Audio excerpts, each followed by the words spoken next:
Hello everybody, what's going on? Welcome to another installment of the APB Show. Oh my goodness, I am tired as hell. Is it just me or the microphone? It's a little bit more sensitive than... Oh, it is. Let me tune that down a little bit.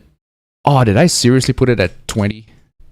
I put it at minus 28 threshold and then a really high bump. Oops, sorry. Put a really high bump. Give me a minute. Da-da-da-da. Da-da-da-da.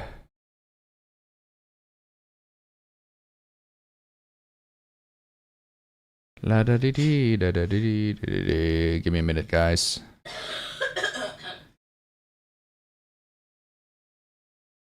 Need to order some food.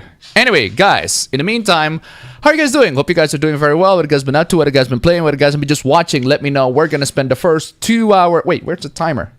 Where are you at? Timer's been running this whole time, but it's not showing up. There you go, finally. Anyway, we're gonna spend the first 2 hours and 37 minutes. See the timer in the top left corner above before we get to the hooplas, the memes, the cringe, all the usual stuff. What is going on with the internet? I swear to good...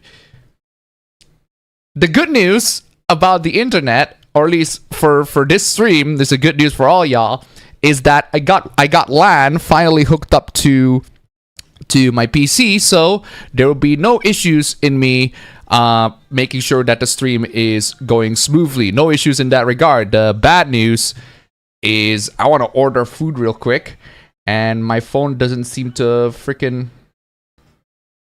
Oh, it's finally... There you go. Good lord. That's exactly what I've been doing. Okay, finally. Come on, just confirm the goddamn order, please. Do everybody a favor and confirm the order. I need some goddamn food. Well, my wife needs some goddamn food. And I really want to make sure that the food comes in exactly... Thank you. Finally. Good lord. Unbelievable. Okay, chat, what are you guys doing? Hope you guys are doing very well. What have you guys been up to? What you guys been playing? Etc, etc. As for me, what have I been up to? Mostly reselling stuff. Man, I gotta tell you, I have been on a yard sale, basically an online yard sale at this point. I am selling all sorts of goods, and ladies and gentlemen, fortunately, I got plenty of goods being sold. Plenty of goods being sold, plenty of goods being, what do you call that? Plenty of goods being sold, plenty of stuff that used to be mine, but I sold it for the sake of earning money. I need some money, I need some cash, and I'm selling a bunch of my stuff. Unfortunately, nobody's buying the MSI Cyborg laptop, and I was about to sell the laptop that you are currently that is doing all the power to bring this stream to all you guys.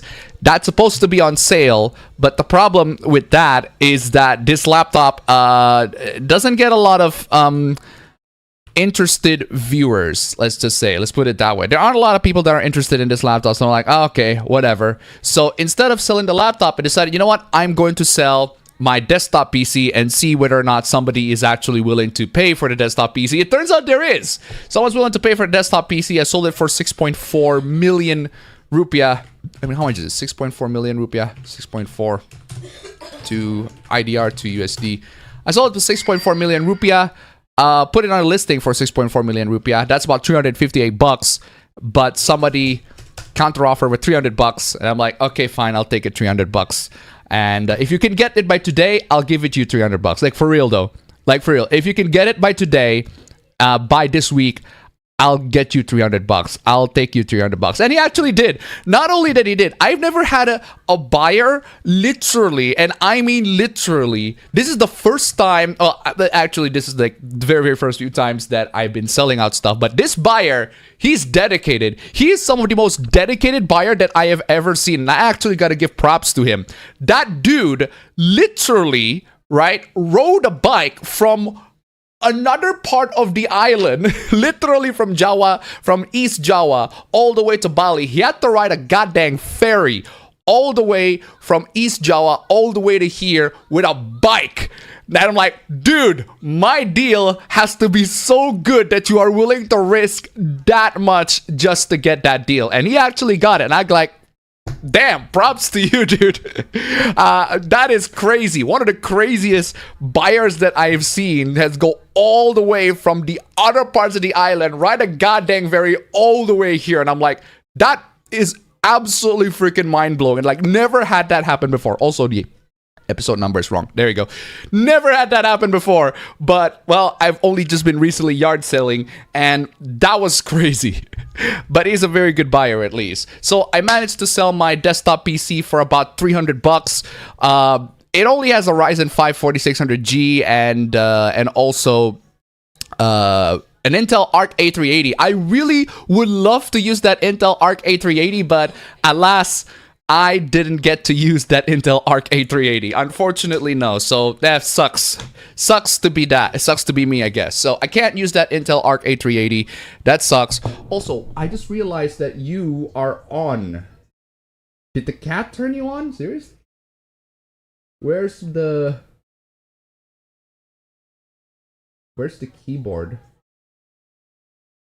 Did the cat seriously turn you on? Ah, there you go. Yep.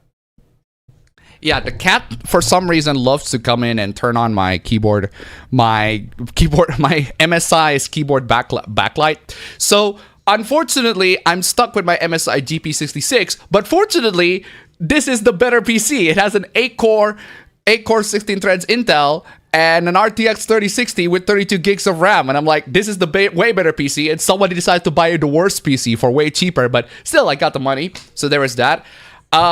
I need to sell my MSI Cyborg, though, that I already have the listings updated, but I still haven't gotten any sales yet. A lot of offers at 10 million, but no sales yet. I did, however, get to sell my Beyerdynamic DT990, the headphone that I've been using for a while on my stream. Unfortunately, it's pretty much cosmetically damaged, but otherwise still perfectly functional. The thing about that headphone is that it is like, what do you call it? It is like at 250 ohms, so it is very, very, very, very hard to drive. It requires a lot to drive.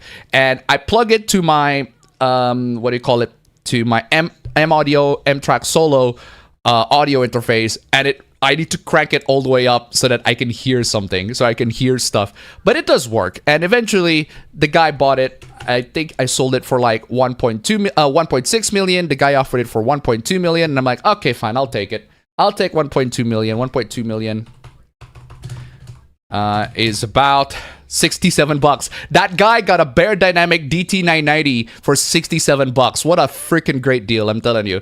But yeah, I've been selling a bunch of stuff. And you know, the funny thing is, like, I've been telling you all because it was inspired like a lot of people. I've seen plenty of people. I would say not plenty, but like, why did you sell my PlayStation goods? Like, bro, I need money. Why did you sell your PlayStation 4s and your PlayStation physical copies? Like, dude, I need money. One, I need money. And two, a lot of those physical copies of those games, I can literally find them on the seas for free. I have the ability to do that. Not a lot of people do. And those people would rather buy them physical so that they can actually, quote unquote, own the game. Well, they kind of own the game, but seriously. Regardless. So yeah, that's what I've been doing. Just mostly been selling stuff. Pretty successes here and there. Unsuccessful here and there, but good. I'm telling you, Facebook Marketplace is a crazy place to go for. What do you call it? Crazy place to go for selling stuff, because there are so many lowball offers. Like, a lot of people are a bunch of cheapskates. I swear to God, I already gave the absolute best deals, best prices, and they still want to be like, nah, can we go lower than that? Can we go lower than that? And I'm like, oh God. Sometimes I really have to put it at the highest price so that when they lower it, that's exactly the intended price that I'm about to sell it. But other times they're like, no, I don't want to buy that. So I am forced that every single week, I would say every single week, but more like every couple of days or so, I have to lower the price and see if there are anybody that's interested. And plenty are interested, but even so, the lowball offers are crazy. I've had one guy that was about to buy my MSI Cyborg. The MSI Cyborg has an RTX 4060 and 16 gigs of RAM and 512 gig NVMe with Intel Core i7 12 Gen. i7 12 Gen. So it should be pretty freaking good.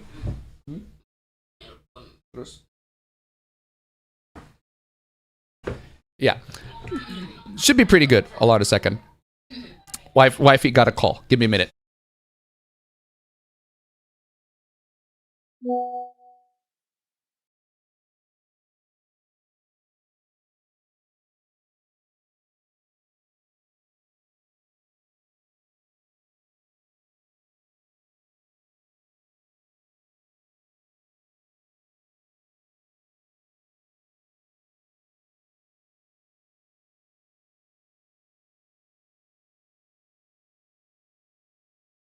Okay, we're good. Sorry about that. Anyway, where was I? Where was I? Hold on. Hold on a second. Okay, we should be good. Okay, what else? What else is there? Yeah, so I had somebody ordered my MSI Cyborg 12th gen Intel RTX 4060, not the highest power is at, I think it was capped at 45 watts, but still RTX 4060. And then 16 gigs of RAM and 512 gig SSD. I sold it for about the offered price, $660. So that's 11,800,000 rupiah. So I was about to sell it at $661, but a bunch of people are offering at $560 or 10 million rupiah, and I'm like, okay, if you can make that 10 million like this week, I'll take it. I'll take it. If you want 10 million, if you can buy this for 10 million, like right now, I'll take it. No one answered. Hold on, excuse me. Nanya ada namanya, lupa. Mana? Itu yang abu celana apa? Dinner, gini, apa namanya? Training, kenapa? Marah dia. Kenapa? Orang sakit, kayak. Anyway, so yeah, someone was offering me the MSI Cyborg. A lot of people are like offering, yo, if you can get me 10 million right now, right here, right now, at this point, at this hour, this week, right? Within this week, if you can give me 10 million within this week, I'll give you 10 million. But nobody answered. Because that's the thing, like, if you want to lowball me, if you want to offer me this for cheap, you better have the fucking money. You better have the fucking money ready by this week. If you don't have the money ready by this week, I ain't serving that for you. Nuh-uh, no deal. So every single person that offered 10 million rupiah or $560 for that MSI Cyborg 15, I told them, have the money be ready this week, or the deal is off. And nobody answered. Like, dang. All right then. So I guess I'll just gonna have to lower the prices until somebody is actually willing to get me a good deal out of that. So there is that. But the most insulting offer that I see, I was genuinely insulted by this offer. Like, I can't believe it. This guy had the temerity to ask me, how is the screen? The screen is perfectly fine. There are no issues in there whatsoever. A couple of scratches here and there, but it's not like huge. One, it's not huge. And two, like, the screen is fine. It's pristine. Like, it is perfectly fine, immaculate, no issues whatsoever.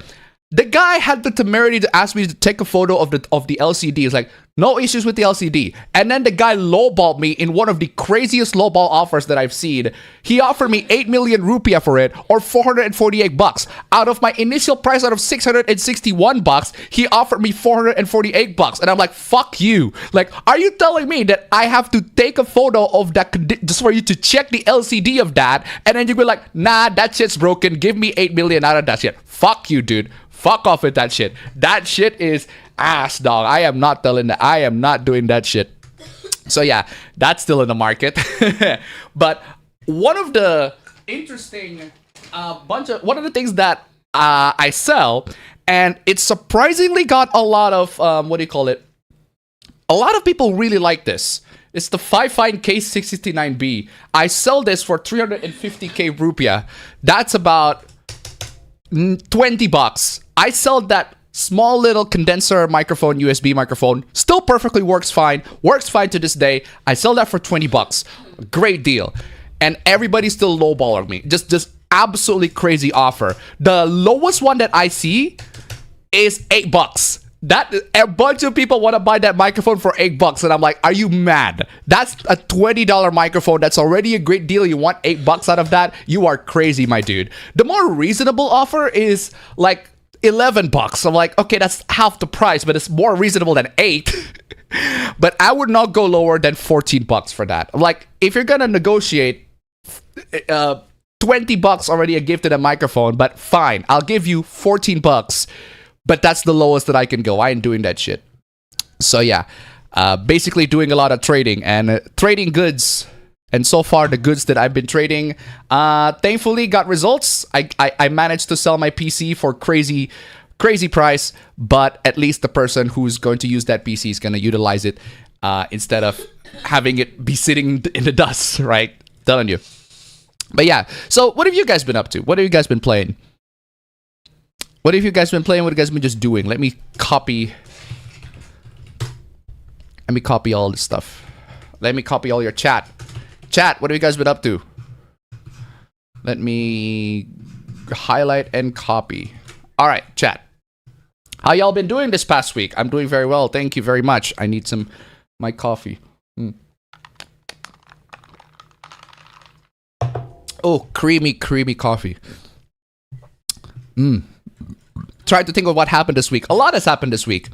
Cairo has already sent the HOOPLAS. So you know what? Once I read all these chat, I want to get to his HOOPLAS in just a bit. You know, the funny thing is, lots to go through, but I do want to see if Meta AI is able to, what do you call it? I don't want to see if Meta AI is able to summarize it in a way, summarize and organize all the HOOPLAS in a way that we can go all the way through it. We'll have to see how that goes. Cairo, hey, if you're watching, let's see how Meta AI does, how good Meta AI does its job. I heard some HOOPLAS about the Wolverine game, and one of their devs complaining about the online criticism of the game. One of the devs were complaining. I mean, I heard complaints of the Wolverine game, but I don't see the devs. I've seen plenty of people talk about it, and a lot of the talks about it is just, oh, it just looks like regular AAA game slop. And I'm like, well, yeah, duh. It absolutely is AAA slop. So if you're into that, it's for you. Go and buy it, and you'll be perfectly happy with it. It personally is not for me. I got other games to want to buy. Or actually, not buy, more like sell. Because I am in the mood of, I am in the marketplace secondhand goods business, and I am selling everything that I got. Probably the typical complaints of Insomniac games. Last I checked, thought the game looked decent, not something to get a PS5 for. That's the thing with PlayStation 5 games. A lot of PlayStation 5 games are games that they look okay. They're just not the kind of games that you want to go out and get a PS5 for. You don't really have to go out and get PS5 for these games. They're perfectly fine. Yeah.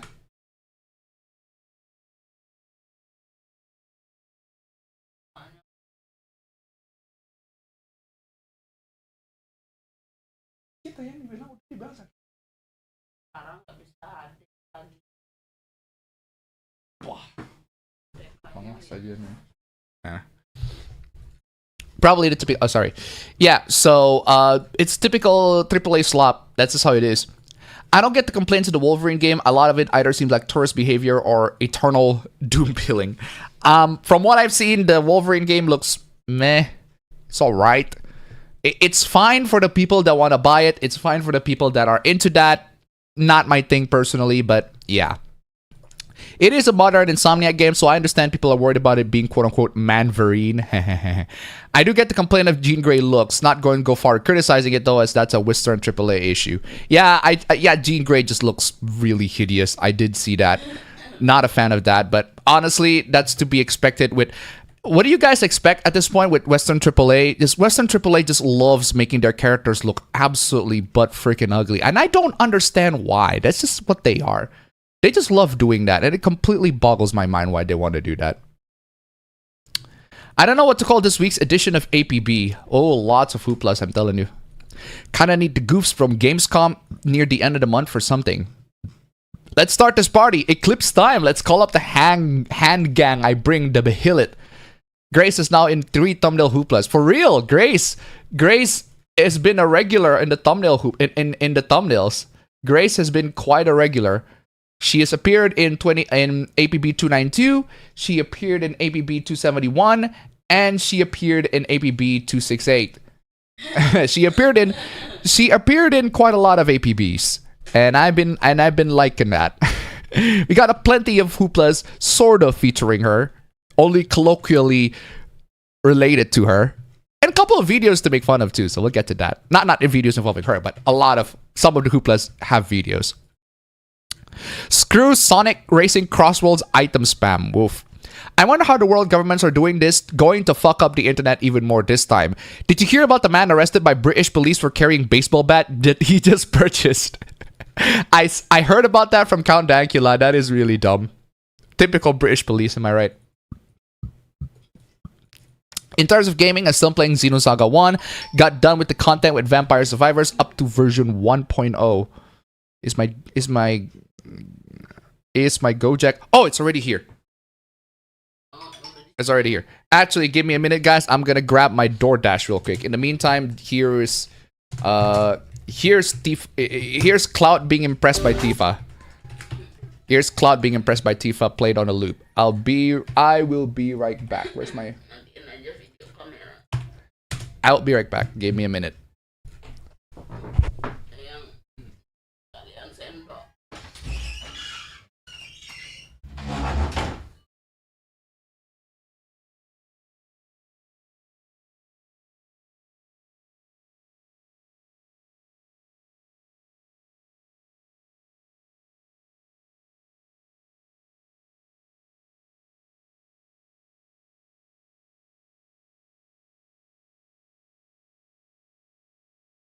Foto kirim.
Ada sendoknya.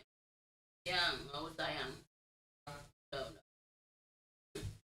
Kasih.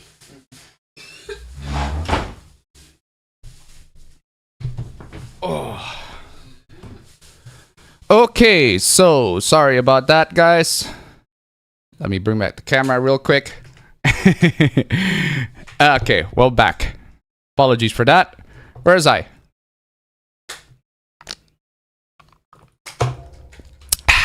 I'm doing a sleep study tonight, so I'll be only able to watch some of the stream.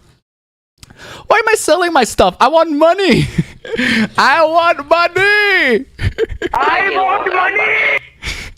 Hey Appa, so I'm finally on my new PC. It's been a revelation. I've been stuck on an old CPU and a mechanical hard drive for years. The speed of a newer CPU and SSD has been amazing. Welcome to the club, my dude.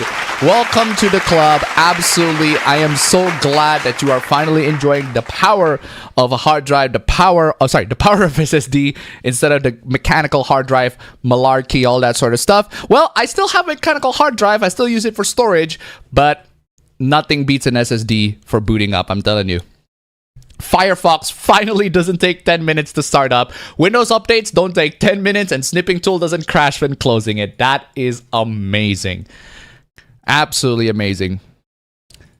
Want to talk about some dedication? Yeah, that is some dedication, I'm telling you. I have never had a buyer literally go from one island in Indonesia to another island with a bike and has to go through the whole thing with a ferry. Like, he has to rent a ferry to go from one island to the next, and he's riding a bike. Like, that's hours and hours of absolutely crazy ride from one point to another. Never seen that one before. Like, it is so impressive. It's like, when I showed it to my wife, she was like, what? That's crazy. And we were both amazed by that. It's like, that's dedication. I give huge props to that buyer. I'm blessing all that buyer with genuinely everything, all the blessings that I could give. I bless him. I'm genuinely want to bless that buyer. That buyer go all the way from one point of the island to another with a bike, with a freaking ferry in the middle ways of it. It's like, it's crazy. I gotta give my blessings, my huge appreciation to that guy for coming in all the way from one part of Indonesia to another. Thank you so much, dude. You are fantastic. You are insane. But at the same time, you are absolutely fantastic. Crazy, but amazing. Plus, that's something you can do with physical. You can't do it with digital. I'm at least glad that I am able to experience the physical digital cycle, right? I have finally get to experience physical games on my own and selling them. Like, never had the experience with selling them, but I've had many experiences of having them. Any more layoff news? Of course. Cairo covered plenty of those. We'll get to that. I might use Sonic PO6 as a test game since it could run on my old PC. Very nice. For this week, starting Lost Judgment for gaming. What else? I'm waiting for my parcel to arrive. And the courier decides to make it late than usual. That's also what happened to my courier. I ordered replacement parts for my Cyborg 15 and it arrived like literally 1 week. It should have happened. It should have arrived within 3 to 4 days, but it arrived in 1 week and it is crazy. I have also learned that the DualSense can be paired to both a PS5 and a PC. Yes, they absolutely can. This is why, guys, if you want to migrate from a PlayStation to a PC, do not sell this. You can use this on your PC. If, like, big mistake, one of the biggest mistake that I see, that there are plenty of people that watch the PlayStation news. They know the PlayStation news. They're not going to do physical anymore. Do not sell the DualSense. The DualSense is one of the greatest controllers that I've used in the modern times. Amazing controller. You can use this, so much utility out of this. And the configuration that you can do on a PC with this controller is wonderful. Seriously, do not sell the DualSense. It is an amazing controller if you are migrating from your PlayStation to a PC. It's a crazy good controller. I did follow your guide for the most part. Thanks for that. I made a local account. Everything's been smooth. Very nice. Do you still recommend partition my SSD? That depends. If you're perfectly fine with your documents, music, videos, pictures, etc., all on the same drive as your C drive, so that when you format, so that when something happens to your operating system, that will be gone. Well, they can be moved to the old fund. They can be moved to the old folder, but if you make a mistake, those files will be gone. So you might as well have that partition into a separate hard drive SSD partition so that those files are safe in case your operating system gets nuked by a virus. That happened a couple of times throughout this decade, throughout the 2020s. That happened a couple of times. I had to nuke my operating system partition. God dang it, Logitech Brio, why can't you focus? I had to nuke my partition, right? I had to nuke my C partition so that I can give some room for a new operating system, because I actually had a virus infecting that. And that virus, it behaves very interestingly, because when I run, I think I ran Ryujinx or Yuzu at that point. I was running Tears of the Kingdom. When I ran it, right? When I ran Tears of the Kingdom, it ran at like 30 FPS. And I'm like, okay, fine. Maybe that's just the console, like, very bad performance. But as soon as I open Task Manager, the FPS is completely smooth. Like, it goes up like to 60. And like, what? Whoa, that is crazy. It was pretty bad FPS at first, but as soon as I opened Task Manager, it frees up. It's buttery smooth since then. And I'm like, okay, there is a crypto miner here, and I don't know how to remove it. I might as well nuke the whole thing. And I did. I nuked my whole operating system, and I still all got my data back. I had to reinstall everything, which sucks, but not a big deal compared to a crypto miner infecting my PC. But I got that sorted out. Okay, so that's the end of the chat that I copied last. So I want to go to Cairo's HOOPLAS, and Cairo got a lot of HOOPLAS. Lots and lots of HOOPLAS sorted out. I'm telling you, lots and lots of HOOPLAS. Okay, first off, gaming industry layoffs. There are lots and lots of layoffs. We talked about that like last week, and in this week, oh my god, it's been 3 days. since the last gaming layoffs, 3 days. Let's go to the full tracker. It's absolutely crazy. They're like, it happening every day at this point. It's crazy. Unbelievable. What date is it? Today's the 16th, right? And what happened within this week is we got within this week we got Supermassive Games. Yeah, I know Supermassive Games. They're the ones that made like Until Dawn, the Quarry, the Dark Pictures anthology games. They're meh, not the greatest, but they're okay. And they got a lot of layoffs. Apparently, there are 75 employees that got affected. So there is that. And CD Projekt Red got 9 people laid off, which is woof. I'm pretty sure CD Projekt Red has way more employees than 9. So if you got 9 employees laid off out of that, you gotta be incredibly unlucky. Oh my goodness. Night School Studio. There's a studio closure. I don't know what that is. I don't know what works they have done. Let's see what the works they have done. I kind of genuinely want to know. Okay, so they made the Unhinged one. I know that one. I absolutely know that one. So they made Unhinged. Okay. I know that one. I see Jacksepticeye played that. Apparently they got shut down. So yeah, that sucks. That sucks indeed. There's also Moonlot Games, studio closure in Finland. I am not familiar with this one. Is there a way for me to copy that? Do I? Okay, you know what? I'm gonna get. Okay, Moonlot Games and then Stoic. Not sure what any of these do. Wait, hold on. I opened in Moonlight. Wait, it's the same one? Oh, it's the same one as last one. So they're basically like kind of the same studio. All right. And then Stoic. Don't know about Stoic. Don't know about that one. I know Stoic as Hiccup's dad, but other than that, not too familiar with that one. Regardless, layoffs. Lots of layoffs. Okay, so there's that. Layoffs. In gaming news, committed to 100% backwards compatibility. On Project Helix, Xbox is committing 100% backwards compatibility.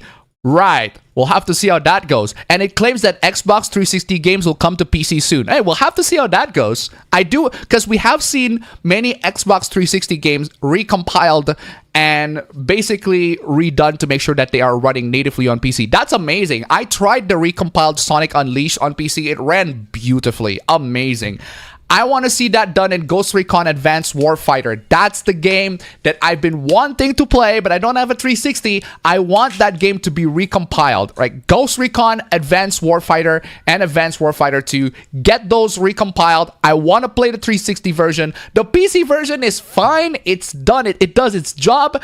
But the 360 version is entirely different. It is the best version out of all of them. So yeah, definitely want to see 360 version of Ghost Recon Advanced Warfighter. Please. Want that. Anyway, Xbox Game Pass. I'm planning to expand Game Pass to Linux users, likely to target Steam machine users. Cool. Rockstar put a trailer on a trailer behind Netflix Premium. We talked about that already. That is stupid. We're going to talk about that again in just a bit and more on the details on that one. I talked about that already in one of my videos, but we're going to talk about that in just a bit later. One person got the link by tricking an AI chatbot into correcting false information and then bypassed the soft lock and leaked it publicly. Hell yeah. And seriously, there's one of those times where, hey, have you ever considered piracy? Have you ever considered piracy? Have you ever considered piracy? It's like one of those times like, yeah, seriously, just consider piracy. YouTube AI slop crackdown intensified, described as no survivors policy. You claim real creators are getting false flagged because Gemini is handling the moderation. We know about that. The monetization requirements on YouTube. We're going to talk about that in just a bit. I have that on a hoopla. Twitch started using AI. That's also one I want to talk about. We'll get that in just a bit. AI dogs promoted the end of Oak Street. I saw that thanks to Charlie Premium Zero talk about that. That is absolutely dumb. The Supergirl promo apparently has an AI concept art of Lobo. That is behind the scenes promo that reveals its AI. That is absolutely stupid. But at this moment, I'm not really a fan of Supergirl anyway, so I'm not really surprised that they use... I don't understand. Why would you want to use AI to concept art Lobo? Like, there's so many... You can literally go to the DC Wiki and you'll find all sorts of references that will make you go, okay, that's Lobo. You can go to the wiki. You have so many artworks done by so many comic artists in like the past few decades that are about Lobo. You don't have to AI generate the freaking concept. Like, what are you doing? And I'm like, what are you doing, ma'am? What are you doing? I don't understand. What are you doing, ma'am? What are you doing? I don't understand. What do you want to show yourself? You are very smart. I genuinely don't understand. It's like, there are so many amazing human-made art of Lobo that you could have literally used, and you decide to use AI on it. This makes no goddamn sense. Okay, in tech and corporate news, RAM optimization. After complaints and the Ramageddon working to make Windows 11 work on 8 gigs of RAM. Oh my goodness. You know, the funny thing about that, right? The funny thing about that is that my plan was to sell this MSI GP66 10UE laptop for 8 gigs of RAM. Like, I want to sell that so that I can use the PC that I just sold for my streaming. But the problem is, that's not what happened. The PC got sold out first. So I am stuck with my laptop, with my work laptop right now that I sometimes use, not all the time, but sometimes use, only with 8 gigs of RAM. I mean, I do my best to optimize it. It's running Windows 11. I do need Windows 11 for work, unfortunately. As much as I really want to use Linux, I do need Windows for that. Sucks, but hey, that's just how it is. So yeah, but I have my laptop here at Windows 11, and it's only 8 gigs. It has 4 terabytes of NVMe at least, so there is that. And I have it, it's a ThinkPad, because I work. I need a laptop for work that is built like a tank, that is pretty much going to last me like until the next 10 years. The ThinkPad is pretty much the one laptop that will do it. It's on 10th gen i5 Intel, but I'm pretty sure it'll last me for 5 years before I need to get the next generation of ThinkPads. Should be good to go. But yeah, so there is that. 8 gigs of RAM, allegedly censoring previous claims that 32 gigabyte was needed for efficiency. No. No. I don't understand why Microsoft has the weather app. I immediately removed that. The moment I started off Windows 11, I just have CTT utility and just debloat everything. Check and uncheck everything that I don't need, just debloat everything. That's basically my recommendation for everybody. If you are stuck with Windows, you can't go to Linux, you're stuck with Windows, I feel you. I feel you. I stuck with Windows. There are many work that I need to do that requires to be done in a timely manner that cannot be done on Linux, but it can be done on Windows. So I cannot migrate to Linux with my main PC or my work PC. With my Mac, I have no choice. I have to go to Linux because the MacBook sucks. Sorry, the Mac OS sucks. Not a fan of the Mac OS. But Linux does give me a lot more flexibility in that regard, so I might as well just go for Linux, right? So there's that. Microsoft raised the prices of Windows 11 licensing costs. Don't know why, but there's that. OneDrive accidentally installed OneDrive on Windows PCs with no easy removal. After a lot of backlash, OneDrive is allowed to be removed with the Photos AI app without breaking sync. New CPU boost upgrade for faster app launches on Windows 11 that requires enabling in the power and performance settings. Google Gemini. I do use Gemini and announced 1 billion users, but the problem is that 1 billion users is inflated because Gemini is shoved into search. So not exactly 1 billion users that actually go out and download. I am one of those people that actually go out and download Gemini. I do use Gemini. Gemini is pretty good, but again, not everybody use AI, and I guess this is one of those installments of, yeah, just gonna shove AI to everybody, right? Apple iCloud Private Relay claims of privacy that is broken. Researchers say that iCloud Private Relay may have been leaking IP address despite claiming to hide IP. Well, that's just another installment of Apple being incredibly insecure. Nvidia price hike, RTX 50 series jumping 41%. Fuck me.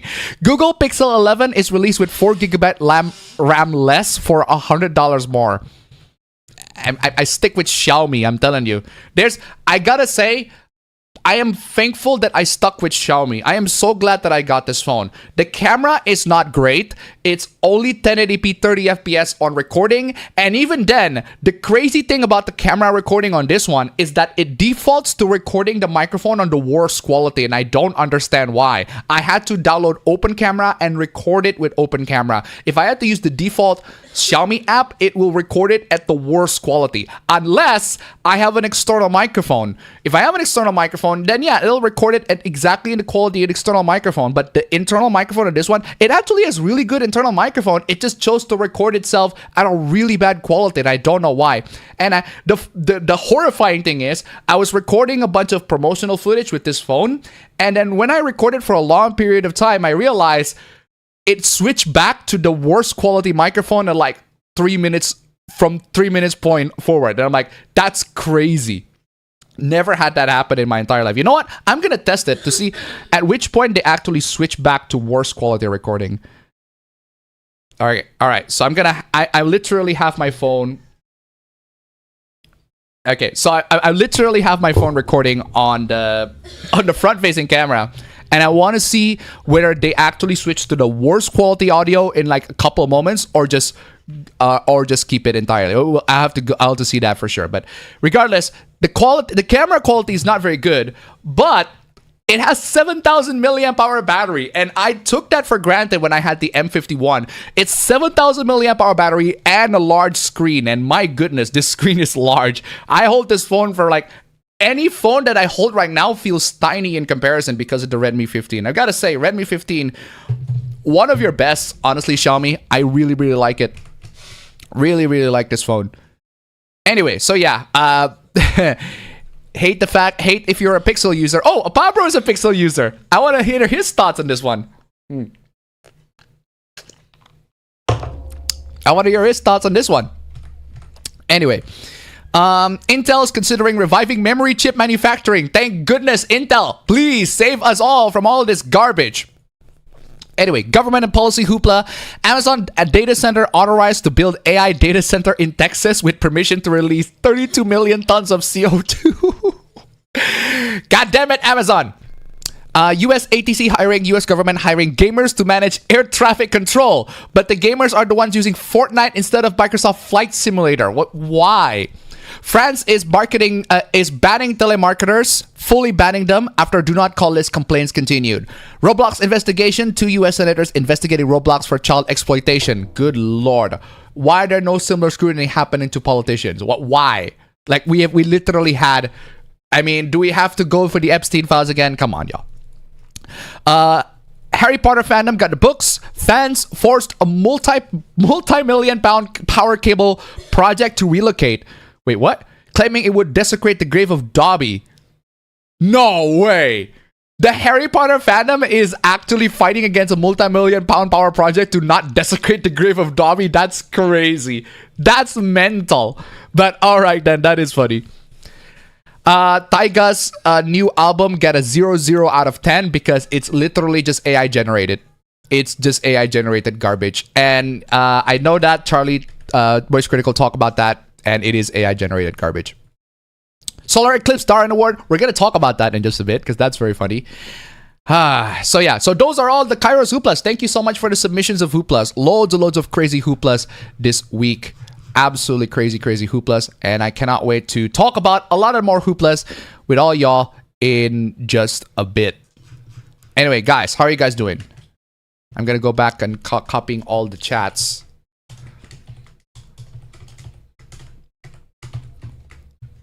What have you guys been up to? Oh, now let me check the quality. I want to see if the camera actually like worsens in terms of. So I literally have. It's just AI generated Hooplas, and I cannot wait to talk about a lot of more Hooplas with all y'all. Oh, thankfully no. Oh, just my feeling. That's just my feeling. Okay, thank goodness. I thought the camera is gonna record at the worst quality up to a certain point, but after 3 minutes of recording, it's not. Maybe it will in like 5 minutes of recording, but from 3 minutes, I don't record more than 3 minutes. It does the job. I'm still playing Baldur's Gate 2, but thinking about taking a breather and try one of the gold box D&D games.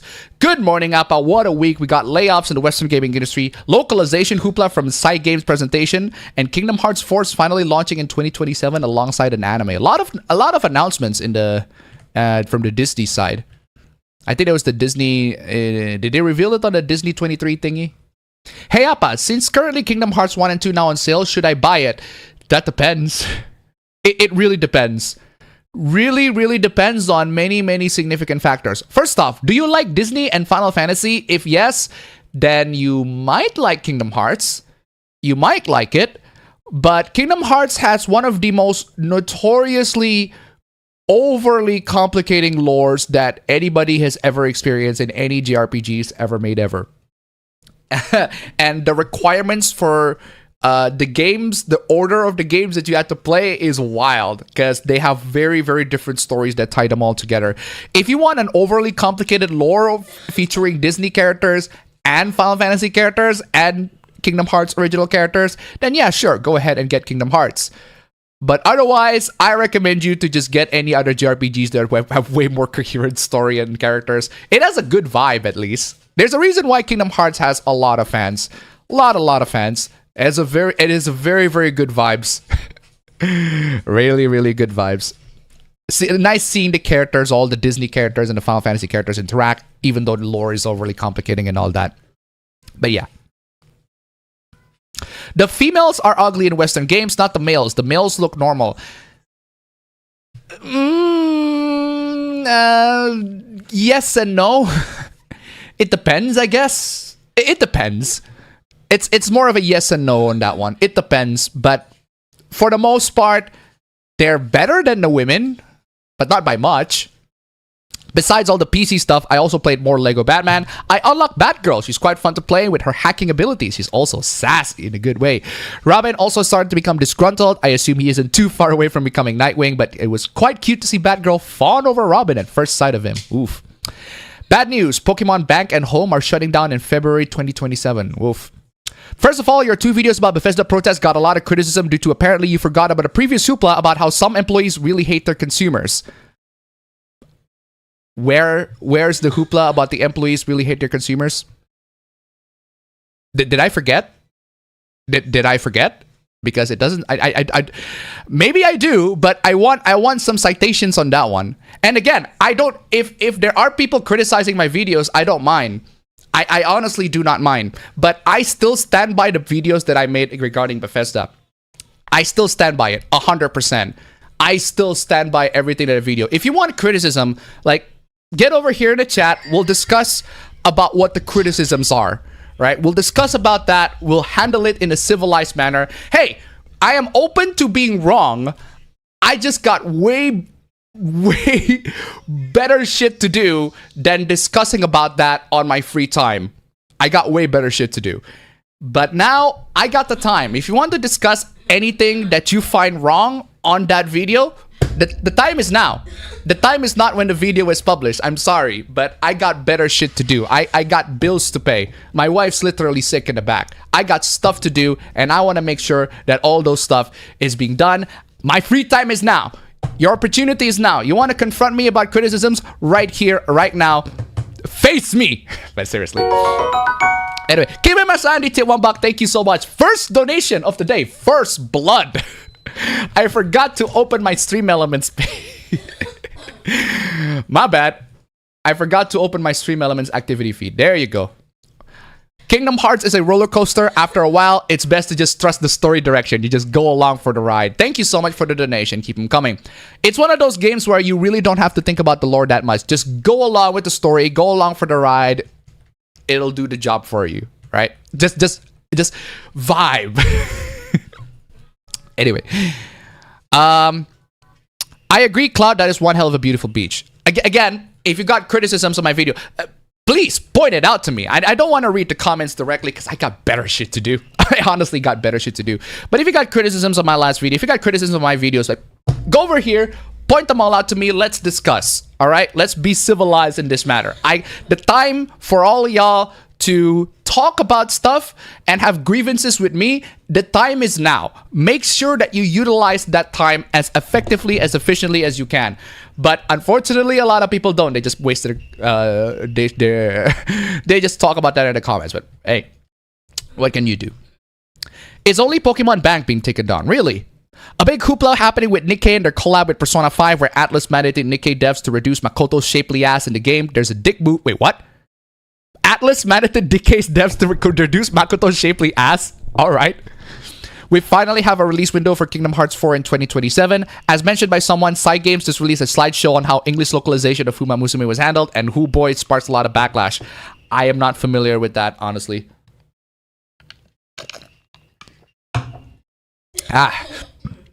Since I've been getting the manga for Stop Hibari-kun, I also rewatched a few episodes of the anime just for fun. I think the show's comedy still holds up for a 1983 anime. Anyone here watch Spider-Man? Bro, I literally just did. I talk about that in one of my shorts. Oh, by the way, I have my shorts exclusive Toy Story reviews recently recorded. But again, all of the reviews are going to be shorts exclusive. I want to do short exclusive reviews for the sake of archive, because I want to... it's not for... Well, you can watch it for all y'all for your own entertainment pleasure. It's for me, because I want to archive my thoughts on movies and films and shows that I watch. I want to archive them. And I want to put them on a video so that, hey, you guys might know what I think of certain shows or films or movies, etc., etc. So there is that. And Spider-Man Brand New Day, I think it's my favorite MCU film in terms of MCU Spider-Man film. Not MCU film as a whole, but it's my favorite MCU Spider-Man film out of all of them. I think it's excellent. 2 things about side games English localization slide hoopla. 1, does translation and localization need to be authenticity and recognizability at the expense of preserving a culture? Damn, my neighbor, that PC must be ridiculous. Been waiting for a prescription renewal to go through since Wednesday. I've been using DualSense for the PC for a while now. I have 2 DualSenses for the PC. Amazing. Can you recommend a build for a game like Elden Ring? I played Elden Ring with my RTX 3060 and my Intel Core i7 10 gen Intel Core i7, just perfectly fine. I played through Elden Ring 1, no problems whatsoever. I can do 60 FPS, but I capped it at 30 because I don't want to... The PC is gonna roar like a lion if I do that. But otherwise, yeah, I can absolutely play it on an RTX 3060 PC just with an Intel Core i7. So get a Core i7 or a Ryzen 7 and an RTX 3060 or better. That should get you Elden Ring at 1080p. If you want to play it at 1080p, high settings, you should do that. You could do perfectly fine with an RTX 3060 and an i7 and a Core i7 or Ryzen 7. You can do Ryzen 5 as well. Depends on which Ryzen, but yeah.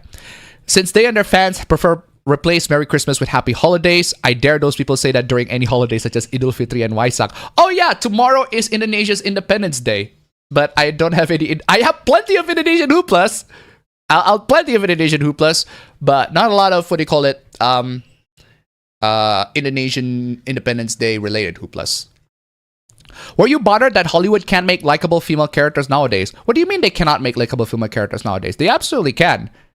They absolutely can.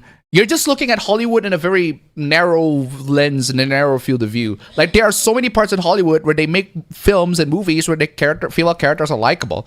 Like, it's just that you do not want to see it through that lens of outrage bait, where you're just looking at Marvel or you're just looking at whatever mainstream garbage stuff that are in there. And I'm like, Brand New Day has plenty of likable female characters. Like, what do you call it? What are the other films that are released this year that I watched? Toy Story 5 has plenty of likable female characters. I'm like, Toy Story 5 is literally focused on Jessie. She's about as likable as when she was back in Toy Story 2 as well, in the other Toy Story. They can absolutely write great female characters. It's just that you're watching shit movies that just so happen to have really bad female characters. It's sad that Hollywood can't make well-made characters nowadays. Well, they can. They're just not as good as they were back in the day. That one I can agree. They can, they're just not as amazing as they were. But again, even so, it depends on the film. If you're talking about mainstream slop, mainstream superhero slop, yeah, I would agree with you. But then again, if you go to mainstream slop and expecting more than mainstream, nothing more than mainstream slop, well, you're on the wrong track, I'm telling you. So my hooplas already, and man, I haven't seen so much hate for you in your own comment section. This is a highly elf take, so get ready for a ton of hilarity. Dude, there are a lot of hate gonna be coming in on my comment section, I'm telling you. I expected that. Your comments hate you. I'm not surprised. I'm not surprised. I am not surprised. I am not surprised that they do. I am not surprised that they do. I am not surprised that they do. You know what? I'll deal with that. Why not? I'll deal with that. Why not? Anyway, Western players got Fest as something separate to vanilla. Japanese fans got Append Edition, which is everything from Fest in the format add-on disc. What makes those fans more annoying is they likely overuse emulation instead of actually playing on the original hardware. Furthermore, the tactics were removed. Nothing much on here. Nothing much on here. I got a ban from a server by saying I'm going to go buy underwear. That's not crazy. Are you seriously defending these clowns? Yes. So corporate propaganda told them to get a hammer and sickle tattoo on their neck? No. I never said that. That's not what I said. Everyone that fucking protests is a scumbag. Are they? Are you sure about that? Are you sure about that? Devs are not innocent lambs no matter how much you want to hurt the big dogs. You've truly fallen off so hard. No, you are delusional. You are delusional, my dude. No, I didn't fall off so hard. I am in reality. You are living in fantasy land. I am in reality. You literally say every single one of those. All of them. All of them. Do you want me to show you all the devs that protest at Bethesda? Do you seriously think every single one of them, like every single one are scumbags? That kind of mentality... My microphone literally fell. That is such a stupid take. My microphone literally fell. That take is so crazy that the microphone fell. Holy shit, that is amazing. But yeah. Okay, let me address that one by one. And since a lot of these people only go in the comment section, sure. And they're not gonna... These people, right? A lot of these people, when they go to the comments, they don't want to go here. If you go here, that takes way more balls, one, and also takes more of your free time. But yeah, it takes way more balls to actually come in here. Come in here, and we discuss. What are the criticisms? Like, what are your criticisms? I want to know. And so far, it's just delusion. It's just delusion. You literally say every single one of those people are scumbags. And I'm like, no. You are delusional, my dude. If you think every single one of those people are scumbags, then you are doom-pilled. One, you're black-pilled, you're doom-pilled. You are way more cynical, way more pessimistic about people's in life in general, well, than me. I'm already pretty apathetic. I honestly don't care about those people. But there's a difference between not care and wanting these people to get fired. There's a big difference, right? Those people, honestly, I feel sympathized when they got laid. I got laid off. So I can sympathize with those people. But if I consider every single one of them are scumbags, I'm like, do I consider you a scumbag because you got laid off from McDonald's just because at one point McDonald's served me really bad food? If you got laid off by McDonald's, do you deserve it? Even though you've done everything that you can to make sure that you actually did a good job? Well, if no, then these people right here in my comment section, they think you deserve to get laid off. Even though you did your best. You did your best on your work, on your job, to serve the company, to serve the food that they tell you to make, but you still got laid off anyway. And these people in the comment section tell you, you deserve to get laid off. And I think, no, you don't deserve to get laid off because of what management thinks. But a lot of these people, they think that you deserve to get laid off. This is the kind of mentality that I do not want to encourage. I don't want to encourage that. Because if you encourage that, guess what? There are a lot of resentment. There are a lot of hate being built up. And that hate could lead to something that will genuinely kill people. I'm not even kidding. It would lead to harm.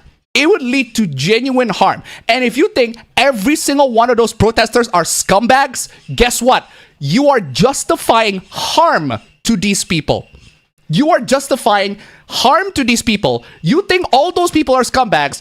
It's not going to be long until you think every single one of those should die. And when you think that way, you are lost. You are delusional. I am trying to bring you all back to reality and make sure that you don't fall into that chain of hate. But a lot of people don't. What can you do at this point, right? Don't care. The people who got laid off and communists want a tattoo. Yeah, just one. Do you think every single one of them are? No. Can't really feel too sorry for them, as when you give constructive feedback about the games being butt riddle slop, everyone who's protesting would call you a bigot. Everyone protesting would call you a bigot. Really? Really?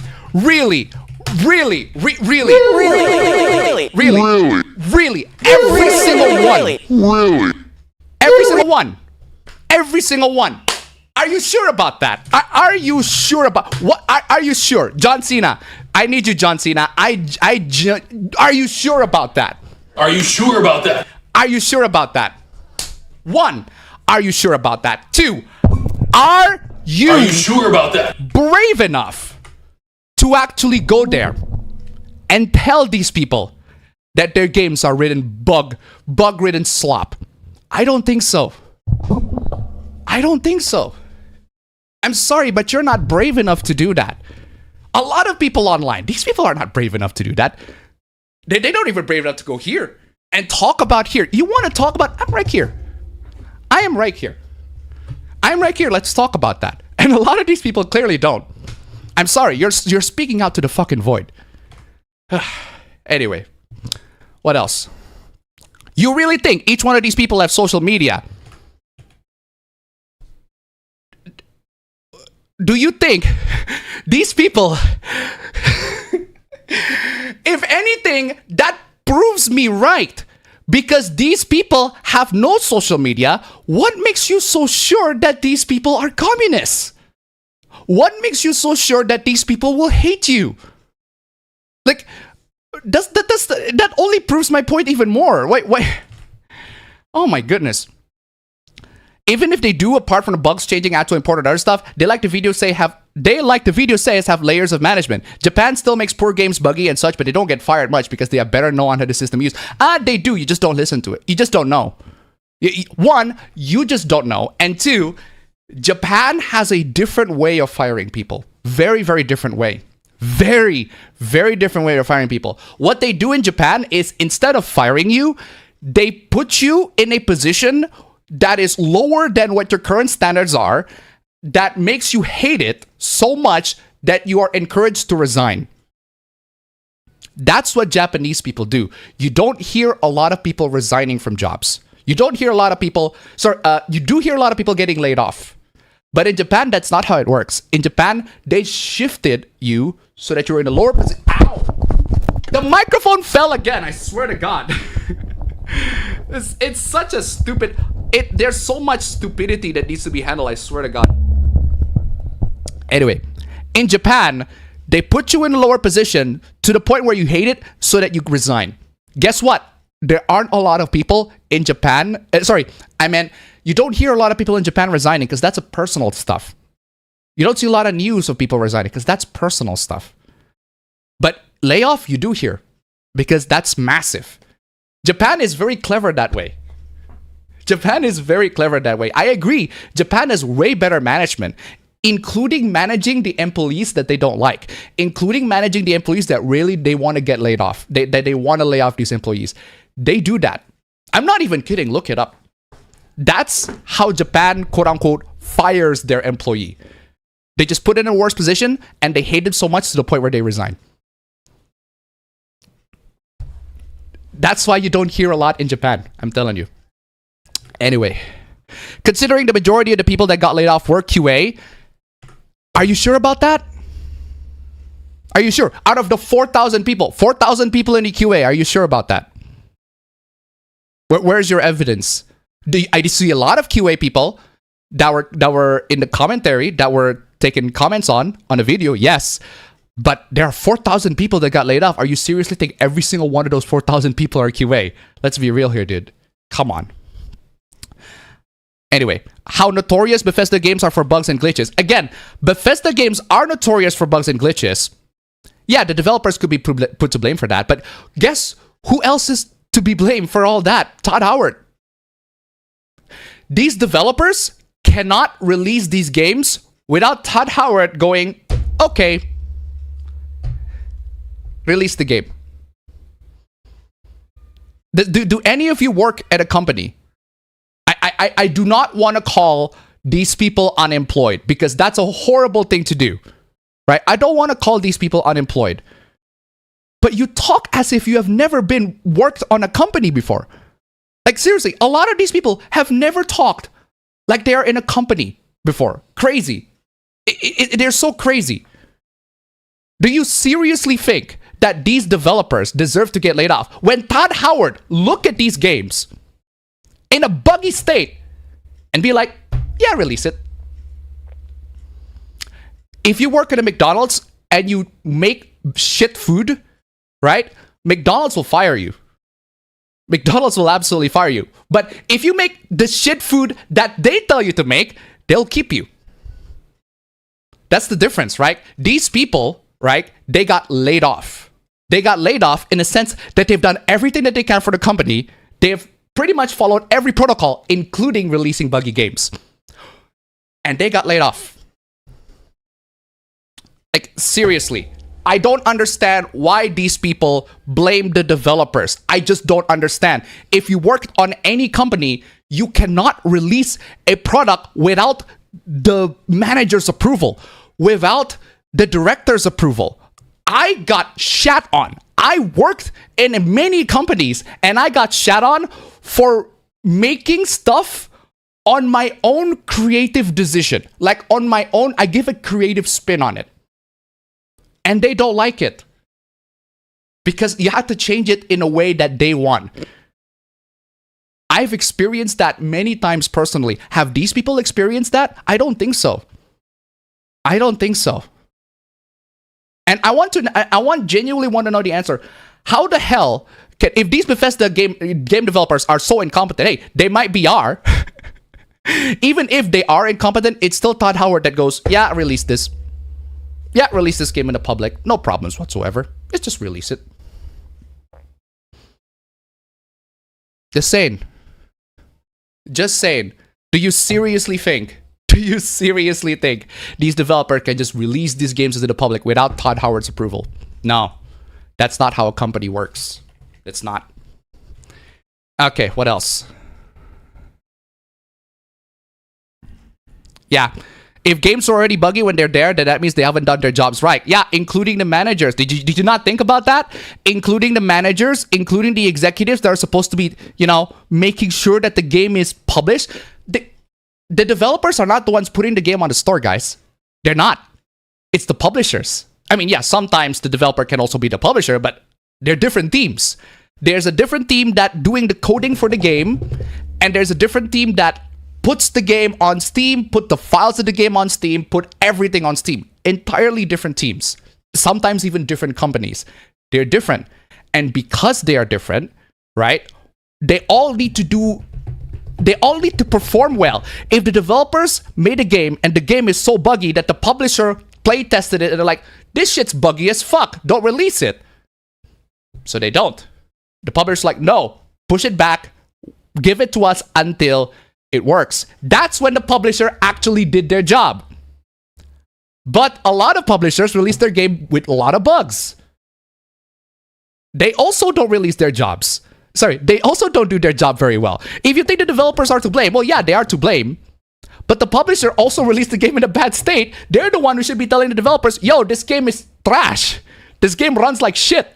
The executives also need to go to the publishers, yo, your game runs like shit. It's trash.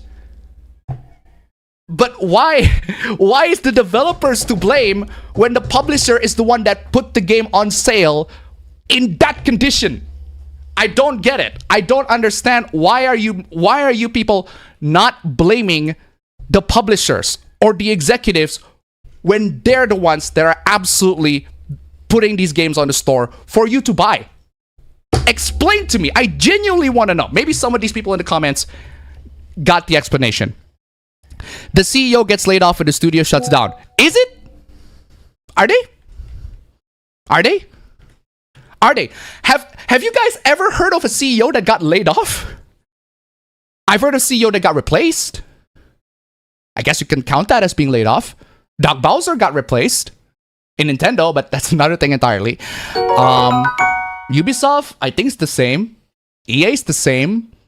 Activision Blizzard's the same. Bobby Kotick, I think, got kicked out, if I recall correctly. But he's there for way too long. I'm trying to think. Todd Howard's still in Bethesda. Like, I'm trying to think of a CEO. If a CEO of a company got fired or got laid off, that's big story. And I have never heard of a story like that. Keep it my sanity, $1. Appa got treated like one of the Korean animators of the animated show. Do as instructed literally, not interpretation. Ironically, that has led to animation errors. Thank you so much for the donation. Keep them coming. Exactly. Crazy. Right? A lot of these devs bring it on themselves when they talk about how much they hate gamers. Do these people... Where are these people getting the news that these developers hate gamers? I genuinely want to know. Who tell these people that these developers hate gamers? I want to know.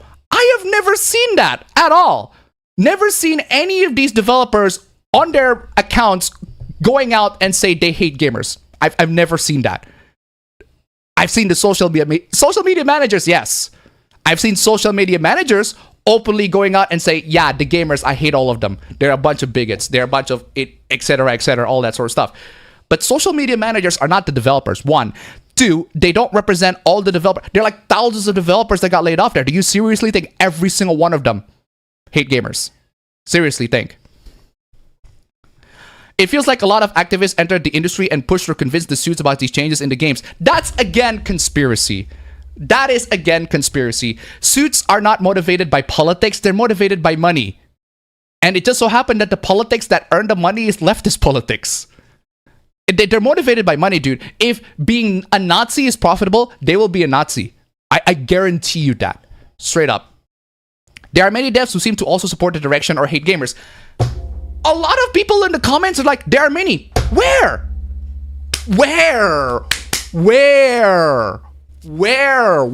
Please give me tweets, give me news, citations, everything. A lot of people on the internet are operating on delusion mode. They are seriously being fed a lot of lies. They're being fed a lot of bullshit, or they're being fed exaggerations of news of that. Please, I want to know. I literally just search as much as I could, and it was like, yo, AI. I've said AI out. Find me a developer that hates the gamers. Find me any, please. I did it without any biases, without any such whatsoever. No, couldn't find any. I couldn't find any at all. Or at least the ones that got laid off, I couldn't find any. In the past, HOOPLAS, yeah, but they're completely unrelated. Anyway. I don't think the suits know or care much about what's being done. That's the problem!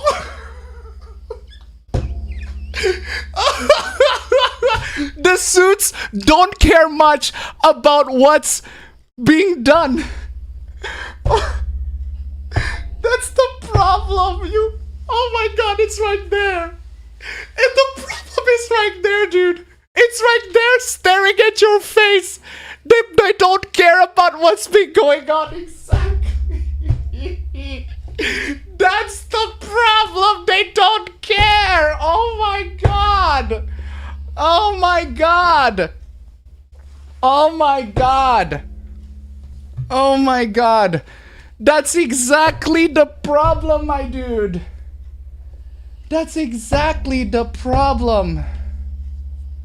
Exactly the problem. They don't care about what's going on. I am so glad you brought that up, because that is exactly the problem of the Western entertainment gaming industry. The suits do not care. They do not. They don't care about games. They don't care about gamers. They don't care about us. They all care about making money. They all care about making a product that earns the money. That's it. That's all there is to it, guys. I'm telling you, that's just the reality. If anybody tells you otherwise, they have no idea how a corporation works. Seriously. Yeah, they likely go with make a game that makes money, add microtransactions. Yes, exactly. That's what they've been doing this whole time. I'm glad that you agree with me on this one. That is exactly what they've been doing. They don't care about us. They don't care about gamers. Do you know why you get buggy games? Because the publishers, the suits, the executives, they don't give a shit about the game working. They don't give a shit about the game being good. They give a shit about the game making money for them. They look at a business model that works to earn some people, some developers, some companies money. They tell the developers, do that so that we can earn money. They look at Fortnite and be like, wow, that earns a lot of money. Do that for us, please, so that we can earn the money ourselves. They look at games like, oh, insert live service game here. They look at Apex Legends. They look at Valorant. They look at any other popular first-person shooters out there. Oh, they look at Overwatch, especially Overwatch. Wow, Overwatch is so successful. Can we do that so that we get to earn their money? Do our version of Overwatch so we get to earn their money? Without understanding what makes Overwatch so amazing and what makes Overwatch so influential even to this day. Not as much as back in 10 years ago, but pretty influential 10 years ago. Undeniably, no question about that. No doubt about that. Especially the 18 plus scene, but pretty influential nonetheless. Can we do something like that for us, please? That's all there is to it, guys. These suits, they don't care about what makes game good. If you see a game being released in a buggy state, it's because the suits approve it. They look at the game and be like, yeah, just release it. We don't care if the game is good. We don't care if the game runs very well. We just want you to buy it. Buy our slop. Buy our trash. So that we... Hold on. Where's the pocket? Where's the... This. Name of the game, move the money from your client's pocket into your pocket. That's it. Name of the game, move the money from your Let me repeat client's that. pocket into your pocket. That's all there is to it, guys. That's the name of the game. They literally, the context of the scene is even more brilliant because Leonardo DiCaprio, like Jordan Belfort, he literally asks, what about making the money for both of us? Like, wouldn't that be advantageous to make money for the clients? Like, it would be very advantageous if the clients also make a lot of money while also we make a lot of money. It's a win-win situation, right? And then Matthew McConaughey is like, no. Your responsibility is to put money on the table. Put meat on the table. That's all your responsibility is. How you earn that responsibility, it doesn't fucking matter, right? How you do that, right? It doesn't matter if you have to take the client's money. All you have to do, your job is to take the client's money and put it to your pocket. That's it.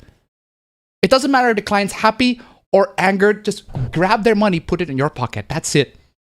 That's what a lot of these suits think. All they want is to grab your money and put it in their pocket. That's it. Do you want to know? I'm glad I forgot to put the hooplas of Stop Killing Games right here because there is a very amazing hoopla. I forgot to put it on the screenshots, but there's a hoopla of how there's one legislator of that was talking about Stop Killing Games, and she's like, oh, but it's like really, really complicated. And I'm like, it's really, you can't exactly do that. It's like there's so much stuff and complexities and technical difficulties and standards and all that sort of stuff. Bullshit. One, even if it is complicated, we'll help you. And two, if you just say that it is complicated, just say, I don't want to do it. And a lot of these game companies, they don't want to do it. They don't want to stop killing games. They have a financial incentive to kill games. And do you know why? Take Overwatch, for example. Overwatch 1 is amazing. It's a cultural phenomenon. A lot of people played Overwatch. So not everybody, but a lot of people played Overwatch. A lot of people, it's a cultural icon, cultural phenomenon back in the 2010s. Now you got Overwatch 2. What did they do to Overwatch 1? They killed it. Literally killed Overwatch 1. You can't play Overwatch 1 right now at all. No, if I recall correctly, I don't think there are any bot mode where you can have bots in the game. No, can't do that. Can't do that for Overwatch 1, but you can do it in Overwatch 2. And they have a financial incentive to do that. And what's the incentive? If Overwatch 2 sucks, and it does, and it does suck, a lot of people are going to come back to Overwatch 1. The money is going to go back to the first game. You can't have that. You cut off the first game so that the people that love Overwatch have no choice but to play Overwatch 2. So the money, all the money is on Overwatch 2. No money on Overwatch 1 because it's killed, it's dead. But all the money goes to Overwatch 2. If you have Overwatch 1 still running, still functional to this day, I bet you that there will be a lot more players. and there are a lot more players in Overwatch 1, and that's the cheaper game, Overwatch 2 is losing money. You can't have that. That's why you kill Overwatch 1 and have all those Overwatch 1. No choice. You have to play Overwatch 2. It's the same with PlayStation killing physical copies of games. You can't buy the physical copies of games because that will not earn us money. Fuck all that. Go to the PlayStation Store and buy the game directly from us. Download the game directly from us so we get all the money. It's called a monopoly. If you cannot tell these companies to stop killing games because they have every financial incentive to kill them. That's the most horrifying realization that I can think of. Absolutely horrifying realization. But at that point, I'm like, oh God. I was like, at this point, just sell the goddamn Cs. Learn how to pirate. Learn how to... Because there are two sides in this conversation, right? There are the people... two diagram vents. There are the people that are actually pushing for legislations and are actually trying to fight for this. And those people, I call them the activists. And they're the good kind of activists. I support their activism. I appreciate what they're doing. Absolutely 100%. They are the activists, and there are people like me. The people like me are the preppers. I would say the doomsday preppers. More like. But yeah, what I mean by that is you guys are pushing it for the legislation, for all of that. We prepare for the worst.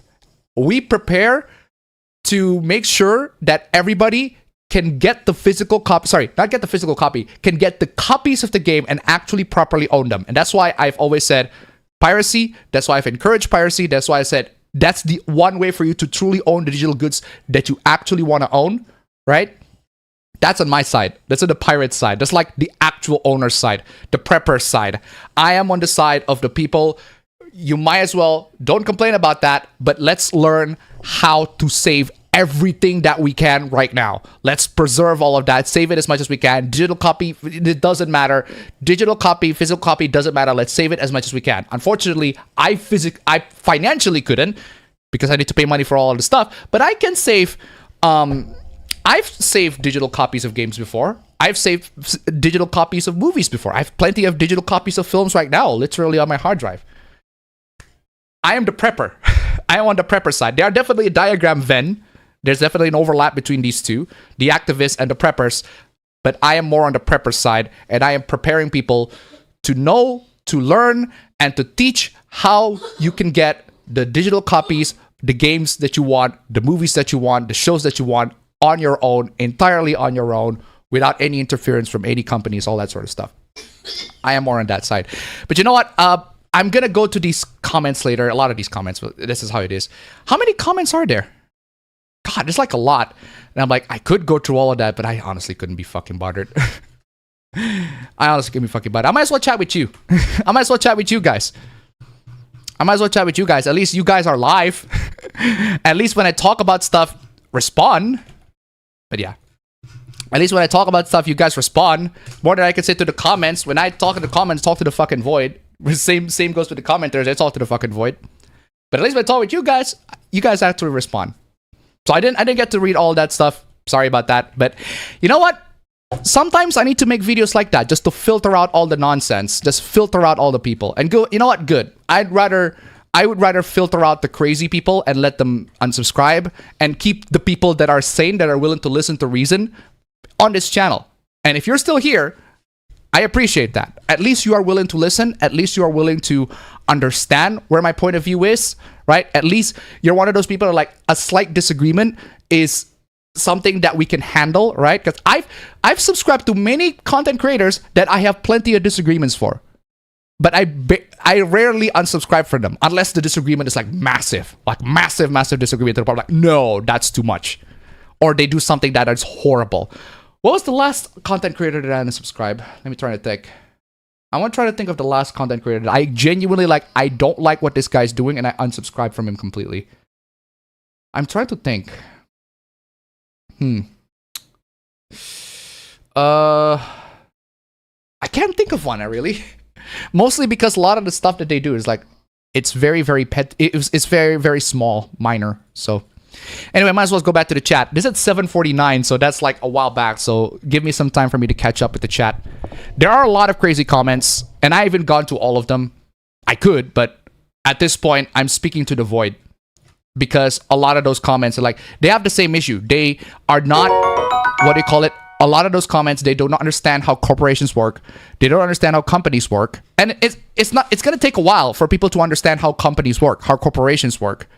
Especially when they have never experienced that. Again, I don't want to call these people unemployed. And I'm like, how else am I going to think about them? Like, they've never experienced in a company before. They've never experienced what it feels like under management. I'm telling you, it's not good. Like, a lot of your creativity, a lot of the things that you do, like, out of your own passions, like, it's completely pressed. It's completely pushed. You can't do that shit no more. I'm not a fan of that.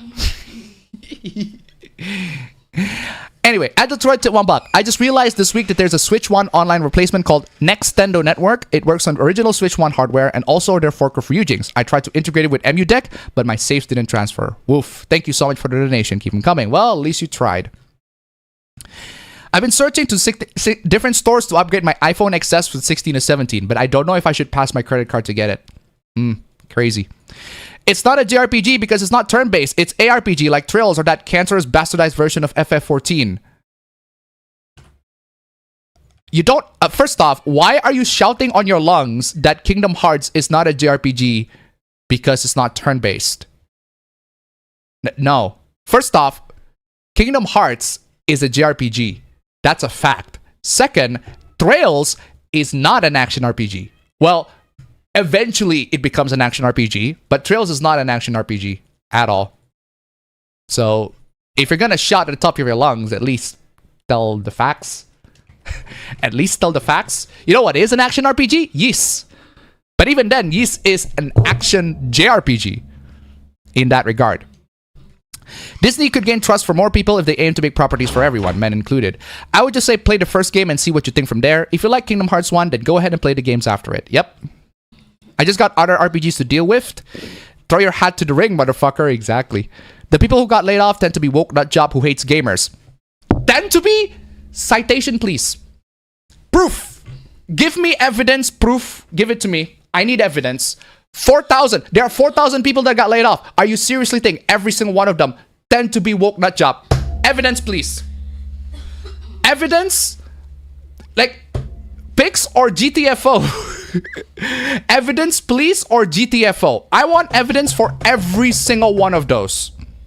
I want evidence of that. Please. Please, I want evidence of that.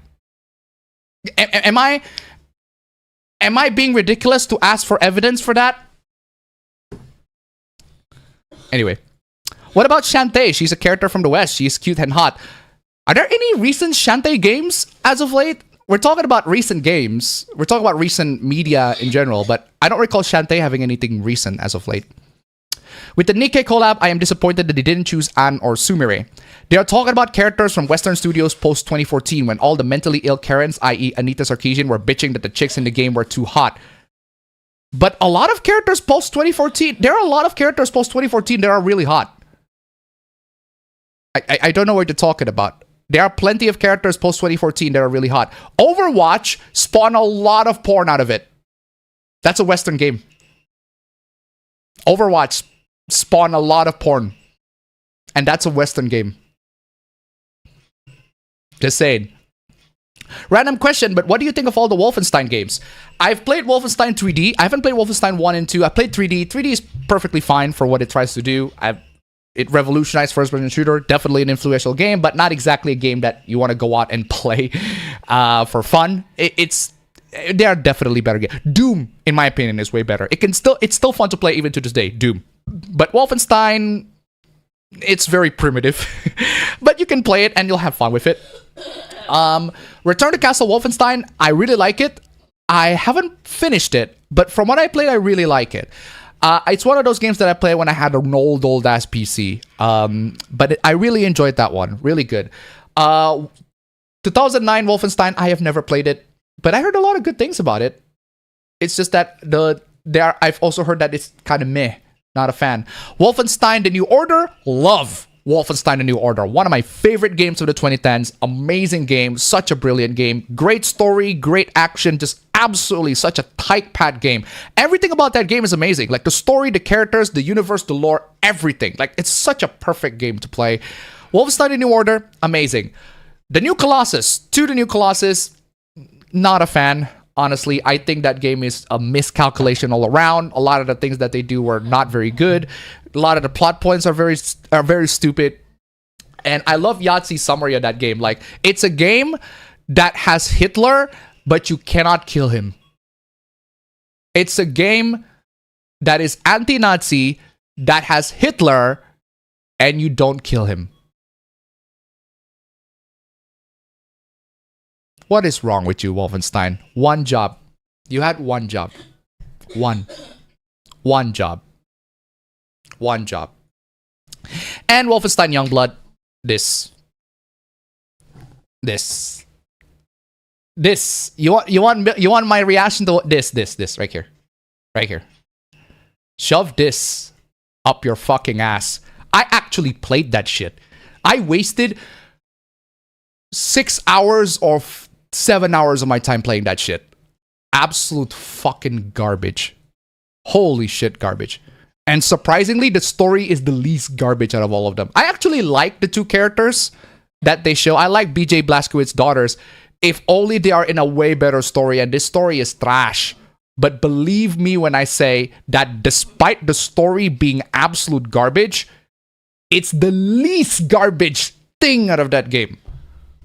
There are worse things on that game, and the story is somehow the least bad thing, and it's pretty bad.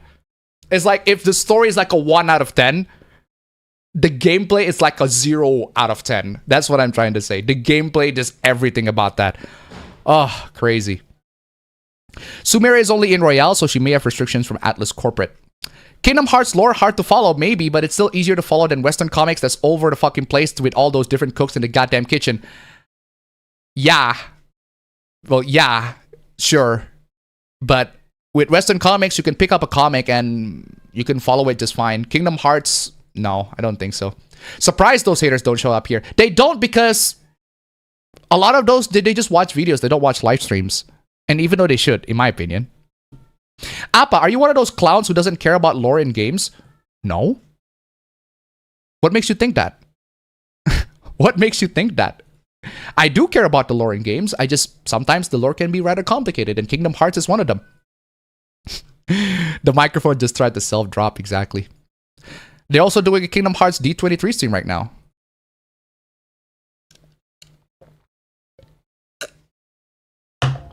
Most developers nowadays have mentality that are tribalistic and tend to be very hostile towards their consumers. Dude, if they are hostile to their consumers, they'll be fired. They'll be fired. Oh, they got laid off for sure. But there's a difference between being laid off and got fired. A lot of people don't understand. A lot of people on the internet have either never experienced what it's like being laid off or don't understand the difference between being laid off and being fired. There's a hoopla I'm about to talk about. The developer got fired for a good reason. But what do you call it? The case of Bethesda, they got laid off. Laid off is way different to being fired. I want you to look up the difference between the two. It's a very major difference. You got fired because of something that you did, that you screwed up yourself so bad you got fired. If you got laid off, it's not your fault. Legally, by definition, if you got laid off, it's not your fault. It's not. It's the management. You need to understand that fundamental difference. If you don't understand that fundamental difference, then do not join in the conversation. I'm sorry. Anyway, Antitor at $1. The thing about playing emulated Switch 1 games online, at least for right now, I can still play Switch 1 games online fine on my Switch 2. Side note, I accidentally deleted my Switch Tomodachi Life save while fiddling. Oh no!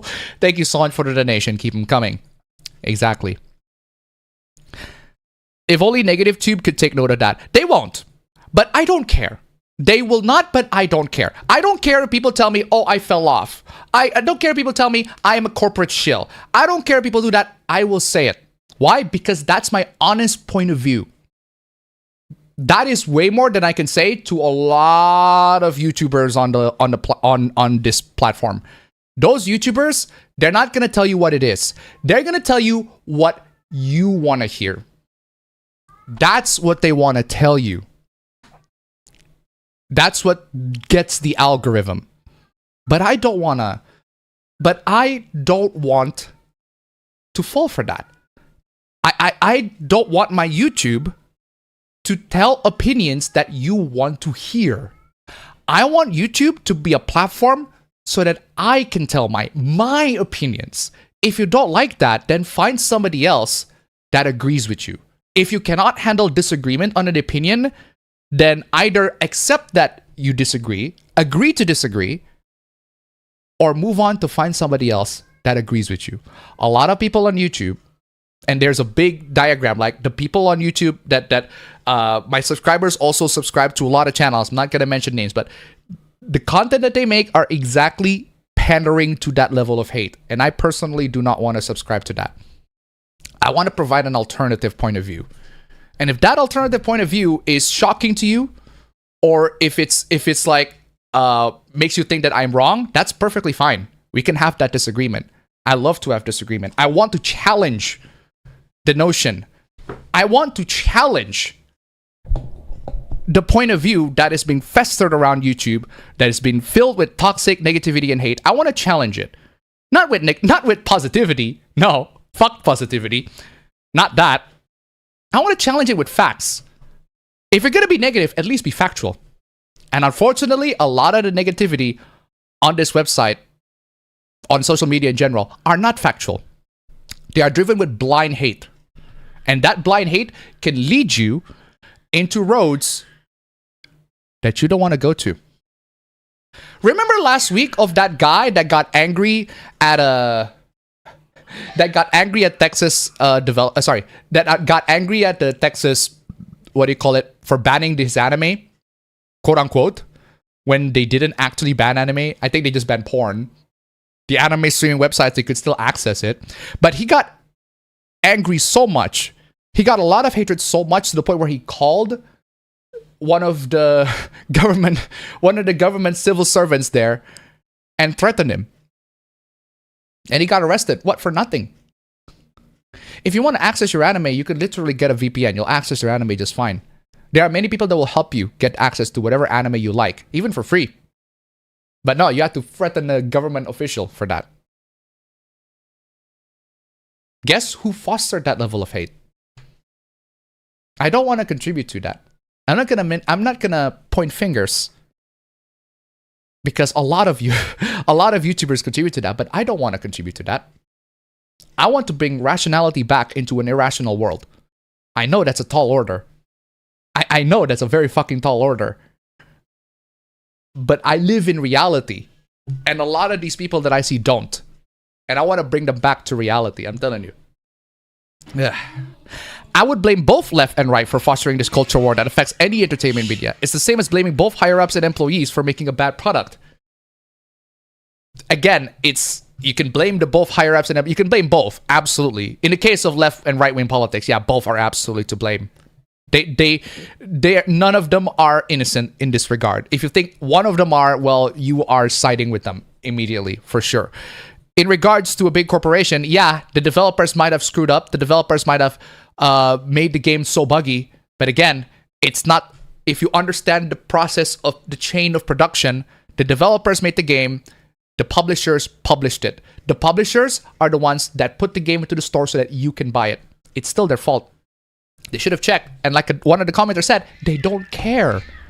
That's the problem. I'm glad that you put it out. Publishers, the suits, they don't care. They don't care what makes a good game. They don't care what makes a game compelling and make money. They don't. They just want to make a game that looks like something that makes a lot of money. That's why. Appa, are you telling people that they are turning into what they despise? Oh, 100%. 100%. A lot of these people absolutely turn into what they despise. A lot of them. A lot of them. And one of the points that I raised in one of my videos, and I'm telling you all this. It's a very hard conversation, but I'm telling you all this. One of the points that I raised in my video is that these people blame leftists, right? They blame leftists for video games failing. So if you blame leftists for video games being destroyed and like video games ruined because of all those evil leftists, you know what that implies? That implies that right-wingers will make games better. Do you seriously believe that? I don't think so. Especially when a lot of the right-wingers that I see, they don't even play video games. They don't even care. Do they even care about video games? The only right-winger that I see, quote-unquote, and even then, is a stupid right-winger, so you don't have to... So if you consider this guy an influential figure on your political point of view, you should get the hell out of here, right? The only right-winger that I see, quote-unquote, that I see playing video games is Asmongold. And you really do not want to use him to set an example. A lot of the right-winger content creators and political influencers that I see, they don't care about video games. In fact, they hate video games. They absolutely despise them. They absolutely despise them. Napa? Huh? Okay, give me... I'll be right back.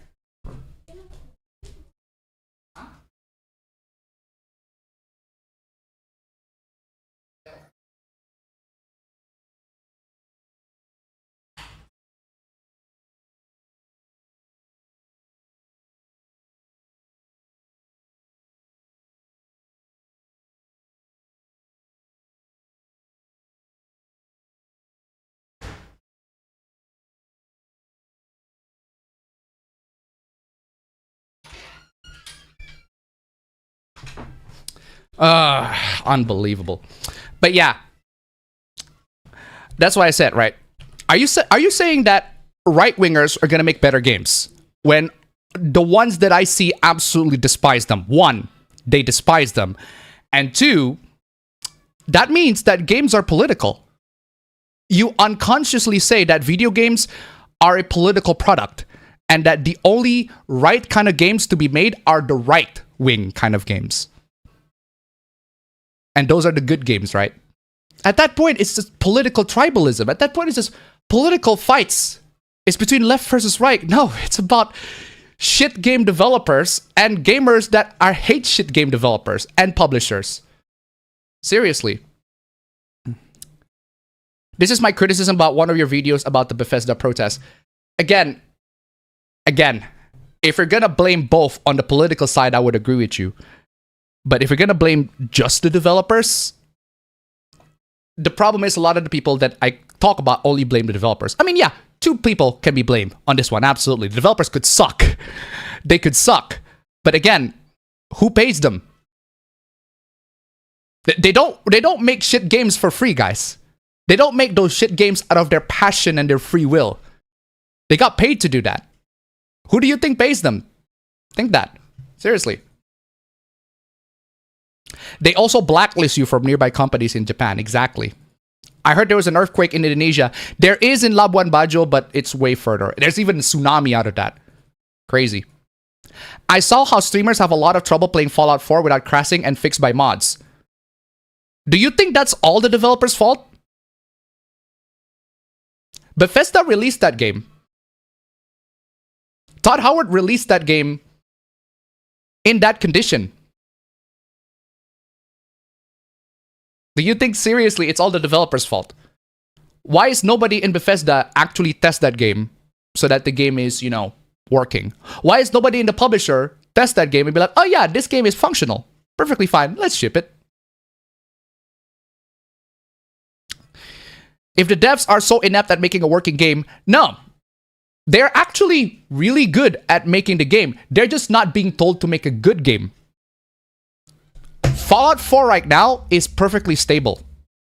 Okay, there are a couple of bugs here and there. But at launch, yeah, it was a disaster at launch. Like any other Bethesda games, it was a disaster at launch. But the fact that the developers are able to make the game functional to the end of its lifetime, what does that say to you? That says that they can. They can absolutely make a game that works. A couple of bugs here and there, but they can make the games that work for the most part. The publishers just don't let them do that. They just don't put them accountable for it. They just take a broken game and they release it to the public. That's not their fault. I know that the developers are not inept because they can turn the Fallout 4 that was buggy at launch into a game that is mostly stable. They can. But the publishers chose to release the game in a broken state. That's on them. Think about that. Todd Howard, the guy from the chess club, ha ha ha ha ha. Like the activists and ideologues that are the types of people who are destroying games, movies, and TV shows. Again, a lot of these ideologues, okay, I want to bring you back to reality for a bit, right? The activists and the ideologues that are quote-unquote ruining games and TV shows and movies are leftists, for the most part. Do you think that if these activists are right-wingers, it will be better? No. I don't think so. Game development at a company is a job. You have to do tasks to get paid. It's not games that you want to make. It's the games the higher-ups want you to make. Absolutely. In one of my old jobs, they fired me just because they changed my boss and the new boss wanted all female staff and I got canned. Yeah. The executives in Western studios don't want to take pay cuts or get shit canned unlike the studios in the East. Yeah, they don't. Management is incompetent, dev team is incompetent or demoralized, which in creative work can hurt a lot. Yeah. Yeah. That's why I said in the top, they literally gave developers propaganda. Yo, we are making great games. They told the developers, we are making great games that are amazing for everyone. That's their corporate propaganda. And they tell the developers from the top to the bottom. Sorry, the company from the top, they tell it to the bottom to increase morale, to boost morale. So that they're encouraged to work. Encouraged to work to do what? To make money for the suits. That's what they're encouraged to do. But they're not making great games. They're told they're making great games. And they made Starfield, which we all know it's not a great game. Just spent 3 hours watching the world's dumbest flat earther. What are you doing, my dude? Developers ultimately have to do what the publishers want, even if they are unreasonable. Exactly. There are some developers that hate gamers or games as they do only for the money and not for the passion for the games. Absolutely. Absolutely. Your face is a conspiracy, dumbass. Dude, why are you still here? Why are you still here? If you cannot disagree, if you cannot engage with me in a reasonable conversation, if you cannot pinpoint to what is the problem in what I think is a conspiracy, and you're just gonna go resort to insult, that I'm sorry, but I won. I just won. That's just how it is. Gimana tuh tanya? Gimana tuh? Yeah, give me a minute.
Yang kalau kucingnya di sini panggil ya.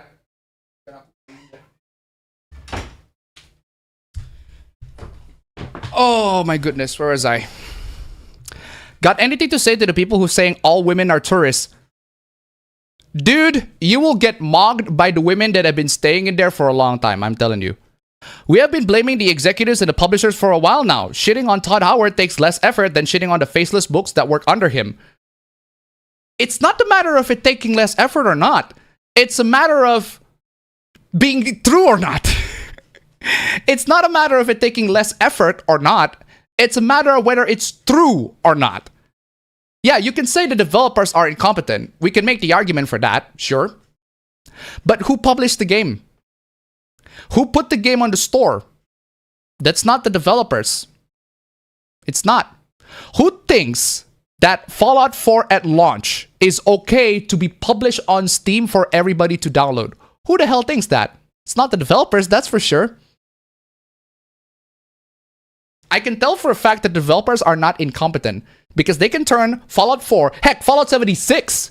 It was a disaster at launch, but a lot of people start to warm up to it as time goes on.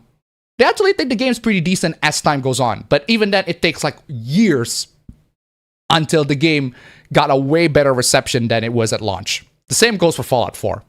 But if you argue with me, Fallout 4 has a lot of problems even at launch. Even if you release the game completely bug-free, Fallout 4 has so many issues. But yeah. Progressive devs exist, they are true believers, and if you're categorized as a problematic group, like gamers, for reasons they will call you deaf without a bit of shame. Absolutely. I'm not saying they don't exist. I'm saying, are they the majority that exists? Are they like the 4,000 people that got laid off? How many game developers are there employed in a company right now? There are like hundreds, if not thousands, of developers that got employed in the layoff. Are you saying that all of them are progressives? Are you saying that all of them are so toxic that they would immediately hate gamers for no reason whatsoever? Microtransactions are in games because they work and make lots of money. Yeah. It's because they work and make tons of money. Why gacha games are popular? It's because they work and make tons of money. Other types of problematic devs that exist in the kind only hires others like them, mainly furry devs or recent H-1B visa devs. Okay, first off, this goes into what I think is the HR conspiracy, right? That HR is only hiring people because they are leftists or they are furries or that they agree to them. HR hiring H-1B visa dev, that actually makes sense because in a business sense, hiring visa, that costs them less, if I recall correctly. I don't know how the H-1B visa works, but point is, hiring people that are not citizens of that country costs them less, if I recall correctly. That makes perfect sense why HR would prioritize them over like regular citizen. But hiring people based on the fact that they're leftists or that they are part of a political group, I don't buy that. I don't buy that. Do you put that you are a leftist on a CV? I don't think so. Do you put the fact that you are a political activist on your CV? No. Do you think if I apply to Microsoft, I literally have no qualifications whatsoever as a game developer? None. Absolutely. Okay, I am information system bachelor's degree. But other than that, no, I don't have any other major qualifications aside from that. Do you think if I apply to Microsoft and pretend that I am a leftist, communist, whatever, if I make myself trans, do you think I would be hired? I don't think so. If you think that I will be hired, no. No, dude. No.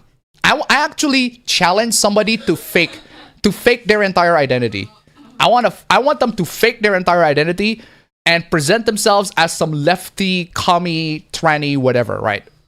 Excuse the slur, but I want them to be all of that, the most leftist person imaginable, and apply to a game dev. See if they got hired. If they got hired, then yeah, there's a big problem in the HR department that should absolutely be talked about. But if they don't, then they are working exactly as intended. Do you have any idea how hard it is to find jobs these days? If you tell me that it's that people only hire leftists, then good lord, I would make my CV to be the most lefty commie CV that you can ever think of. If that's what makes you think that I'm gonna get hired because of that, because I'm a lefty commie. Bro, if that is the thing, man, that's a cheat code. That is an unbelievable cheat code. I would love to exploit that. Anybody should have find a way to exploit that. I would love to see somebody exploit that. But from what I'm seeing, HR only hires people that are within the competency that they ask. If they hire a developer, they need to be able to program. If they hire an artist, they need to be able to have designs and, you know, have a portfolio. Like how most HR do. But from what I've seen, no, they don't hire people because they have the same politics. They don't do that. Or at least from what I'm seeing. It is such a low barrier for entry that pretty much anyone can join. This is also why DLC is so prominent, because you can make additional money of the same product.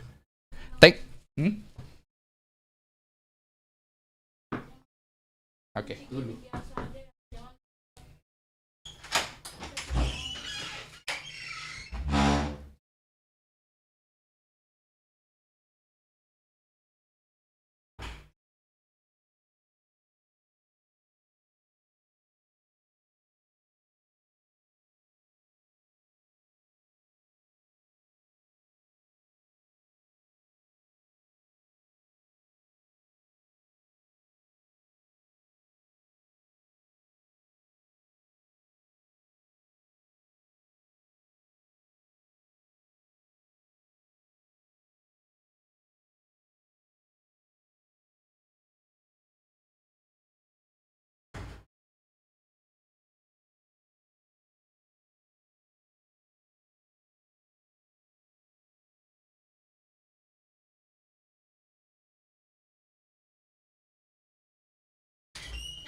Okay, where is I?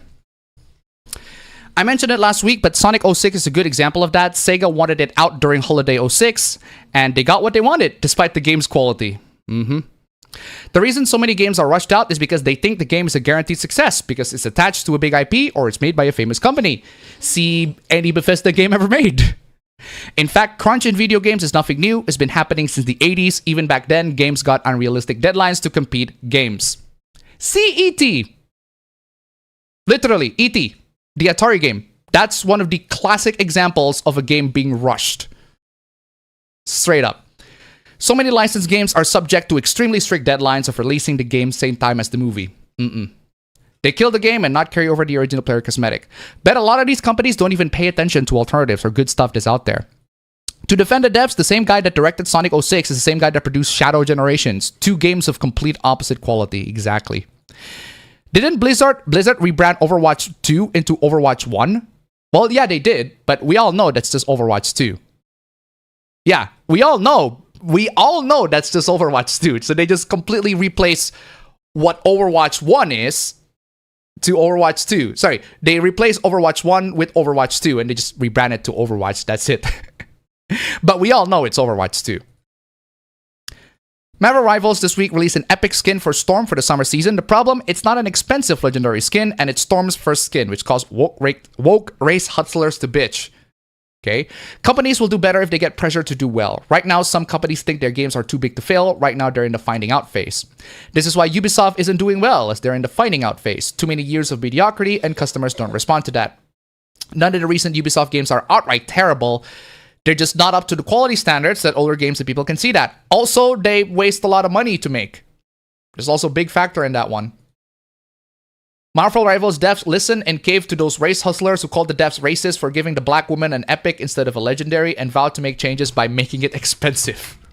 Well, at least they got their priorities to money, right? At least their money's still their priority.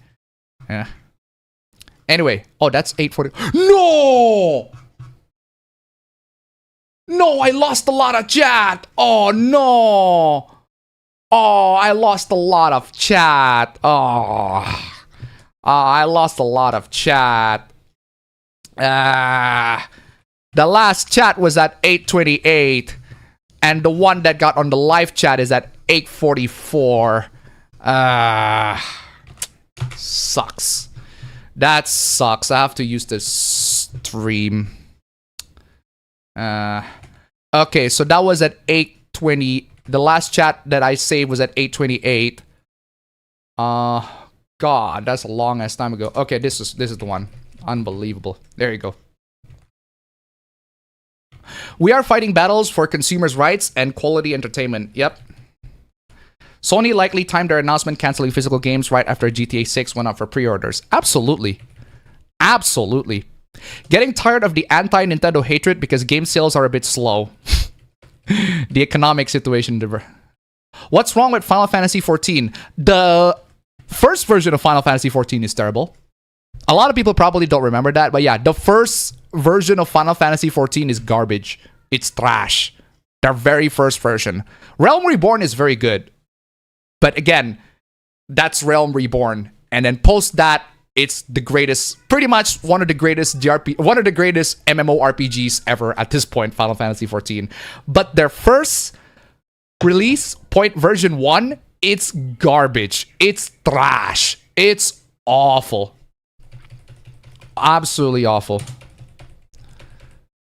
Did Marvel Rivals? So did Marvel Rivals, and surprisingly Fortnite. Yeah. But Marvel Rivals is a Chinese game. Now, Wolfenstein 3D is still like a real old wine. I don't agree. But hey, if you enjoyed that, perfectly fine. I personally don't. I tried it. It's like, I guess it can be fun, but nah. Fortnite sells skins. They can't afford to make ugly characters. Absolutely. They want to make their characters appealing. If you want to make... Wow. Isn't that just a revelation? Do you want games to look hot? Make sure that the fact that the characters look hot is profitable. Make sure that the characters being hot is something profitable. So Fortnite, in that regard, at least got the message right.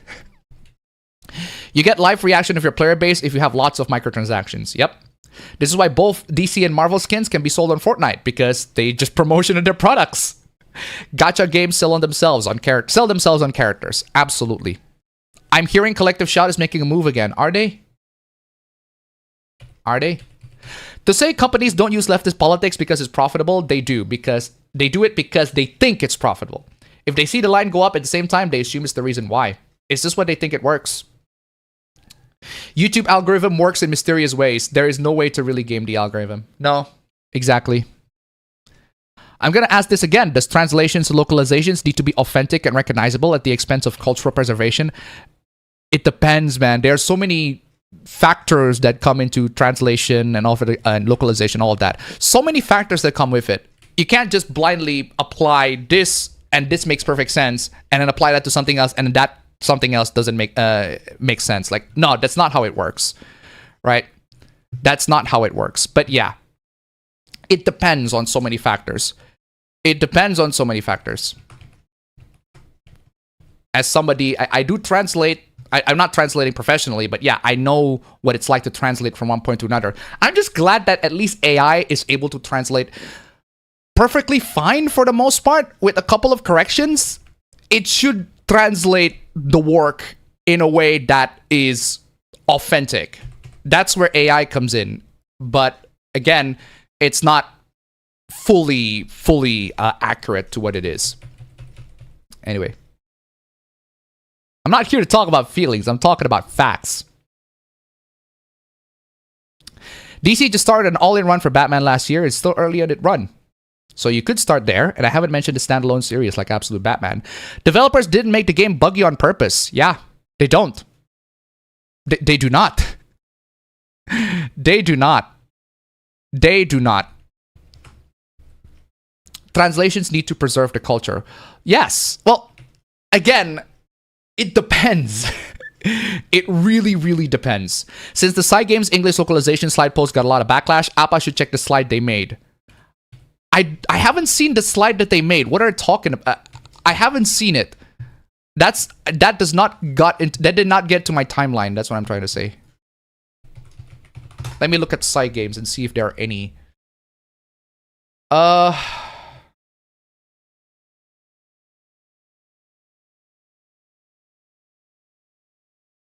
Okay, so this is the summary.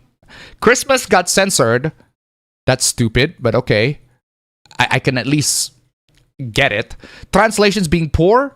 The hot rod debacle. Romantical language between Uma and Trainer is limited to almost nothing. Okay, that is really stupid. That's not translation. That's straight up removing content. Major difference there. There's a major difference between translating something and removing content. Like, you're not translating nothing. You literally translate nothing. You didn't do your job. In that case, what the fuck are you doing? That's a big difference there. In that regard, what the fuck are you guys doing? Dude. If you're gonna translate. The result, if it is a 1, it should be a 1 on the other end, but in a different font. It's so stupid.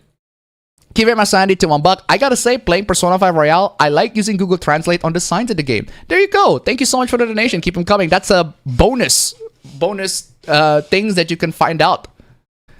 Overweight or heavy Uma Musume weights are censored. Okay, comprehensive list of what changed, and it is not minor. Okay. You know what? That's a lot. So let me just let me see if I can I'll have Meta to summarize this. I'll Meta to summarize. Okay, Meta, please. These are the list of what do you call that? It's in Pastebin. All the censorship cases in Uma Musume, or at least the one alleged by the base poster. Summarize, what do you call it? Organize and summarize.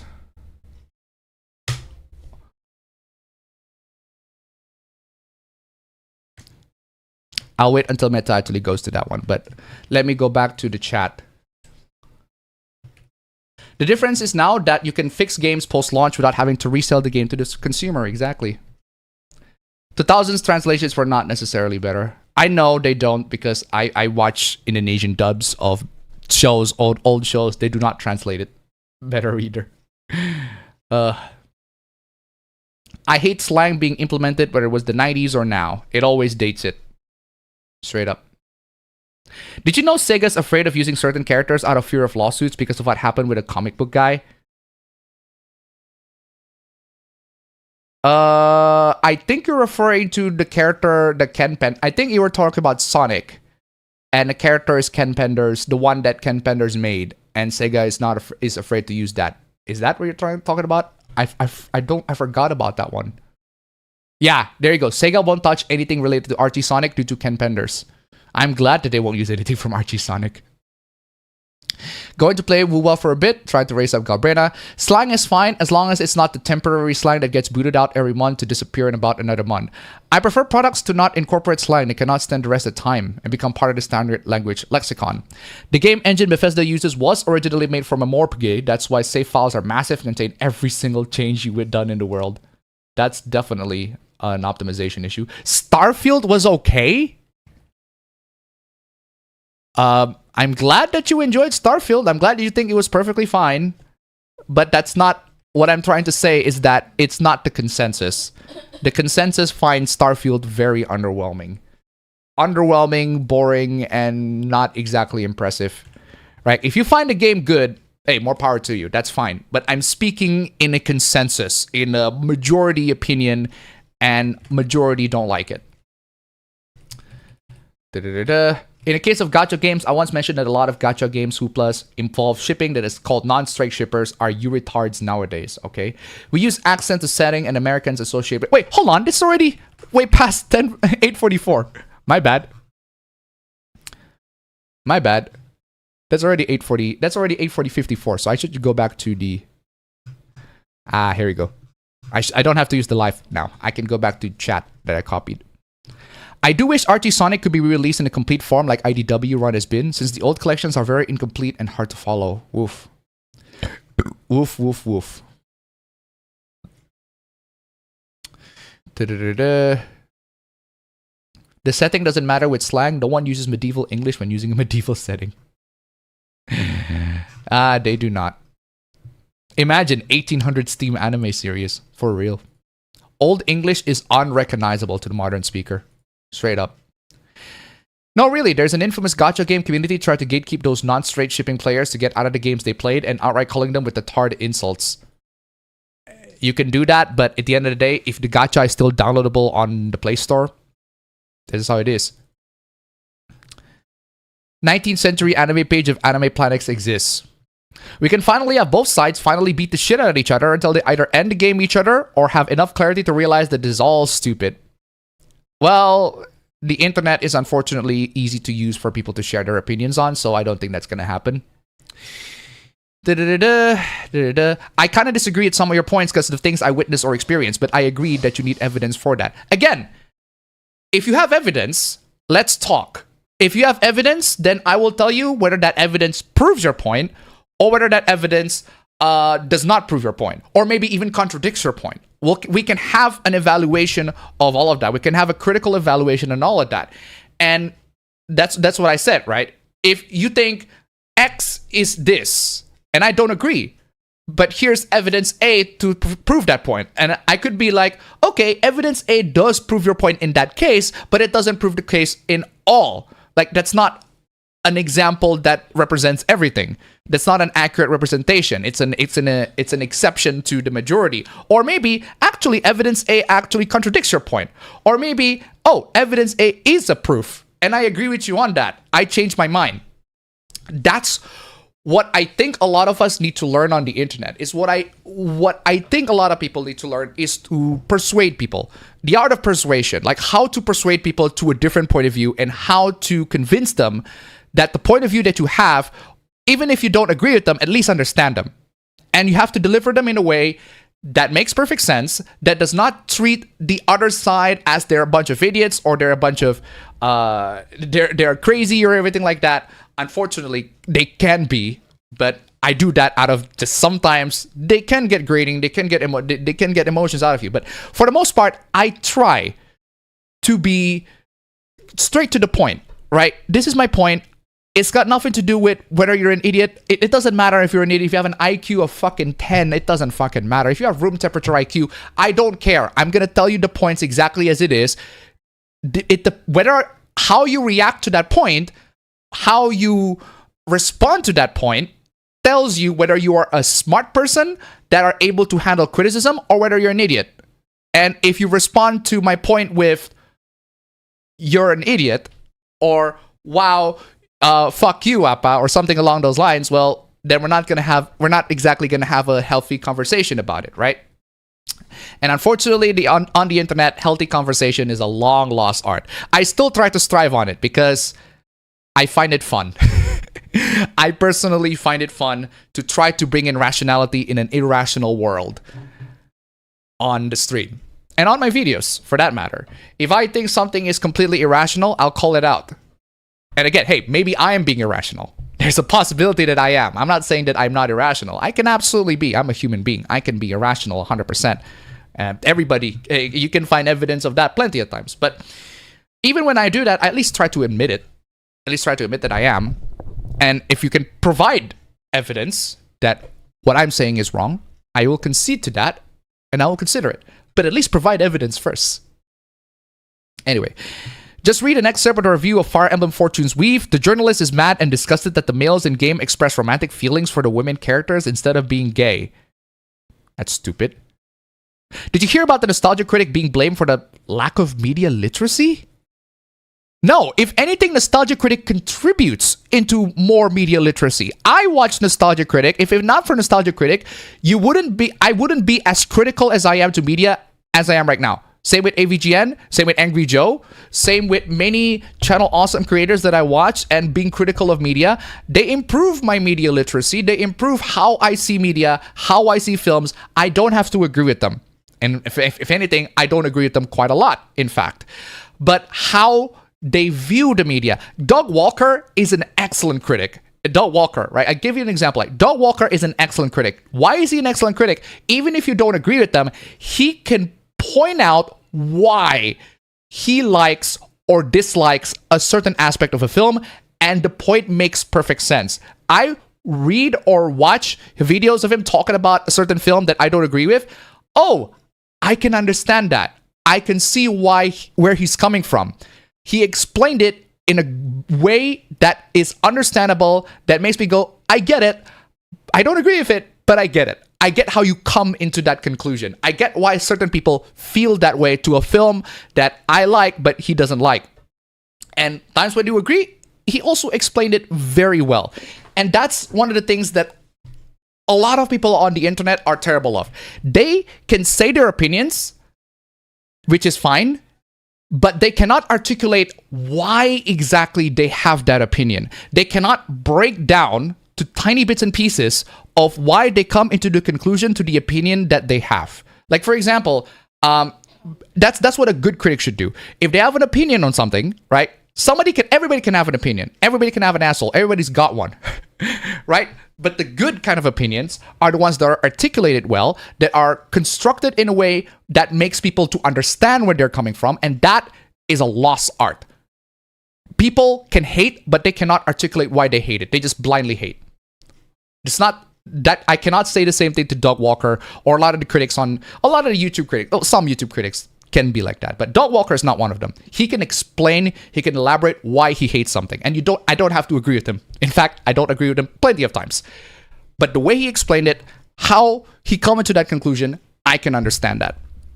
And that's a lost art that a lot of people on the internet do not have. Anyway, I don't know where Apabro is genuinely. Pac-Man port to the Atari 2600 is so bad. So bad. ET was rushed 100%. Zootopia 3 is a thing. Apparently it was announced. I like Zootopia 2. I think Zootopia 2 is just as good as the first one. I like the first one and I like the second one. Is 3D Sonic games a good starting point to get into? Yes and no. The thing about 3D Sonic, the thing that I love about 3D Sonic the most is the lore. I love the lore out of all the 3D Sonic. Sonic Adventure 1 leading to Sonic Adventure 2, leading to Sonic, I think it leads to Sonic Heroes and then Shadow Generations. Or is it Shadow Generations or first? Sorry, Shadow the Hedgehog and then Sonic Heroes. I forgot which one. But the point is, there is a continuity of lore between all of those games that lead into a really, really cool storyline. And even 06, as much as I don't like 06 in terms of gameplay, the story is amazing. Sonic story sucks, but Shadow is amazing in that. Silver is amazing in that. Mephiles is amazing in that. Blaze is amazing in that. Hey, it's just my Sonic waifu bias. But regardless, there is a lore in 3D Sonic that in my opinion, no 2D Sonic game could ever match. 2D Sonic games are all about the gameplay, and the gameplay is it's great. That's why a lot of people love 2D Sonic. But the lore is, well, they're there, just not as expansive as the 3D Sonic. 3D Sonic has really good lore, but the game is so-so. 2D Sonic has great gameplay, but the lore is, well, it's there. It's there. Not the greatest, but it's there. It exists to serve you as a player. And that's why, as somebody who prefers Sonic for the lore, I love 3D Sonic way more. Because they have way more expansive lore, just the story is more expansive. The characters, they explore them in depth, in detail. But again, I don't blame 2D Sonic for not having enough lore, because they had to make games that compete with Mario at the time, and they reasonably so. Reasonably so. Appa, it's probably not as direct as telling the employer in your politics outright. It's more like that 3 fingers meme from Inglourious Bastards. Well, not as direct. But again, what I'm trying to say is that in a company in the modern times, that's not how you hire people. You don't hire people because of their politics, if you ask me.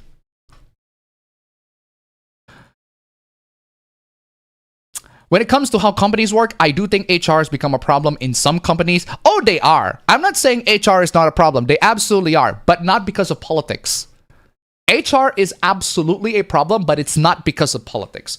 The reason why HR in a company is a problem, right, is because they control the people way too much in terms of their attitude. Forget political attitudes, forget political opinions, but like general attitudes. They can be incredibly controlling. Like if you behave in a way that is uncomfortable to another employee, the employee tells the HR, it's like, and you're gonna get either warned at best or fired by HR because they think you act or behave in a way that is uncomfortable. That absolutely happens. And sometimes you do that unintentionally and like, yo, I apologize, I'm sorry, I will try to be better next time. But other times, like, they don't accept that. Yeah, you're just off, get out of this fucking building, etc., etc. That's just how it is. That's just how it is. And that's what I don't like about HR. They are overly controlling. But if you tell me that they're overly controlling because of politics, no, they are overly controlling everything. They are overly controlling in regards to everything. but they don't actually have the rights to fire. The thing is, well, they can suggest the executives that they should fire you, but they don't exactly have. At the end of the day, like the commenter said, the suits don't really care. They just tell the HR, take the HR's word as they see it, and if they say you got fired, the executives are like, yeah, fine, get fired. Kimmer Sandy to $1. Doug Walker is an excellent critic, and he is media literate, but they're not the same thing. A lot of nitpickers, for example, are picking nits because they are media illiterate, or they just took Alex Meyer's videos as reviews and not jokes. Thank you so much for the donation. Keep them coming. Again, I don't think personally, like, I subscribe to CinemaSins, but I don't watch his videos regularly because I see his videos are not really pointing out flaws of the film. They're just jokes. They're just making fun of jokes. They're just entertainment at the end of the day. And it makes perfect sense if I see it as just entertainment. But if you see it as like a legitimate point of view or legitimate criticism of the film, you are delusional, dude. That is just stupid. That is stupid. Again, there are YouTubers that contribute to that quote-unquote media literacy, but Doug Walker is not one of them. And I certainly do not want to contribute to that. I want to be critical of media. If I want to be critical of media, I want to make sure that how I become critical of it or what I like or dislike about a media can be articulately expressed. That's what I'm trying to say. Thank you so much for the donation. Keep them coming. Let's, guys, if you can make it to $30 on Super Chats and Stream Elements. Last week, we made it for both. If you can make it for both this week as well, that'd be amazing, guys. Oh, by the way, got a huge shout out to the guy who donated $30 on Patreon on me. Thank you so much. And also to the guy who donated me on Ko-fi. Absolutely. Thank you so much. Absolutely fantastic. Beat Mark Echo getting up on PS2, and it was great. Clunky with the combat and some of the objectives, but it was fun. Banger soundtrack and platforming that copies the Prince of Persia games, but in a good way. I don't know about Mark Echo getting up. I should definitely get this game. I should definitely get to consider playing this game. I sort of know about this one. Oh, I do want to get playing that game. That does look like pretty fun. Stop losing us. Oh no, they also hate straight ships that isn't male rover. The West hates hot characters. Well, you're from the West. Do you hate West characters?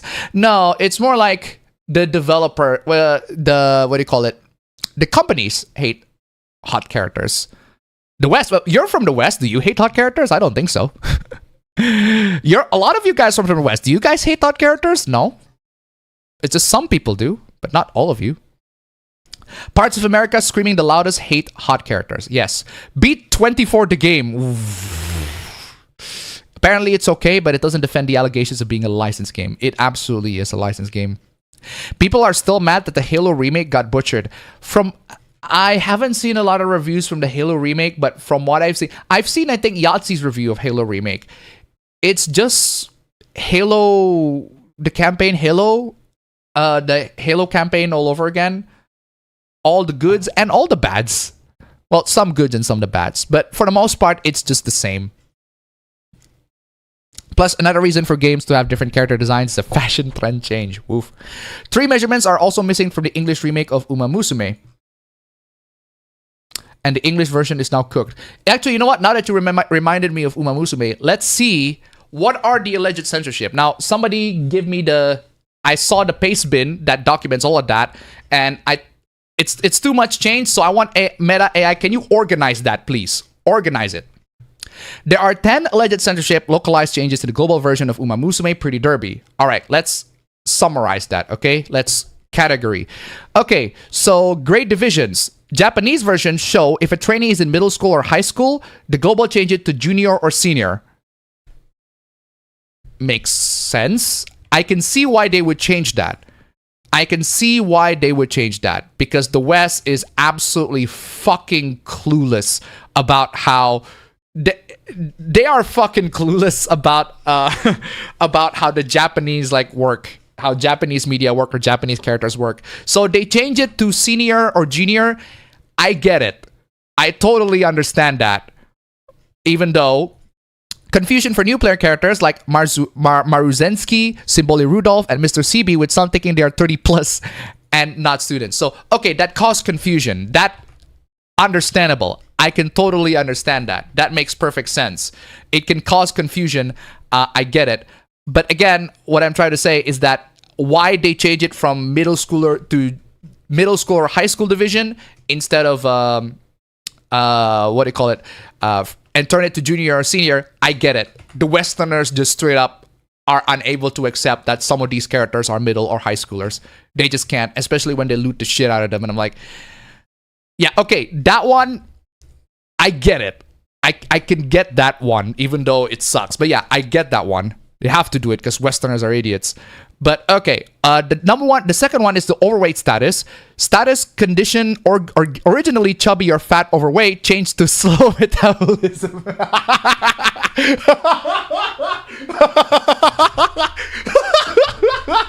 Okay.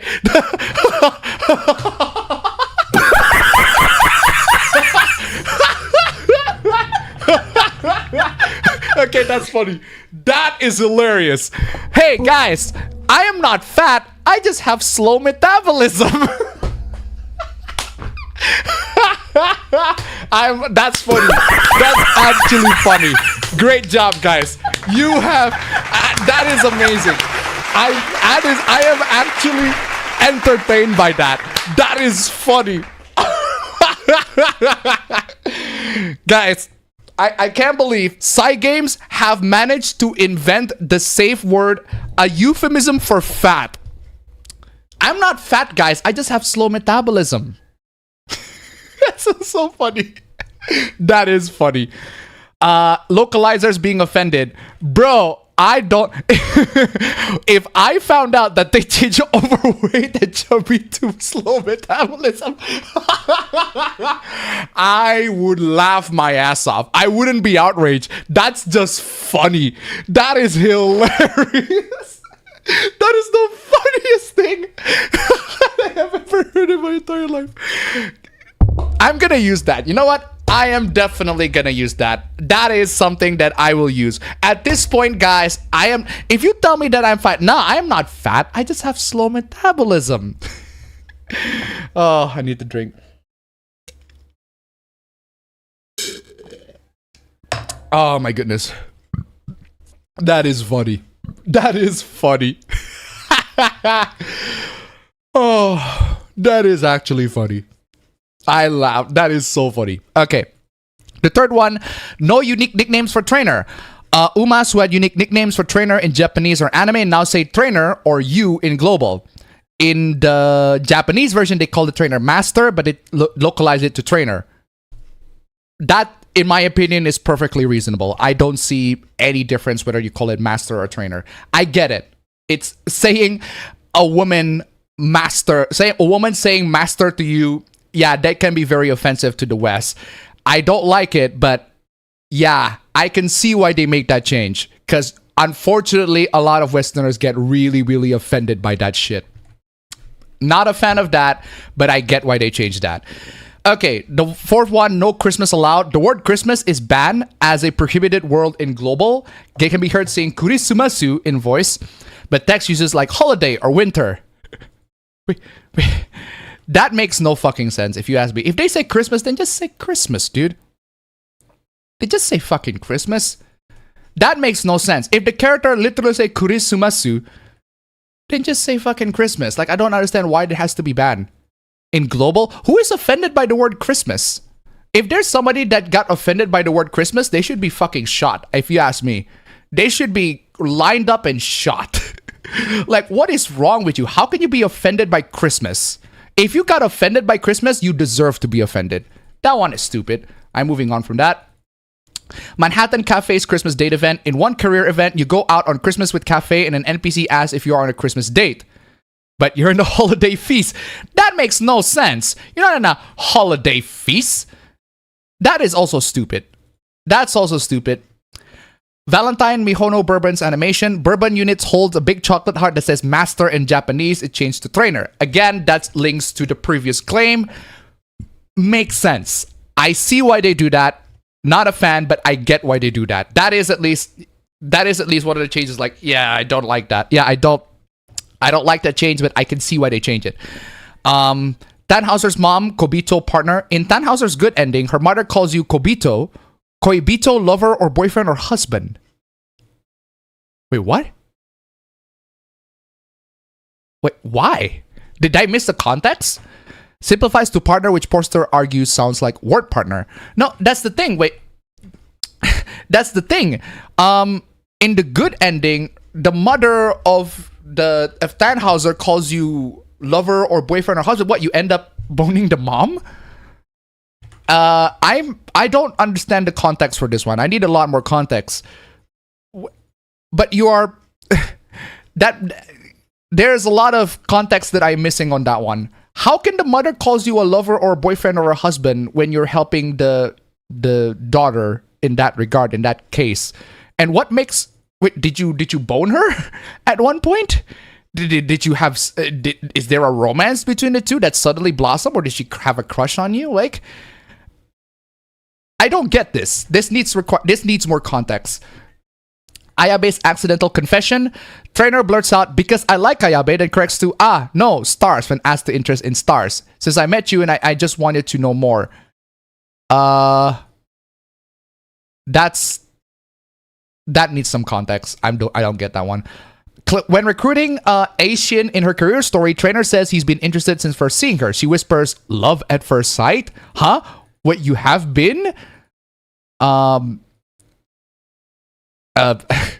I don't get it. That requires a lot of context that I'm not familiar with the game. A clear and beautiful night at Shrine Alone at Night. Rudolph says Japanese words that I cannot say. The moon looks so beautiful. A classic Japanese way to confess feelings. The moon is supposed to be a perfect crescent tonight, and I hear that the sky is clear. Oh, it changed so that it's not a confession. Changed from a romantic confession to weather talk. Does Uma Musume actually have romance? Like canonical romance, like mechanically speaking? If you go to the trainer, if you go to the horses, do you actually romance them? Or is it just like a partner, it's just like a trainer-partner relationship thing? Like, it depends on what the intention of the game is. Like, if the game is supposed to be a game where you can romance the horses and they change it so that it's not romantic, yeah, that can be a problem. That can be a problem. But then again, if you already changed the fact that the horses are juniors and seniors and not the fact that the horses are middle to high schoolers, then what's wrong with romancing them? Because you can romance them.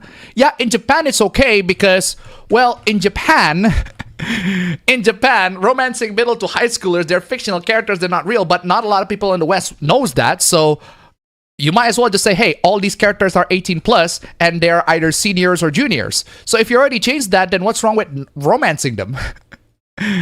So from what I'm seeing, the romance is implied or teased, not exactly explicitly told. But this one is an actual confession, but not a direct confession, but more like an indirect confession. And even then, from what I'm seeing, it's like I need context to all of those. I don't play Uma Musume, so I don't really know where it goes, right? Maybe the people that do, they understand that, but I don't play it. Regardless, out of all the localization changes that I am seeing, well, there are some legitimate cases of censorship. The most egregious one is the Christmas one. I just do not understand why you want to censor that. I'm like, it's Christmas. It's not the most... If you find that offensive, there's something wrong with you. I'm sorry. Like, there is genuinely something wrong with you if you find Christmas offensive. I don't even celebrate Christmas. I'm not even a Christian. I mean, some part of my family Christian, but I don't even celebrate Christmas. And even I don't find, if you say Christmas, I'm not going to be offended. It's just a normal holiday. I don't get it. I personally don't get it. Okay, so those are all like the alleged quote-unquote censorship, right? Anyway. Oh, you know what I'm going to do? Oh, you know what I'm going to do? Oh, you know what I'm going to do? Oh, I'm going to do that. I'm going to do this. I'm going to do this. I'm going to do this. I'm going to do something that I am going to do something that I am going to... I am so going to do this.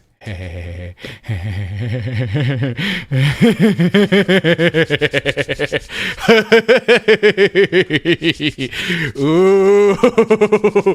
Tombstone 3. I'm so glad that you sent me those comments. You know what I'm gonna do? I am gonna feed them to AI. And I'm gonna tell the AI, just remove all the shit and focus on the points. Sorry to all the commenters out there that's screaming hate. You are not gonna get direct responses.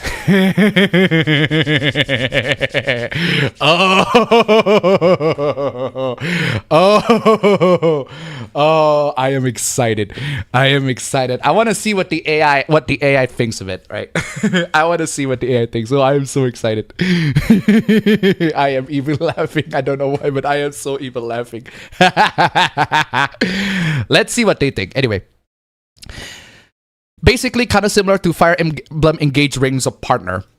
I don't like how Persona 1 PSP changed the sound effects or missing some, especially the lack of ambient sounds in the dungeons. That's not controversial. That's a perfectly valid criticism.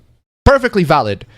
That is absolutely perfectly valid. Even if it's like a minor change, like, and they remove that, perfectly valid. I get it. What are some examples of bad Indonesian dubs? I can't recall anyone at the top of my head. Oh, one. I can tell you one. There is a scene in SpongeBob where Squidward says, it shows a metronome, right?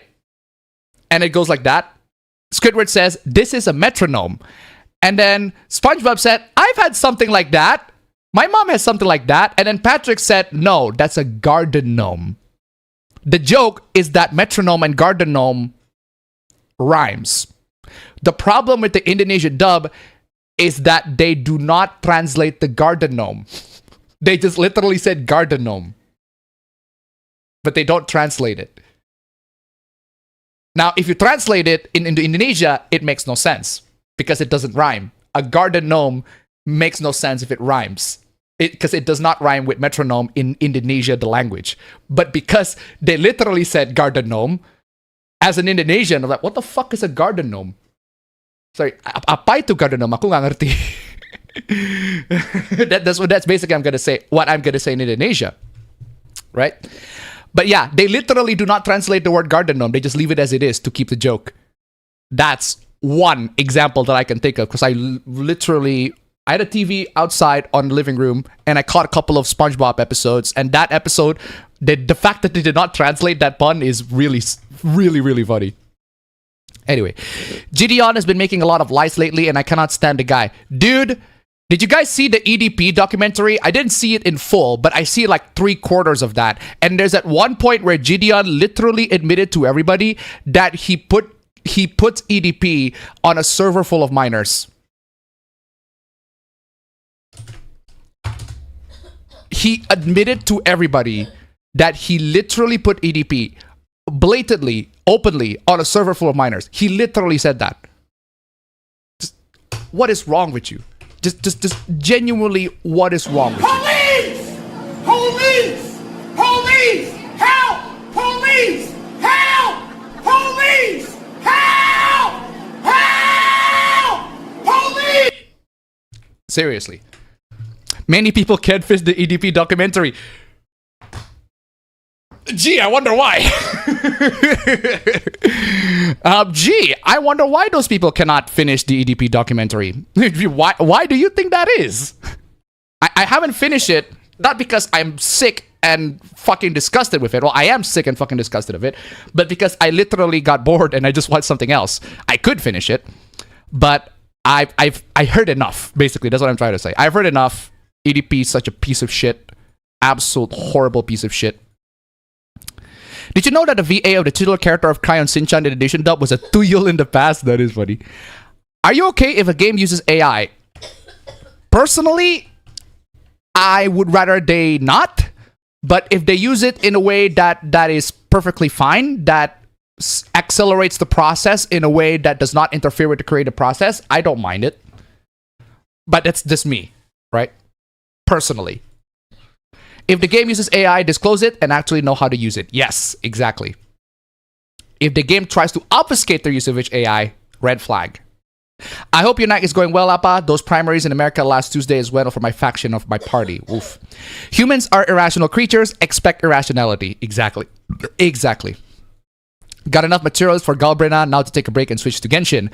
Trying to find some money for my great states. The Minnesota State Fair is one of the biggest in America. Did you hear Asmongold being called a leftist because he doesn't hate gay and trans people? That's the audience that he cultivates. He brought that audience to himself, honestly. Apparently people can't understand. Yeah. I get it. Apparently people can't understand without agreeing. I'd much rather watch AVGN and Nostalgia Critic talk about game or a movie than I would for many other people. Exactly. I like Bennett DeSage for the content and old anime, despite they're pretty harsh when it comes to their opinion on the anime they review. Bennett DeSage was also part of the channel. Awesome. He was.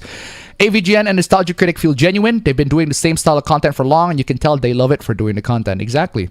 Is 3D Sonic games all connected or in the independent universe? Depends on the game. Some of them are connected, some of them are not. It depends on the game. Some of them are connected, but some of them are not. Even then, their connections are not like blatant. They're loose connections, but they're still connected nonetheless. Okay, next part of the chat.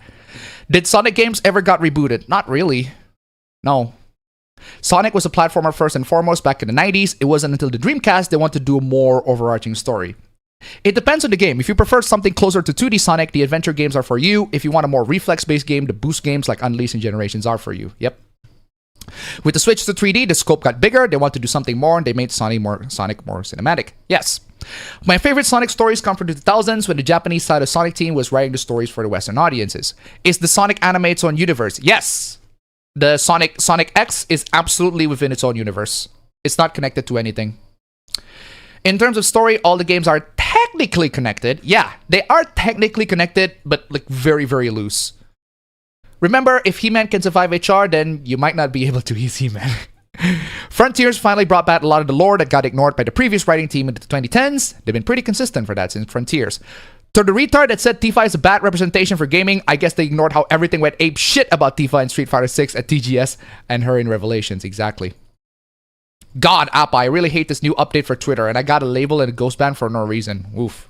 Is Appa legitimate or just entertainment? Woof. I've been really enjoying Tokon on PS5, thankfully, and would love to characters like Ultron, Thor, Rogue, and Gambit. Sounds like Americans are being racist to the Japanese. Also, really looking forward to next month because it's Summer Game Fest. Summer Game Fest.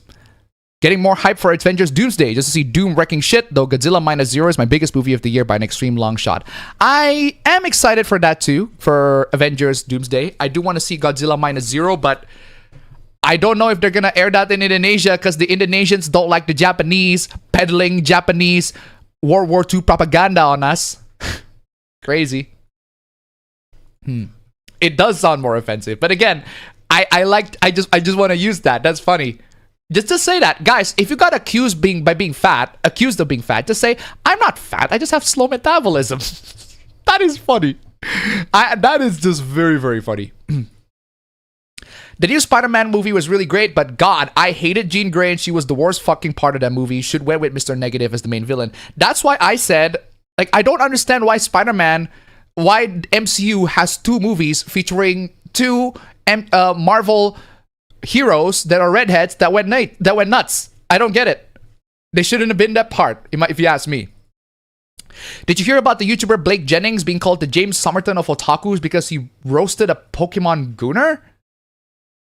But wait, James Somerton, if I recall correctly, he's the guy that plagiarized. Isn't he the guy that plagiarized a lot of people's content, James Somerton? Why was he called the James Somerton if he got roasted by a Pokemon Gooner for... he got roasted by a Pokemon Gooner for plagiarism. Is that it? Master is not necessarily offensive. It's all over anime. Not in Japan, yes.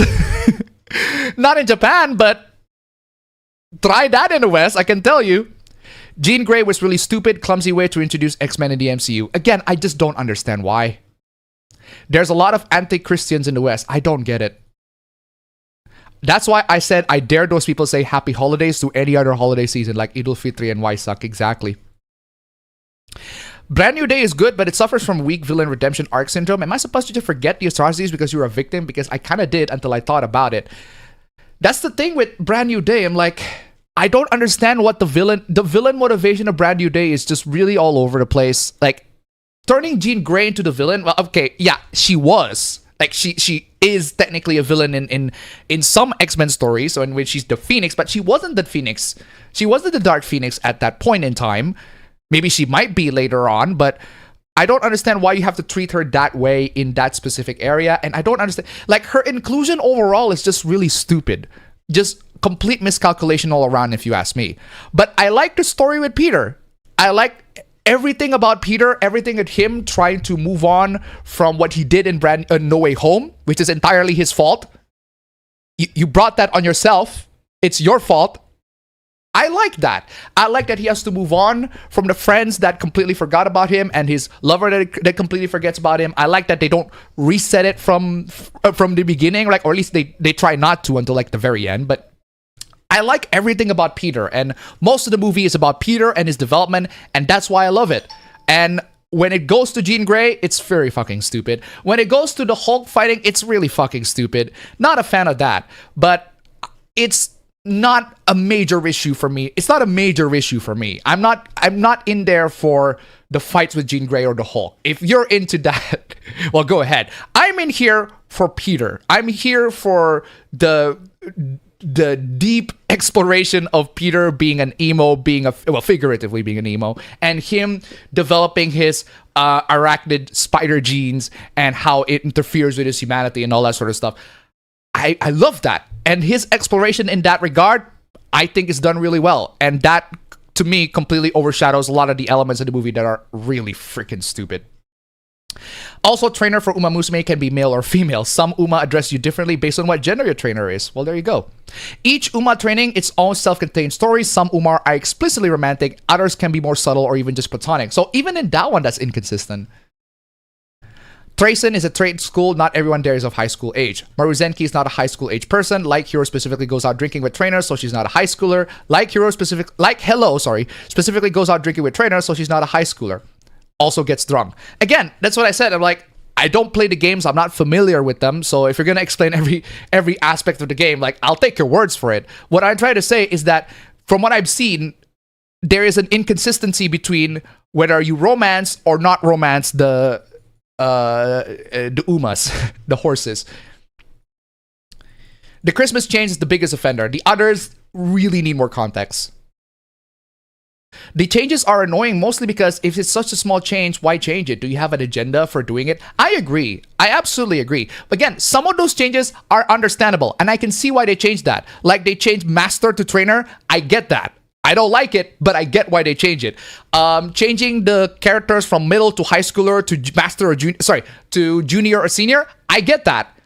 I'm not a fan of that, but I get that. I get why they changed that. But the Christmas one is so stupid. I'm like, why? That's stupid. Really, really stupid. But you have common sense. People that get offended over those things are so terminally up their own behinds, I don't think reality is real for them. Pretty much.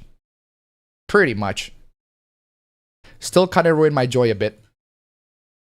Tim Horton started a big Harry Potter promotion. I bought a golden snitch Timbits holder. My sister went matrosphobia, but we are civil about that. I still like Harry Potter regardless of J.K. Rowling. J.K. Rowling being an idiot has nothing to do with her work, if you ask me. Bob Chapek plans to expose Disney in his new book. Okay. I make sure you've gotten the 2 memes I make. Of course, I got it. Language puns never translate. That's nothing new. Exactly. Exactly. Oh, Patung Nom. Patung Nom, that does translate. But Nom is... There's another Indonesian word for Nom as well. Maybe many people can finish the EDP documentary. Exactly. I don't like the localization changes in Uma Musume. I already seen the localization changes in Uma Musume. From what I've seen, the most egregious one is the Christmas one. I do not understand why. The rest, some of them I get. Some of them I need context because I don't play Uma Musume. So I don't understand what's going on. Oh, they're like 27. Hold on. They're like 25. I don't know if... Oh, it's maximum of 10. Dang it. It's maximum of 10. Okay.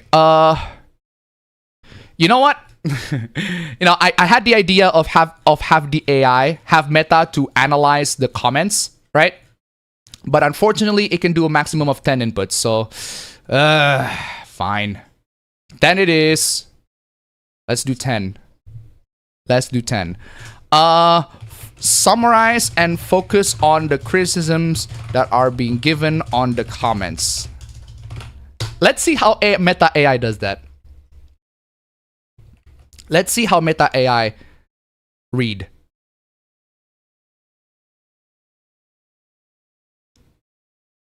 Okay. Wow, they summarize it pretty well. All right. Very nice. Very nice. Okay. So next one, I'm gonna go the next 10. Oh, okay. Okay. Summarize these. Only focus on the criticisms. Only focus on the criticisms. The legitimate points. And criticisms. I just want to focus on that. I don't want to focus on the dumb shit that the people say, right? That's another thing.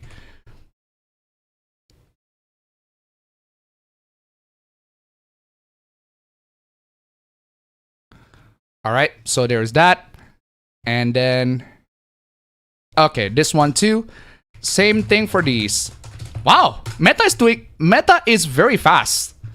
Meta is very fast at summarizing it, and that's great. So, oh, I fed it to AI, and I want to focus. I literally tell it, just focus on the criticism so that I can respond to them. I fed it, and like, oh, we'll have to see how that goes. They invited Cristiano to that documentary. I don't know why. I don't know why. Guess that makes me a leftist now, I guess. I guess that makes you a leftist. Seriously, I don't get just lots of dumb stuff. AVGN has lowered the quality of the episodes. Of course, but I would rather watch an AVGN episode right now, the modern AVGN episode, over like a lot of reviewers. Selamat Merdeka pa. Any good beginner games for strategy in general? I got to enjoy BioShock 1. Any good beginner games for strategy? The game that I grew up the most for strategy games is Rise of Nations. And I cannot look at any other strategy game since. Just play Rise of Nations. Amazing game. I didn't know not hating gay and trans people was determined in the political side, I guess. All Sonic characters are canon. Yes and no. Yes and no. Yes and no. Jean Grey is such an odd villain for Spider-Man. Exactly. I've been getting me some new stuff. He has banged Mary Jane and Morgan. A lot of people think that response videos and videos that inform people about bad people are plagiarism. Wait, again, plagiarism implies that they copy from someone. Who are they copying?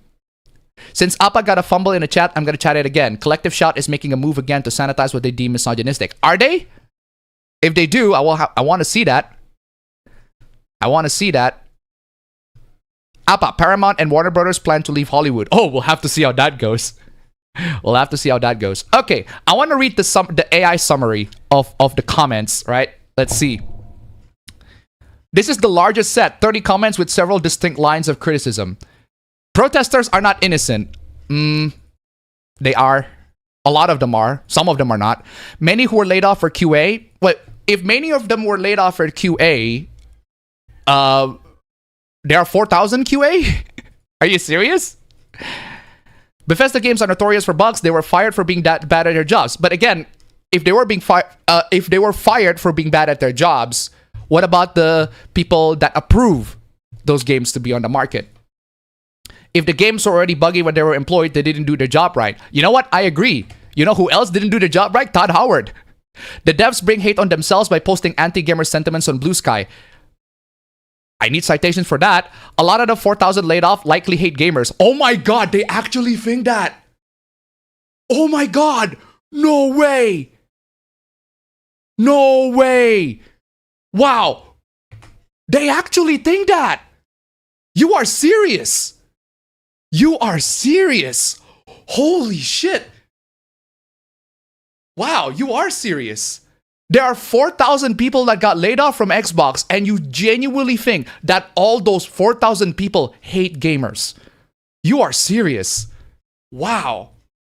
That is insane level of delusion. That is crazy.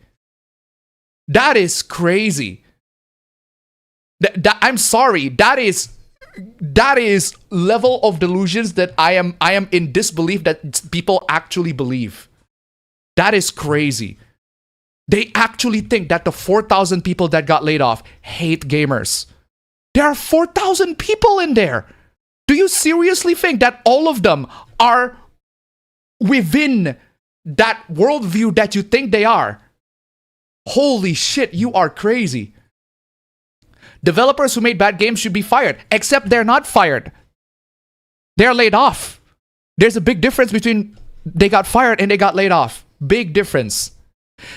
Counter argument that games releasing buggy means QA was ignored. Companies ignore QA feedback because fixing things costs time and money, and QA testers are often contractors, so buggy games are a result of management incompetence. Well, there you go. That's exactly what I said. If bad games are blamed on the suits and not developers, do suits then deserve credit for good games? Yeah. Yes. Yes. Yeah. Yes. Yes. Yes, yes, yes, yes, yes, yes, yes, yes, yes, yes, yes, yes. What are you yes, talking yes, about? Do you yes, expect me to yes, disagree? yes, Yes. They absolutely are. Yes. They are the ones that released the game into that state, dude. Of course they deserve to get credited. They are the ones that direct those developers to make the game to be that good. Oh my god. Of course. Criticism of consultant agencies like Sweet Baby. Dude, Sweet Baby Inc., I've said this many times, right? They are nothing burger. If you treat them as big as they are, you are delusional. I'm sorry, they are not. They are an absolute fucking nothing burger. They are not as big as a lot of these outrage bait channels love to make. If anything, they are a distraction. They are a distraction. They just love to say, oh, they have leftist politics. Let's go against people that have leftist politics. I'm telling you, no. Argument that activists entered the industry and convinced or pushed suits to make changes. No, they're not that powerful, dude. Dude. They are not that powerful. I'm sorry. If you think they are, then you are not living in reality. I'm playing Cheng. I am playing Cheng. You're not living in reality. You're arguing against reality. You're arguing against reality. That's exactly dude. what I'm saying here. Cheng. That's not reality. That's not the reality that I live in. You're not living in reality. You're totally detached from reality. Yeah, you are totally detached from reality, dude. You are totally detached from reality. If you think activists convinced the suits to make change, like, no. No. No. No. Do you think those activists convinced the suits to release the game buggy? Do you think those activists convinced the suits to release the game in an unplayable or a garbage state? I mean, yeah, they could convince them to release the game with a worse character or the character designs being slightly worse, sure. But what about the games being, playable? Have you ever considered that those activists only care for the story and the aesthetics and the character design? What about the actual gameplay? That's not exactly a political thing, is it? Or are you saying that they are? The gameplay is not exactly a left or right wing thing. If I recall correctly, right? Am I wrong? Am I wrong to think that video games, in terms of the gameplay, is not political at any sense whatsoever? Am I wrong to say that the most important part of a video game is being able to fucking play it, to quote AVGN? Am I wrong to say that video games, the gameplay of a game is not a political issue? So do you think that Bethesda releasing the game in a buggy state is a political issue? Come on, dude. Right, center-leaning devs are more likely to put aside politics. No!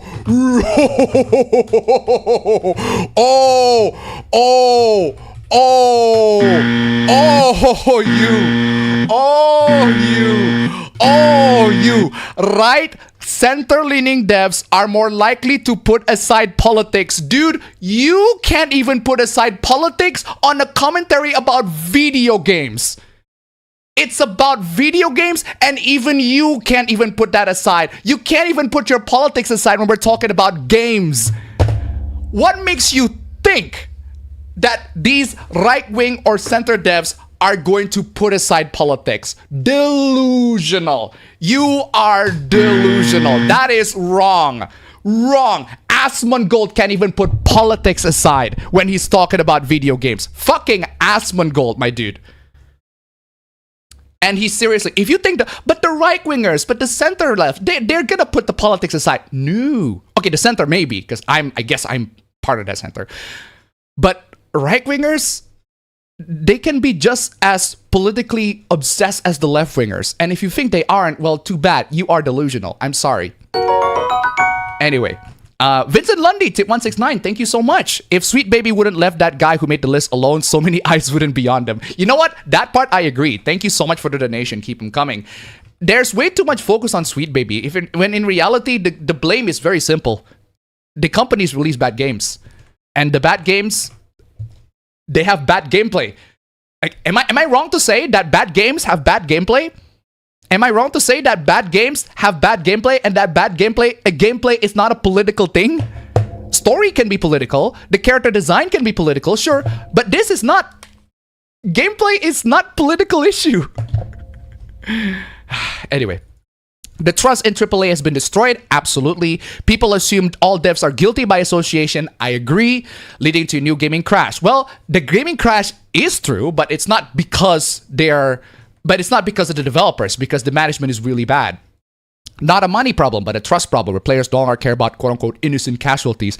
The players, unfortunately, don't. They just want to blame at this. Gotta blame somebody, otherwise it's all my fault. Fuck that. This is how you behave. This is how you behave. Gotta blame somebody, otherwise it's all my fault. Fuck that. Except, unlike Chloe, it's not your fault. Gamers, they're not your fault. This is not your fault. But you blame the wrong somebody. It is the Democrats' fault. It's the Democrats' fault. They are woke communists, blaming leftists for the layoffs. Oh my goodness. Cutting staff is the suits fixing mistake. No. It's the suits making a mistake. The suits making mistake and they had to pay it. If a product doesn't make money, there's no money to pay employees. If a product doesn't make money, there's no money to pay employees. If there are no money, if there are no products to pay, if the product doesn't make money, then you're not gonna have money to pay for employees. Gee, you think? Really? Really? What is this dumb assessment, dude? What is wrong with you? If the product doesn't make money, there's no money to pay employees. Yeah, who do you think has the idea to make products that don't make money? Who do you think has that a brilliant idea? Think about that for a second. That working on a trash game means you should update your resume and look for a new job. CEO also gets laid off when studio shuts down. Are they? Are they? Name me. Who? Who? Hold on, who is it? Who? Like, I'm genuinely going full owl here. Who? Who's the CEO that got laid off? That got laid off when a trash game got released? Who? Todd Howard is still there. Yeah, what's the name? What's the name of the... son of a dingus. What's the name of the... Phil Spencer. Yeah, Phil Spencer got put aside in favor of Ashish Sharma, but that was a recent move. Very, very new move. Is Bobby Kotick still in Activision? I forgot. But yeah, no, the CEOs don't get laid off. I want sources for that, please. Competent devs will leave to form new companies or skeleton crews that actually make money, while AAA studios are closer to adult daycares than serious industry. You know what? At least that point I agree. That point I do agree. They do feel like an adult fucking daycare and makes absolute trash games for the sake of just making money, but seriously. Not cheering layoffs even if some deserve it, because laid off people stop producing and will receive tax money, and it creates more communists or socialists. So basically, this whole move is only going to create more communists and socialists, which is not what you want. So yeah, sucks to be you. Devs are also to blame, not just corporate suits. Western devs make vanity projects no one's want, have public meltdowns over games like Natunia or Nikke, and openly say they want to change or ruin games and make things general audiences will hate on Blue Sky or X. Okay, just because you have opinions that you don't agree with, and I don't agree with a lot of things with them, doesn't mean that they deserve to get laid off. One. And two, the devs being to blame, not just the corporate suits, right?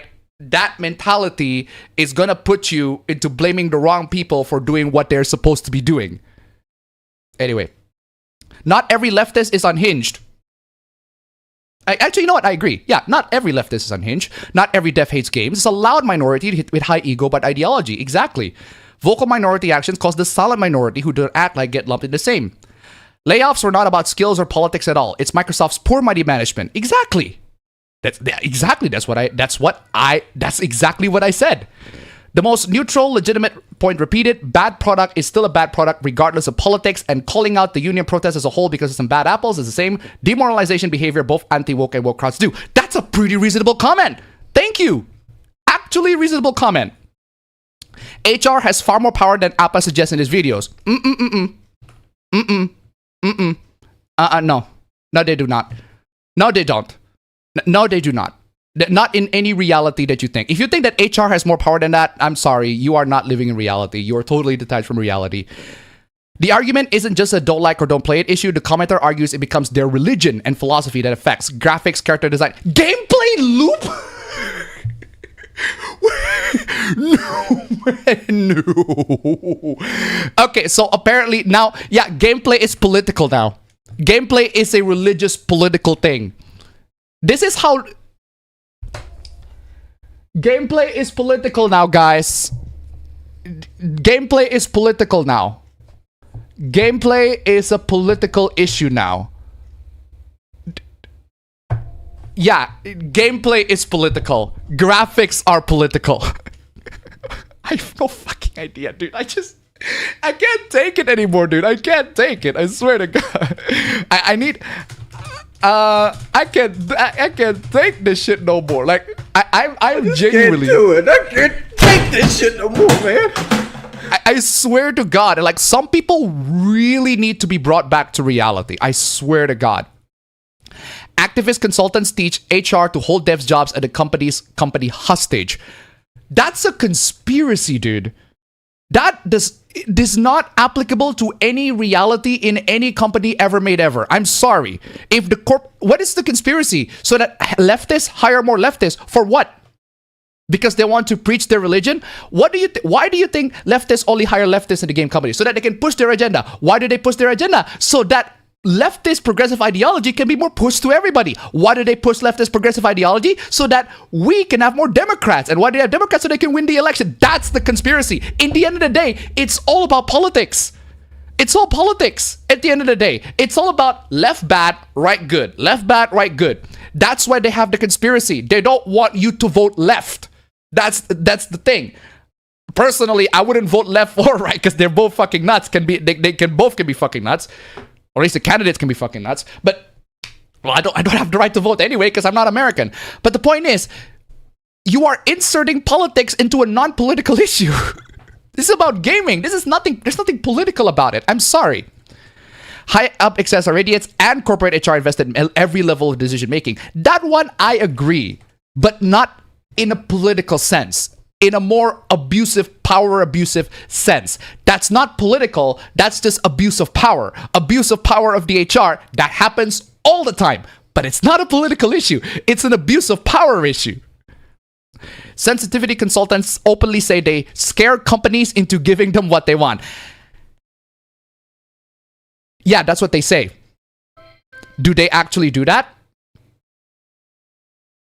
If I say that I threaten and intimidate gym goers, do you believe that I actually do that?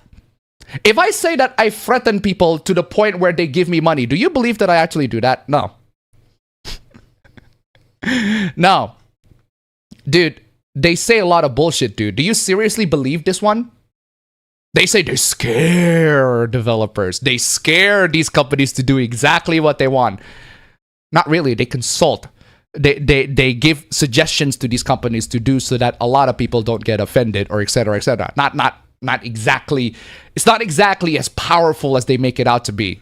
It's a lot of bullshit on that one. Anyway, if you want to protect yourself from layoffs, learn to code and focus on game development. Dude, these people do learn to code. They do focus on game development, but they got laid off anyway. Criticism of Appa himself being clueless about Western politics. His political takes hurt his own credibility. Well, yeah. Well, of course I'm clueless about Western politics. Because I don't want to be clueless. I don't want to have any clue in Western politics. Because any clue that I see in Western politics is absolute fucking nuts. If I go any deeper into that, it'll make you go fucking nuts. Like, all these people that talk about Western politics, they're at least the one that I see in the comments, they're absolutely nuts. And they're like, I don't want to be these people. I don't want to have any clue about Western politics because it will make me go crazy as these people and not focus on the real issues. That's crazy. Veilguard or Veilguard does count. It was a meh game, and to say that Tosh didn't hurt the game in any way is blatantly farce. Wait, no, hold on. I'm not saying that the characters like Tosh did not hurt the game. It absolutely does. It's a game.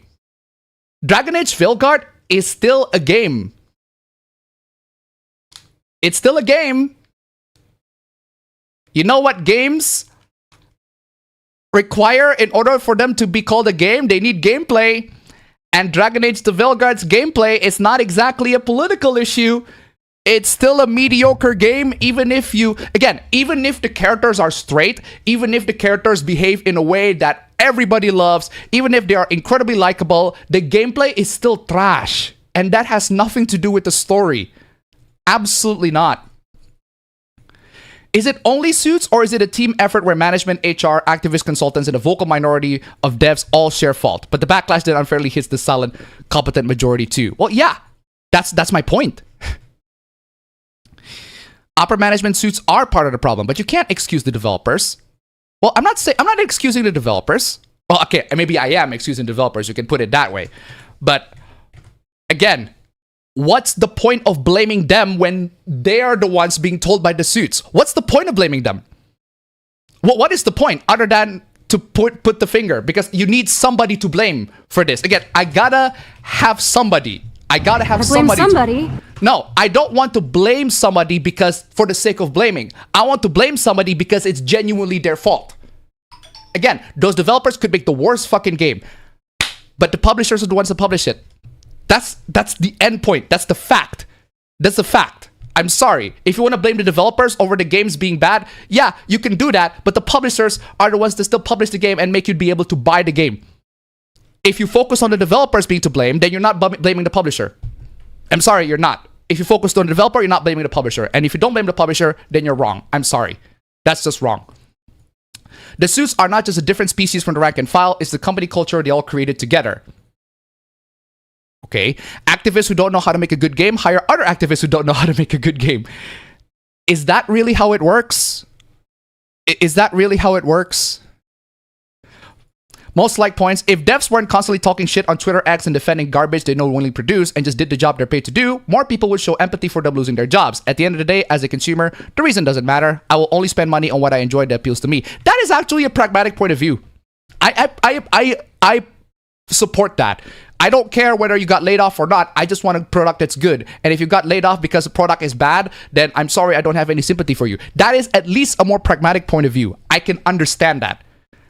I can totally understand that. And also, apparently the AI says that there's like a fight in the comments. Do everybody a favor. If you're here and you're fighting with a bunch of people in the comments, do everybody a favor. Do me a favor. And don't. Don't. You're wasting your time. At least when I do it here, I get to entertain you all, to read all these stupid stuff. But you're doing it on your own free time. You don't get paid to respond to these comments. Do you get paid to respond to these shitty comments? If you're gonna do it for fun, well, okay, fair enough. But if you do it because you are genuinely frustrated that people are able to think this way, then please don't. There are better things that you can do in your life. I'm just streaming here for fun. I love talking about these. And I earn cash for it. Veilguard is divisive even within the left. Veilguard is divisive even within the left. That's true. That is true. That's a good point. That's a good point. Absolutely good point. X is not a monolith, and then complain about lack of consistency. A movement without centralized organization would be inconsistent. APA is coping and ignoring that the left has openly said for over a decade they want to ruin hobbies of right-leaning or conservative people and instead blames the right for what is happening. Dude, even if that is true, and I actually believe that they do, I do believe that there are plenty of people on the left that want to ruin and destroy games. Even if I do believe that they do, what do you think is the right? Do you think they're right? Do you think the people on the right is going to make it better? I don't think so. One, I don't think so. And two, do you think the left being to blame is applicable here? In this case, I don't think so. You know what? You know what? Feeding it to AI makes it way better. I gotta say, Tombstone 3, feeding these comments to AI makes it way better. At least they focus on the points instead of the raw fucking insult. They focus on the actual points and the actual criticisms, even if they're stupid, but at least they focus on them. Furthermore, you know what? At this point, I might as well just feed them to AI because dealing with them directly is not fucking worth it. That is funny. That is a really good exercise, and I actually really, really like that. I'm gonna keep on doing that. Collective shot and restricting a Yuri visual novel. James is aware where his hair went. On his face. Exactly. I've seen it a lot in your comment section, so the AI is correct there. Exactly. This person needs to exit the slop. There's a shill saying that you don't lose your digital games. He's calling you guys liar. Well, you absolutely do lose your digital games. How the fuck did the corpo manage to accurately profile those 4K as a gamer hater? Exactly. Some of them may have hated gamers, but some I imagine were genuine creators. Did you hear about the leftist calling a woman who killed her 3 children in cold blood a feminist icon? I think I heard about that. That's just... I wouldn't even touch that with a 10-foot pole, honestly. That's stupid. Yeah, this is... This is what I'm trying to say, right? If you have the belief that out of the 4,000 people that got laid off, 75 or 85 or even 90% of them hate gamers. Receipts. Proof. Evidence. I want proof. I want evidence. Because if you don't have evidence of that, then guess what? You are speaking out of bullshit. You're talking out of your ass. Right?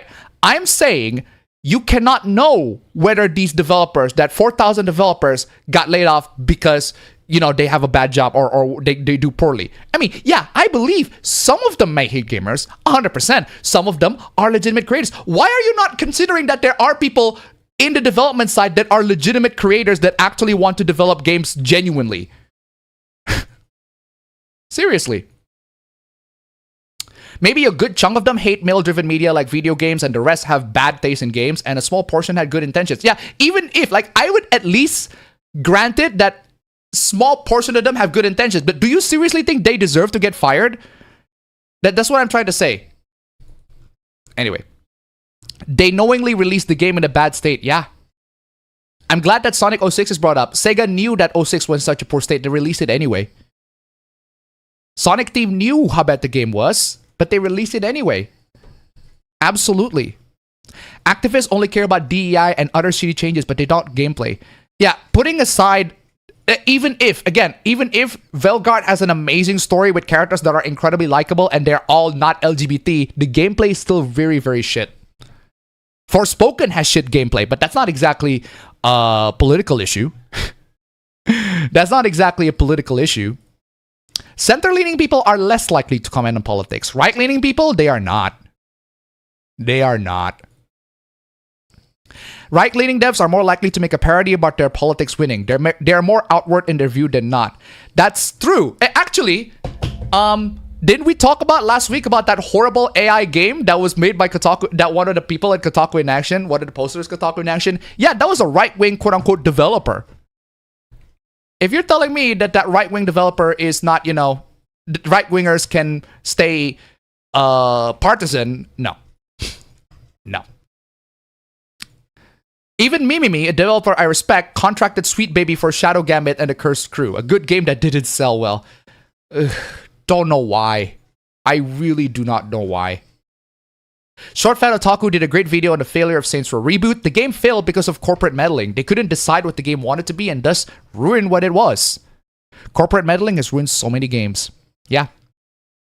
Corporate meddling prevented the Saints Row 2 reboot port. Sorry, Saints Row 2 port to the PC again. I hated it. The only Western AAA games I'm looking forward to right now is the sequel to Jedi Survivor. Yeah, Jedi Survivor is very good. Granted, there could be more that I can think of right now. Didn't Volition prevent Mike from Gentleman of the Row from improving the bad Saints Row 2 PC code? Yeah. I just don't understand why. Yeah, sometimes devs know exactly what gamers want, but corporate suits don't know. 14 layers of management.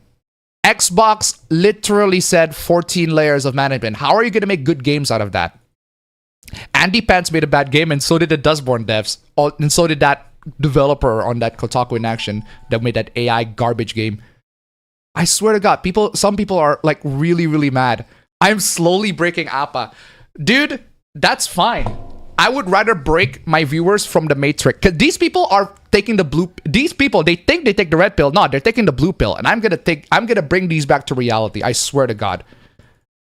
You think the right wasn't doing the same thing back in the 80s and 90s with the satanic panic? Exactly. Like, I don't understand why the amount of people blaming the left is also like a dismissal of the right. Right? That's the problem that I'm seeing. I'm like, that implies the right is doing any good. No. The left isn't that big in the game industry. Most games are still apolitical. Seriously. If you're on the belief that consultancy teams always lie, then why do you take them saying they scare devs as truth? Because confirmation bias. That's exactly how it is. It's a very crappy game indeed. The story did play a huge factor. Again, like I said, if Dragon Age the Veilguard story is amazing, the gameplay is still trash. Did you guys not focus on the gameplay? Aren't we talking about video games? Why are we not focusing on the gameplay? Why are we not talking about the gameplay? Why are we talking about the characters? Yeah, the characters are pretty bad. Yeah, in Dragon Age Veilguard, the characters are pretty bad. But even if the characters are pretty good, the gameplay is still very meh. Meh. Not very good. The story is what non-players see first over gameplay. So a lot of people probably don't know how the game even plays. Exactly. Exactly. Exactly. Like, go on. If you want to know how the gameplay goes, literally see Angry Joe's review. He completely bashed the game and the story as well. But the gameplay, there are genuine criticisms out of the gameplay. It's trash.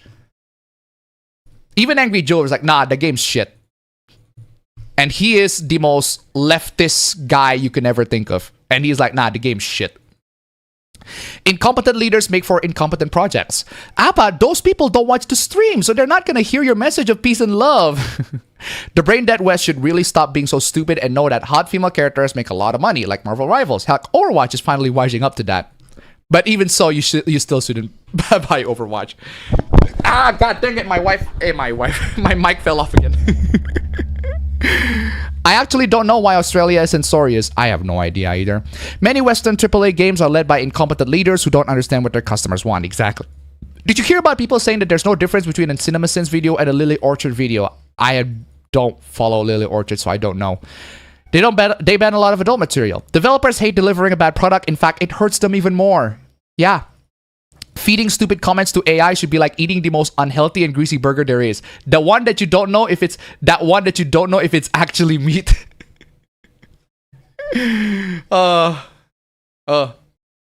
Remember, Sonic Team did not want to release Sonic 06 in the state it was in. Sammy Sega didn't care.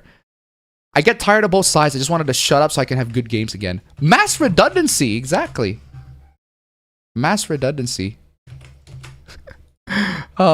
Appa Tate plays the Genshin clip. Hey Appa, I am more than happy with Paramount moving out of California because that shithole state is everything wrong with entertainment, and hope other companies will follow suits. Exactly. Too many layers of management. Just look at Yakuza Kiwami 3 being corporate meddling. Fans begging for to replace the problematic actor. They didn't. Then include game characters that self-insert towards the game. Retcon the ending. Where are the video games? I hate it when people say gameplay is the only thing that matters. Games are a visual medium, presentation matters, and good graphics matter. Well, yes, that's true. But what I'm trying to say is that a lot of people, they prioritize way more for the story and characters, but they don't think about the gameplay. Like, gameplay is very important too. And a lot of these games that suck, they have bad gameplay. They have bad gameplay too. That's what I'm trying to say. I really don't agree with that. CinemaSins is the best kind of dumb. Lily Orchard is worse than arguing with a wall. I have no idea who that is, so... Well, I think I kind of do, but regardless. Anyway, ladies and gentlemen, those are all the hooplas that those are all the Q&A sessions. I might as well just get straight to the hooplas. So I'm going to bring the memes because these memes are funny. But wow, it's 3 hours and 28 minutes of Q&A. Lots of craziness, seriously. But okay, let's get straight to the hooplas.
Chess pieces, sorry. I muted. I'm sorry, my bad. Okay. All right, I'm muted. My bad. That's on me.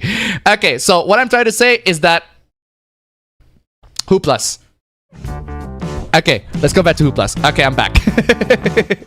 I forgot to unmute. That's on me. My bad. Anyway, ladies and gentlemen, I gotta say huge thanks to all these wonderful sponsors last week. You guys are fantastic.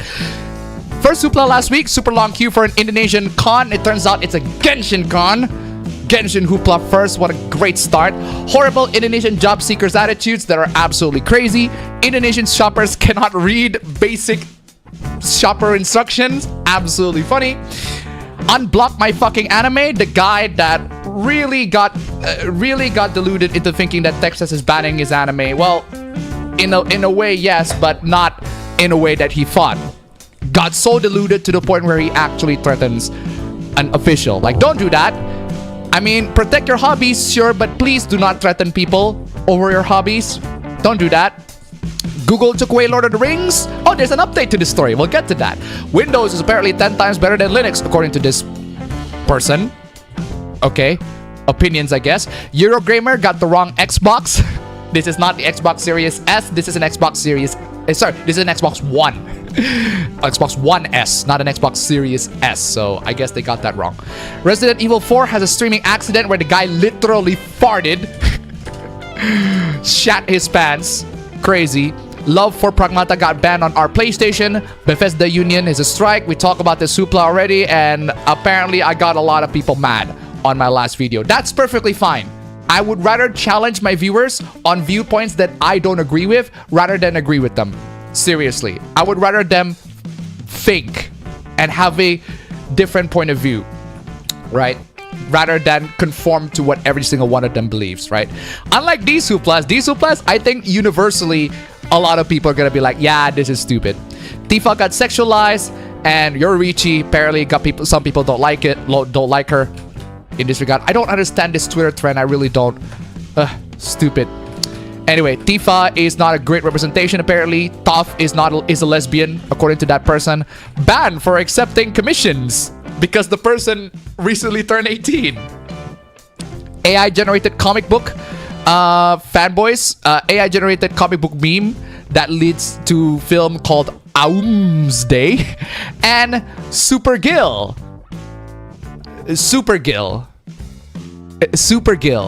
and Aumsday. At least Spider-Man got correctly spelled. There's a horrific AI cat where somebody feed this image to AI and it leads to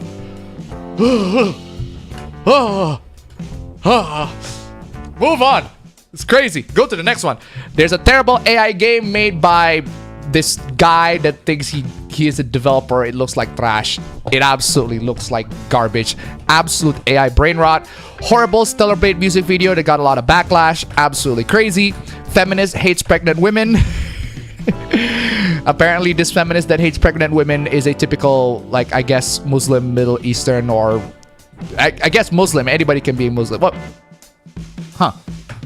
My geography is pretty bad. But regardless, closeted lesbian, I guess. Insane parasocial AI interactions that lead to people being delusional with AI. Hank Green suffers from AI psychosis. Talk about this on the stream. Insane community notes where a guy is revealed to be having a groomer with 212 pages long. That's crazy. And this crypto rugger incel blah blah blah got body slammed by a woman. I don't know why this slide is what happened to this slide? Why are you turned that way? What happened? Rotate left, please. Have you been rotated left? Why is it turned that way? Why is that upside down? Okay. Anyway. Okay, so those are all the Hooplas of last week. Man, we got a lot of Hooplas of last week. That is crazy. And now we get to the Hooplas of this week. Grace! Please grace us with the Hooplas of this week, Grace. Please. Good Lord. And I gotta say, huge thanks to all the wonderful sponsors of last week. You guys are fantastic. And I gotta give huge claps. Huge shout out to all the sponsors of this week. I gotta give particular shout out to Nifcast for the amazing Ko-fi donation, and also Reggae for the $30 Patreon donation. That is crazy. Thank you so much, dude. Absolutely fantastic. Like, genuinely, thank you so much. You guys are fantastic. Like, I am glad that me telling you guys that I'm literally trying to sell as much stuff as I can. I got the bills to pay. I got debts to pay. I got so much stuff to pay. Like, I'm glad that is encouraging y'all to donate. I'm telling you, I'm glad that it is just helping me in every way, shape, or form. And Detroit, especially, thank you so much. Play this to the guy who shitted his pants during Resident Evil 4. I shitted in my pants. I am for real. You shit it in his pants, and you shit it in your pants indeed. Thank you so much for the donations. Keep them coming. Seriously. Thank you so much. You guys are fantastic. Absolutely fantastic. And also a couple memes. APB versus Indie Home. I genuinely am trying to cancel my Indie Home at my other home. This one, my parents pay for it because this is their home still. But yeah, this is very funny. And Apabro, when he returns to Indonesia, the big dick is finally back in town. Hell yes. But Apabro is not here on the Discord server. Don't know why. Don't know why. That means I'm going to be speaking for the most part and I need a drink.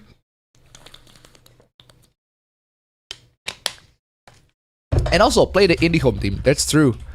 That's true. That's true. Where's my Indie Home Pocket Phoenix?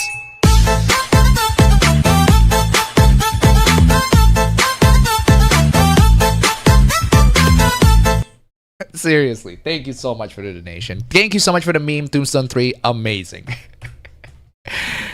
Okay. Let's go to the first hoopla. First hoopla for real. Oh, let's talk. First hoopla, we got a Souls hoopla. My goodness. We are upping the difficulty, guys, here, right? We started off with a Soulsborne. Oh, my goodness. Like, we are entering. We're on hard mode, guys. The Dark Soul. We are on hard mode. We start off the stream with a Souls hoopla. Let's fucking go. We are entering hard mode. We got challenge. Let's go. What is Dark Souls hoopla? Okay. Okay, so there's the Steam page of Dark Souls Remastered. What is wrong with it? Then there was fire. We experienced the critically acclaimed genre-defining yada yada.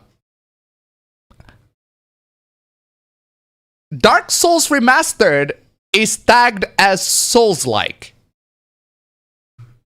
Dark Souls Remastered is a Souls-like.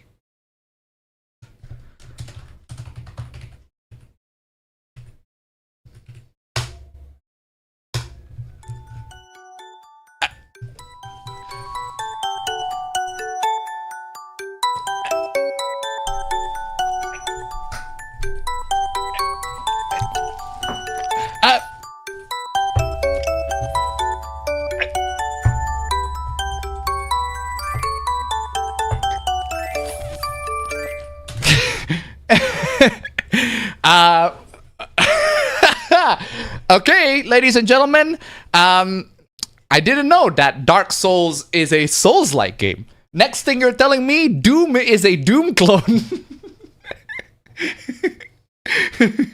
Next thing you're telling me is Doom is a Doom clone. Or GTA 5 is a GTA clone. I really think we should really get a new name other than Souls-like, because Dark Souls got named Souls-like. Oh, next thing you're telling me is Castlevania is Metroidvania game. Next thing you're telling me is Metroid Prime is a Metroidvania. But yeah, I find this very funny. Yeah, Dark Souls Remastered is apparently a Souls-like. Well, at least we started off with something lighthearted. Please give me something that's toxic. Anyway, Under Detroit tip $1. Bro, no shit, Metroid and Castlevania Metroidvanias. Thank you so much for the donation. Keep them coming. Idiots looking at the Eclipse again. Are we seriously doing this again? It was to be expected. Why do we have to be expected? Why do you people do this though? Ah, fuck! You fucking idiots! I can't believe you! What the fuck is the matter with you? It was to be expected. Google searches for eye pain exploded last night for... No. No, don't. Why? Ah, fuck! You fucking idiots! I can't believe you! What the fuck is the matter with you? Oh my god. Why would you ever do this? Even with glasses, many people are complaining of having heavy eyes. ladies and gentlemen, I can't believe that this is a PSA. Please do not look directly at the sun. Oh yeah, this is a British HOOPLAS, so... Let us commence forth. British? You know what? Yeah, that's funny, but I want to play this one. Just woke up in a fucking steaming mood, yeah? Because I live in a shithole! Do you know what I mean? Birmingham is a fucking shithole! I hate the fucking place! I fucking hate it! It's full of dickheads! I fucking hate it! Alright, so I want to give you guys the opportunity, okay? So, seeing the eclipse directly is bad for your eyes, but I want to give you guys a bit of an opportunity, a bit of a learning experience, alright? So, if you are curious, why is looking at the sun directly really, really bad for your eyes? Oh, gee, I don't know. Give it a try and see if it hurts. Now, why do looking at the sun during the eclipse, or just looking at the eclipse in general, is going to be hurting for your eyes? Well, let me explain. Not only that you will not feel pain seeing the eclipse directly, that's the worst part. You won't feel pain when you see the eclipse directly, but you will suffer permanent, untreatable damage from seeing it. Permanent, untreatable damage from seeing it, and it won't hurt you. Even if you feel pain on your cornea due to sunburn or eye strain due to squinting at a bright sky, there's still a chance of it being damaged. Hey, this is my comment, see? So unless one wears protective glasses, never ever see eclipse directly for a long period of time. This is my mistake, and I'm glad that AI corrected me on this. Why? Because there is one crucial detail. You don't even have to look for a long period of time. Yes, even if you look at it for just a couple of seconds, you will get permanent damage out of your eyes. Even just for a couple of seconds. It's so bad, you can't even use a camera to look at it. Like bare camera. If the camera has a lens, a protective lens that covers it from retinal from the eclipse damage, right? Yeah, sure, you can use the camera to look at it.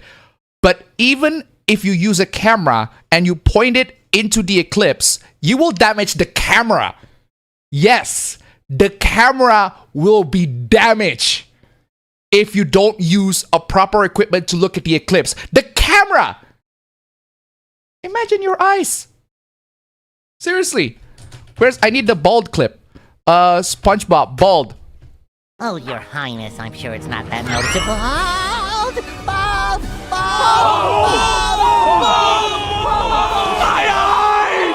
I'm telling you, you're not gonna go screaming, "My eyes." You won't. You won't feel it until later. I'm telling you. You can't even use the camera. You can't even point the camera to the eclipse because it will damage your sensors. It will actually genuinely damage your sensor. You can't even do that unless you have a protective lens. Even the camera needs protective eclipse lens eclipse proof lens. That's how damaging an eclipse is. Permanent sight damage. Now imagine this. Oh my goodness, what is this? Yeah, permanent spine damage. Permanent spine damage. Thank you so much for the donation. Keep them coming. Good lord. During a partial eclipse, because the moon blocks a large portion of the sun, the overall ambient lights dim significantly. This triggers two biological traps.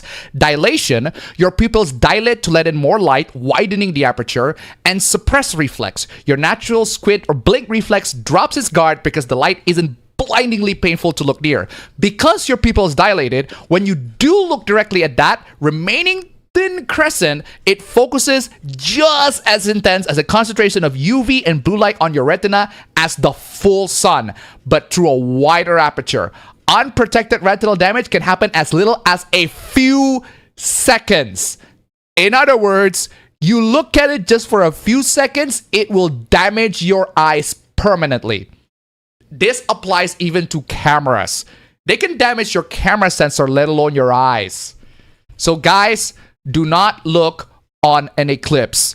PSA, and here AI is giving you the scientific explanation. I'm not a scientist, but Here's a general explanation. Permanent. Anyway, outrage on game being LGBT. Oh my goodness. Yeah, apparently there are some people got outraged on games being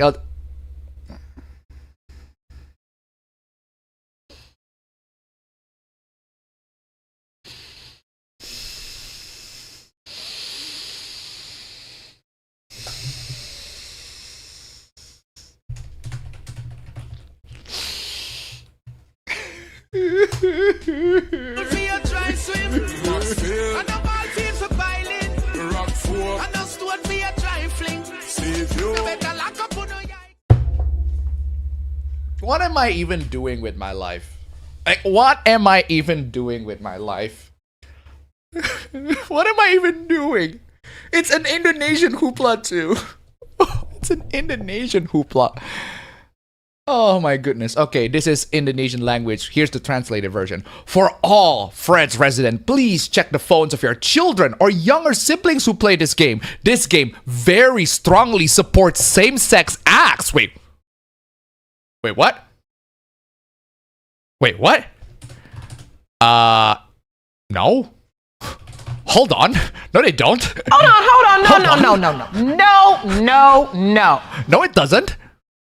Even as somebody that does not play Genshin, even I know that this game does not strongly even support same-sex acts. If that happens, that would be breaking news. That would be breaking news. I'm telling you. That breaking news would be so massive, even I would have heard about it. No. That wouldn't happen. If I recall correctly, and for those of you who played Genshin, correct me if I'm wrong, but if I recall correctly, Genshin doesn't even strongly support straight relationship. Let alone gay. Let alone LGBT relationship. I don't recall them supporting straight relationship, let alone gay or LGBT. If I recall correctly, correct me if I'm wrong, I don't recall any of the characters canonically paired romantically with one another. I don't recall Aether or Lumine, the playable characters, being paired to any of the playable characters. I don't recall that. I do recall the fandoms shipping the characters between one or another. That happens, God, all the time. But not in-game. But not in the game. That does not happen. I don't recall that happening inside the game. I think what this person is getting outraged at is the fandom. The fandom making, fan arts of the characters being paired together, and the characters being paired together just so happen to be LGBT. I think this person got outraged by fan content, not the actual game itself. So, yeah. You are confused, my dude. You confuse fan arts with official art. The actual Genshin game itself does not support any forms of romance, whether it be straight or gay. The fandom, on the other hand, don't get me fucking started. The fandom is an entirely different story. They will pair anybody with anything with everything. They are fucking horny as hell in terms of shipping. I'm telling you. One of them, there's one character from this game that is inspired by an Islamic name, Ibn al-Haytham, but in the game is made into a gay couple by the creator of the game. That would be breaking news. That would be breaking news. I would hear about that. That would cause a huge uproar to the Genshin community. But no, that's not what happened. What happened is that, I'm speculating, the character got paired with another guy. And that's what this person got outraged at. There are people that ship this guy, Al-Haytham, with another guy. That's what I suspected. So I'm like, yo, Gemini, can you provide some context with this? I genuinely want to know. Give me some fucking context. I want to know what's going on. It turns out, here's the context. So, Al-Haytham is paired by a guy named Kaveh. I don't know how to pronounce that. But yeah, Al-Haytham and Kaveh. In the actual game, Al-Haytham and Kaveh are simply former academy peers and bickering roommates. So these two characters got paired. Yeah, you know what? I can see why the Fujoshis paired them. Yeah, I can see why the Fujoshis paired them. I'm playing this regardless. yeah, I can see why the Fujoshis paired them. Understandable, Fujoshis, have a nice day. But that's not official content. That's fandom content. Fandom content, content being made by the fans, is an entirely different thing than official content. And I think you're getting outraged at fan content, not official content. Okay, so the context is they're bickering roommates. Their dynamic is written as a classic comedic odd couple. One is a pragmatic, hyper-logical scribe, and the other is an emotional, idealistic architect who can't pay rent. There are no romantic conventions, no kissing scenes, no canonical pairing, but the fandom, Haikave, that's the shipping name apparently, because of their cohabitation and banter, the duo becomes one of the most popular fanship pairings in the entire game. Wow, I didn't even know that. I didn't even know that. All right. The fandom has produced thousands of pieces of fan arts, fan fictions, edits, and the animations. Wow, you are horny, Genshin fandoms. Absolutely horny. I mean, it's to be expected. It's to be expected. There are a lot of attractive guys in Genshin Impact, and there are a lot of attractive girls in Genshin Impact. So, of course, they're going to be pairing one with the other or one against another. That's just how it is. Perfectly normal. And I'm telling you, it just so happens that even here in Indonesia, there are girls, right? There are girls that engage in that level of fandom where they read or make fan arts of romance between the two characters. Like girls. Like, I'm talking about girls who are under 18. They are just fujoshis as hell. I know, because I was a teacher back in 2021, 2022. I was teaching middle school, and there are like lots of girls that love Genshin Impact characters, and they're like in middle school. And not only that they love Genshin Impact characters, they love to pair them with each other. They are just fujoshis at that age. Now, I'm telling them, hey, that's your thing. I'm glad that you like those things. Just please don't interact with people online. They will manipulate you, and they just don't tell these people. Don't tell this to people online, right? Because there are adults. There are EDPs everywhere. There are EDPs everywhere. I'm telling you, there are pedophiles everywhere. And if they know that you are a minor and you love to ship characters in a lewd or sexual way, they will exploit you. Hey, I'm not gonna say that I am an innocent. I'm just an innocent little kid that browsed the internet with. I never ever press the I am 18 button on websites that are not supposed to be made for me when I was a kid. No, I am a good little boy. I have never done such a thing. I am a good boy when I was under 18. Yeah, right. But yeah, I'm not gonna lie when I say that. Yeah, I've had my lewd adventures on the internet when I was under 18 myself. But the one thing that I do for a fact is that I never shared it with everybody and keep it to myself. Seriously. But yeah, so there's that, ladies and gentlemen. That's the Hoyo hoopla that got this person mad. It's just two characters that the fandom pairs a lot. Yeah, I agree. I don't think any of us are good boys and girls, but I'm just saying that sarcastically. But yeah, I'm telling you. You can do your own lewd curiosities and escapades on the internet, but just don't keep that to yourself. Keep that to yourself. Moving on. Indonesia named their kids after what? Oh my goodness. What is going on with this one? Many Indonesians named after Japanese anime characters. Yes. Well, should I put in the Indonesian? Yeah, you know what? I'm playing the Indonesian core. Oh my god. Ladies and gentlemen, this is just the Indonesian vibe. That's just how it is. Just the Indonesian vibe. Is anybody... I'm not surprised whatsoever. That's just the Indonesian vibe. That's just how it is. Many Indonesians are named after Japanese anime characters. You know why this is a... What do you call it? Do you know why this is news? They named him Doraemon.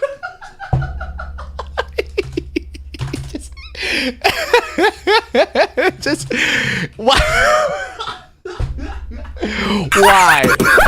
Why? Seriously. Why? And hey, don't get me wrong, my my nickname is literally the main character of Black Clover. So I can relate. My nickname is literally Black Clover's main character. So I can absolutely relate. I put this hoopla, right? Because I can relate. This is my nickname is literally Asta. the Black Clover, my real nickname, real life nickname. But seriously, it is absolutely crazy. But at least Asta is like a slightly more common name, not Doraemon. That's just straight up. You are opening yourself to be bullied. Not only that I could relate to this personally, but I know people like within my vicinity that are named Naruto. And I'm like, why would you ever do that such a thing? It's crazy. A number of Indonesians have names inspired by Japanese manga and anime. 16 people confirmed to be named Doraemon. We all know who Doraemon is. If you don't, well, do yourselves a favor and watch some great anime. Many names come from important characters of globally popular Japanese manga such as Nobita? Why would you want to name your character Nobita? That's like wanting to name your character Anakin Skywalker when he was in Phantom Menace. Like, why would you do that? Just why? Why would you do that? Why would you do that? Just straight up. In case you don't know Doraemon's story, like Doraemon, the beginning of Doraemon is like he literally, the premise is that Doraemon is a robot from the future. He time travels back to the past to make sure that Nobita is not marrying somebody that is absolutely not what he wants to marry. He needs to marry somebody, his childhood crush. Right? He wants to marry his childhood crush, but when he grows up as an adult, he didn't marry his childhood crush. He ends up marrying somebody else that ends up ruining his life. So Doraemon came back to the past to make sure that doesn't happen. That's the premise, right? And Nobita is an absolutely useless sack of whiny ass. Just he's a whiny ass, absolutely just annoying little shithead who literally has to go, Doraemon, I need you, Doraemon, please help me, Doraemon, wow, I want you, please. You do not want to name your kid after a whiny little brat like him. But why though? Just straight up why? To be fair, Nobi without the ta is a cool name. If you name your kid Nobi, 100%, I support that. Nobi is an actually cool name. I would 100% support that. I actually like the name Nobi. Very good name. But Nobita, no. And to throw tip $1, I'm close to naming my kid, my hypothetical daughter, Samus. Thank you so much for the donation. Keep them coming. The most popular are Uzumaki and Naruto from Naruto Uzumaki. Not the Junji Ito Uzumaki. If you name your kid Uzumaki, and then that kid, and then one person is like, oh, the Naruto Uzumaki, the Naruto from Naruto Uzumaki. No, the Junji Ito Uzumaki, the one with the spirals and shit. Okay. I'm gonna stay away from you. But seriously. A total of 347 people. 347. 300 for 47. Wow. Just why would you do that? Why would you do that? Just why would you do that, dude? 79 Indonesians named their kid D. Luffy. At least they're not naming the monkey.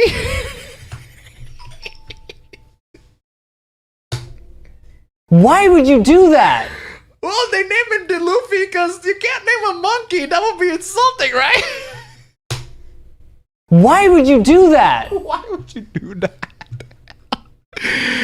Oh, that is so dumb. That is so dumb. Oh, at least they did not name him Monkey, because that is an Okuyasu. I heard it as clear as day. Okuyasu! I heard it as clear as day! I just remembered I haven't beating any racist! Oh, the Indonesian shenanigans. So, ladies and gentlemen, there you have it. So, the question being, if you would have a kid in the future, assuming that you would, hey, I'm hoping that you would, or maybe not, depending whether you want to have a kid in the future or not. But regardless, what would you name your kid be? What anime character would you name your kid be if you would actually have one in the future? I would certainly not name a monkey. Oh, that's so stupid. That is funny. Okay, the hooplas so far have been pretty lighthearted. Give me the good stuff. Get me the insulting ones. Okay, exploited Indonesians. Fuck yeah, let's go. I'm opening commissions on my website. That is amazing. I am hoping that you actually get genuine commissions out of that. Who started normalizing that we should pay Twitter artists a fifth of a month's rent to draw something they can do in 2 days? Do you seriously think that this can be done in 2 days? Well, what makes you think that this can be done in 2 days, dude? 1. And 2, do you seriously think that a fifth of a month's rent is enough for anybody to live?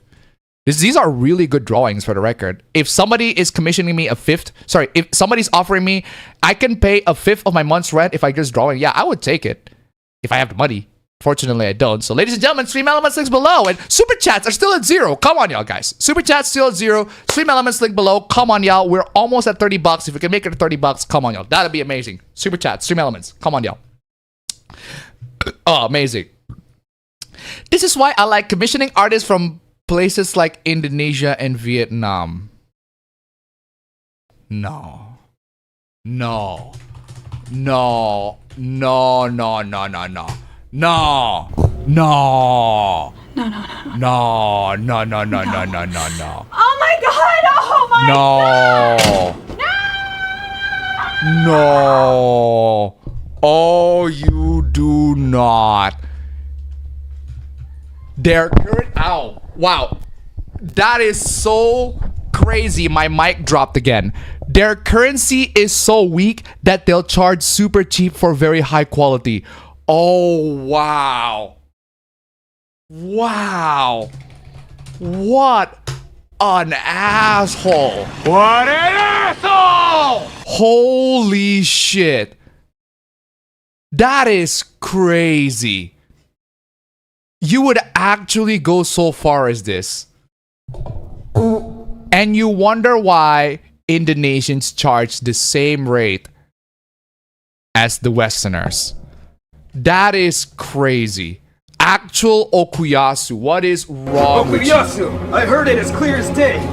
I just remembered I have a meeting at 8:30. Racist! I do need to play Okay Gas, because seriously. Assalamualaikum. 13 program SLPG, 3 kilo gratis.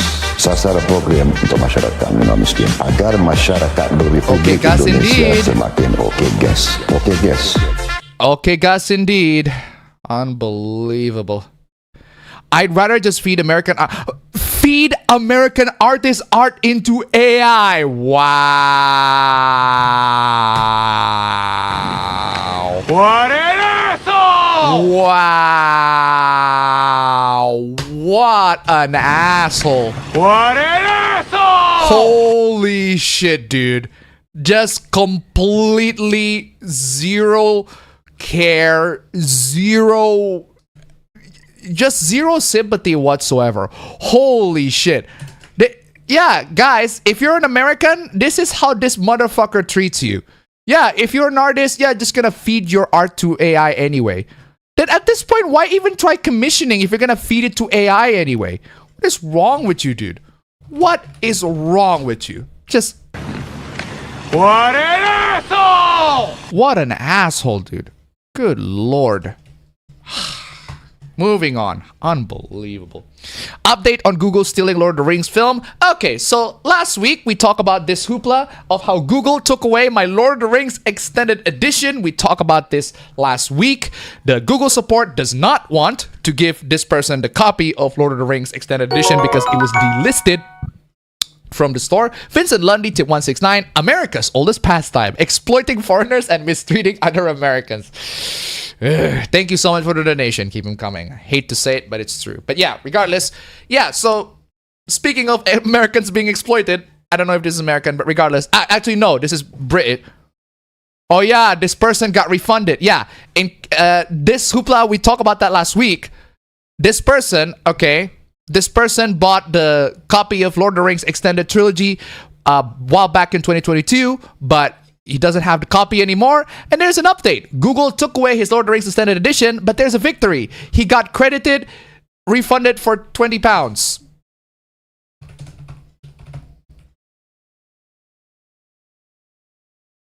Let us commence forth. British?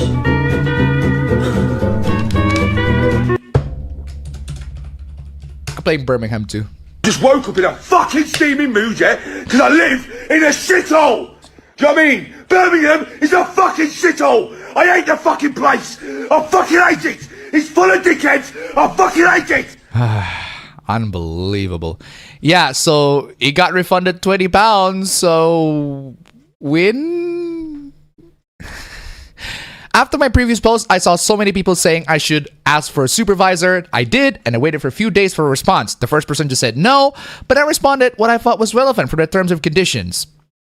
Then a senior customer support specialist credited him £20, and they made a mistake. They also included links to the films. They made a mistake beforehand. Well, you can still watch the film even if it got delisted. Future people cannot buy it, but the film is still there. Unfortunately, the YouTube links tell him that he needs to pay for the film. At least he got a refund.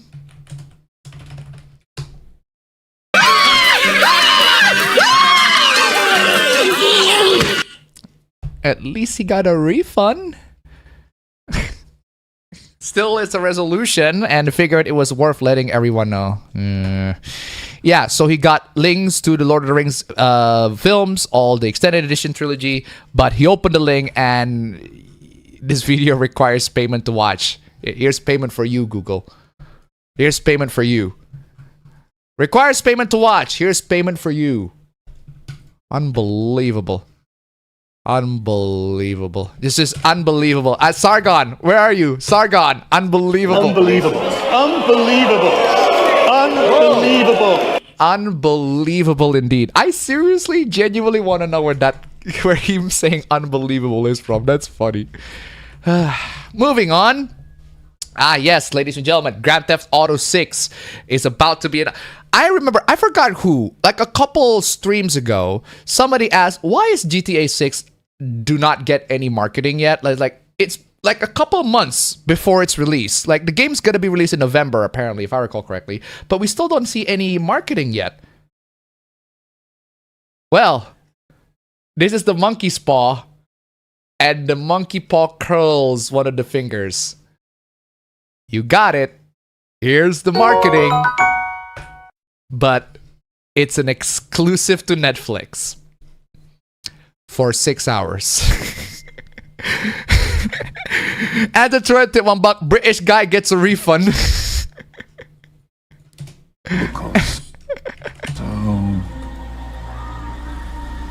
Win? Win indeed. Thank you so much for the donation. Keep them coming. Yeah, that's right, ladies and gentlemen.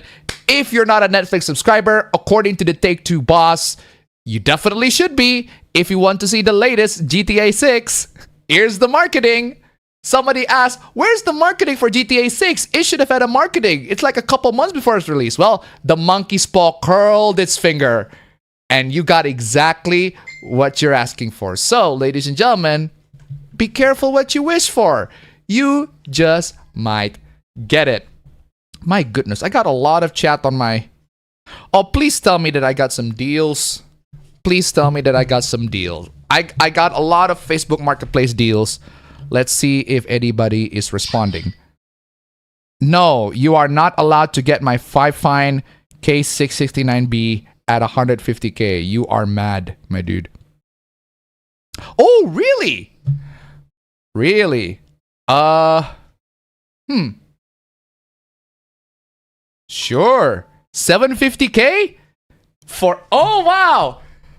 Oh, thank you. Thank you. Hold on. Guys, I'm sorry. This is breaking news. This is breaking news. Breaking news.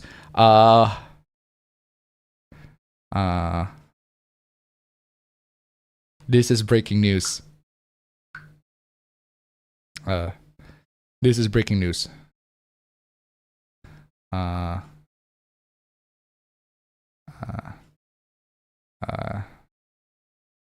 This is breaking news. Someone is about to buy one of my goods. Please. Please, please, please. Yes! Yes, yes, yes! Oh, let's go! Let's go! Oh my goodness, let's fucking go! Please, let's fucking go! Hell fucking yes, let's go! Oh my goodness! Oh, the deals are coming. Let's go. Oh, let's go. Oh, let's go. Oh, let's go. Oh, let's go. The deals are coming. Ladies and gentlemen. Oh, please. Please, please. Oh, wow. Oh, let me show you. Oh, let me show you. Where's that item? Here you are. Here you are. Ladies and gentlemen. Oh, my goodness. I'm sorry to interrupt the stream for a bit, but I am selling this Philips HHP 9500 headphones. This is an amazing headphone. I am selling it for 950k. You got that for 950k for 950k. That's about 53 bucks. But somebody wants a little less. I'm selling it at 42 bucks and it's a deal. 42 bucks. I got 42 bucks out of this. Oh, thank God. Oh, success. Here comes the fucking money. Oh my God, please. Please, great deal. Oh, thank you. Thank you, please. Please, thank you. Please, please, thank you. Oh, good Lord. Ah, dang it, he's too far.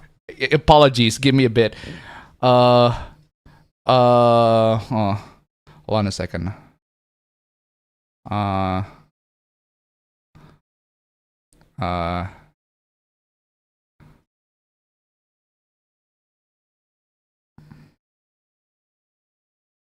Hold on a second.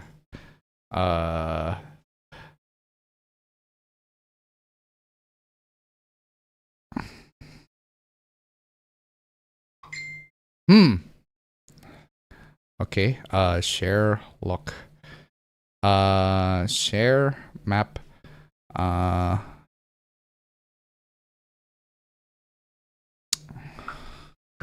All right, amazing. Oh, here comes the money indeed. Money, money, money, money. We got to have money, ladies and gentlemen. We've got to have money. Money. Oh man, I am amazing. I'm amazing. I'm amazing. Anyway, sorry, where was I? Yeah, instead of buying this garbage, just wait for 6 hours until you get the YouTube version. But the thing that I am absolutely upset about this whole GTA 6 promotion being a Netflix exclusive, right? One is that it's only going to take 6 hours before it's going to be published to YouTube anyway. What is the point? What is even the point if doing all of that? I think Rockstar felt that Netflix release would be a great way to show off the extended trailer. Why? 6 hours later, it'll be available on Rockstar's YouTube channel. Then why even have it on Netflix if YouTube's going to be publicly, like, YouTube is gonna be publishing it all the way, so crazy. I think this is an example of Rockstar trying new things. Well, this new thing you shouldn't be trying. You know what else is trying new thing, right? Pissing in the fucking sink. That's new. Actually, that's old, but maybe it's something the first time you do. That doesn't mean you should try it. Ugh. I asked Zelnick if he could set expectations for what fans can expect from this extended look. As expected, he wouldn't say. As you imagine, I'm only gonna say great things about Netflix. If you're not a Netflix subscriber, you definitely should be one. So they're just basically just chilling on Netflix at this point. Like, what is even the point? What is even the point, dude? Just seriously, what is even the point?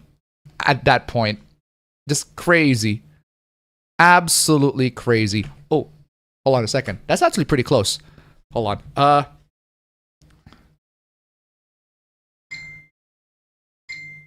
Oh, okay. Perfect. Perfect, perfect, perfect. Oh, I can do this. The deals, ladies and gentlemen, the deals. The deals are coming in. Oh, the deals are coming in, and they are good deals. Very, very good deals. Very, very good deals. Oh, this is close. Oh, you want to meet here? This is close, my dude. Oh, this is actually my favorite spot. Oh, I love this. Oh, I could do this. Oh, you want me to meet in my favorite spot right there? I can do that 100%. Oh, ah.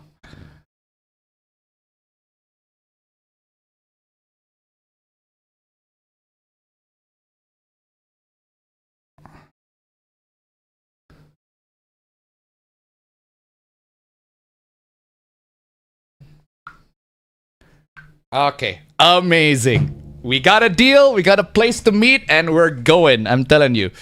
Anyway, where is I? Yeah, so basically the CEO is just telling you, yeah, just get a Netflix subscription if you really want the exclusive story, right? Absolutely crazy. Ugh, absolutely crazy. But here comes Jason Schreier. Jason Schreier, the serial blocker. Jason Schreier, the serial blocker, blocks everything, breaks down why the Netflix partnership makes perfect sense. I could watch the 3-minute video of why he broke it down, but honestly, I couldn't be bothered. So you know what I did? I just feed it to Grok. I just feed it to Grok, and I'm like, fuck that. I ain't watching this video. Just give me the fucking points, all right? Just give me the fucking points. Just give me the points. What are you trying to say? Just elaborate it in a way that makes perfect sense, all right? Seriously. In a clip and related reporting, Schreier explains the strategic upside. Okay, what is the strategic upside? Please do tell me.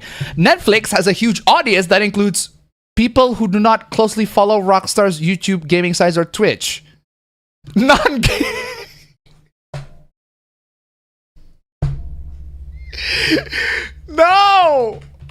No, no, no, no, no, no, no, no, no, no, no, no, no, no, no, no. Hold on, no, no, no, no, no, no, no. No, no, no, no, no, no, no, no. That's right, ladies and gentlemen. They do that to appeal to the casual viewers and the non-gamers and people who do not know about GTA 6. Who the fuck doesn't know about GTA 6? What is wrong with you? Like, everybody knows what GTA is. Like, even the non-gamers, like, no, I know what GTA is. Like, why do you need to appeal to those people? Unbelievable. Hardcore fans will still get it free on YouTube shortly after. Why would it even have that? The time exclusivity is more about expanding the funnel. What do you think? It's GTA 6. Do you think the pre-order numbers are not enough? Like, just shut. Hold on. No.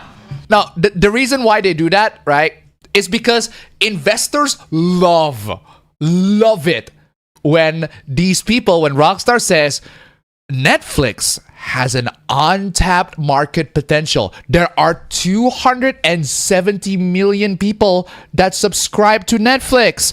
If we market to Netflix, imagine if only 10% of the people watch our exclusive GTA 6 preview on Netflix. Guess what? Just 10% of that. Guess what? That's 2.7 million. Sorry, that's 27 million people pre-ordering GTA 6. An extra 27 million people.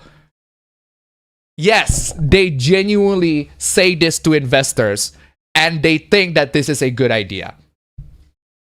They do that because Netflix has millions of subscribers. Even if we get only 10% of that, oh man, sales have gone through the roof. Investors love the sound of that. That's why they do it. Even though it makes no fucking sense. But yeah, they do it. That's what they do. Event-like presentation. What? Because Game Awards is not an event, right? It's streamed straight to YouTube, but yeah, that's not an event, right? Well, it is an event. It is an event, but for an entirely different reason. Dropping it as a scheduled Netflix premiere makes it feel more like a television special or appointment viewing rather than just another YouTube upload that can be paused, skipped, or drowned in the comments or leaks. Just unbelievable. Unbelievable. They genuinely think that this is a good idea. Seriously. Concentrating attention on one platform for a few hours can create a more unified cultural movement. Unbelievable. Just unbelievable. This is so stupid. GTA already has massive pre-order momentum, then why do you even do this? This is less about converting the already committed and more about pulling in fence sitters and wider entertainment audiences. See, again, exactly like I told you. You know how Netflix has hundreds of millions of subscribers? We're gonna make sure that even at least 10% of that pre-order GTA. More sales for us, right?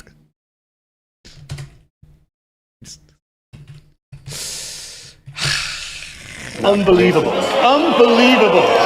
Unbelievable. Crazy. That's just how it is. Apparently. I am beginning to see that some people just like complaining about literally everything. Well, welcome to the internet. They do that all the time. If you don't want to see people complaining about everything, then you're on the wrong place. They do that all the time. The fact that people are getting so bent out of shape over GTA 6's extended look being in Netflix for 6 hours is hilarious. Most people sleep for longer. Yeah, they do. That's still stupid anyway. GTA transcends gaming and rock. GTA transcends gaming. And Rockstar literally did the same thing with GTA 5 with Game Informer, where it was locked behind a magazine. Wait, what? They did?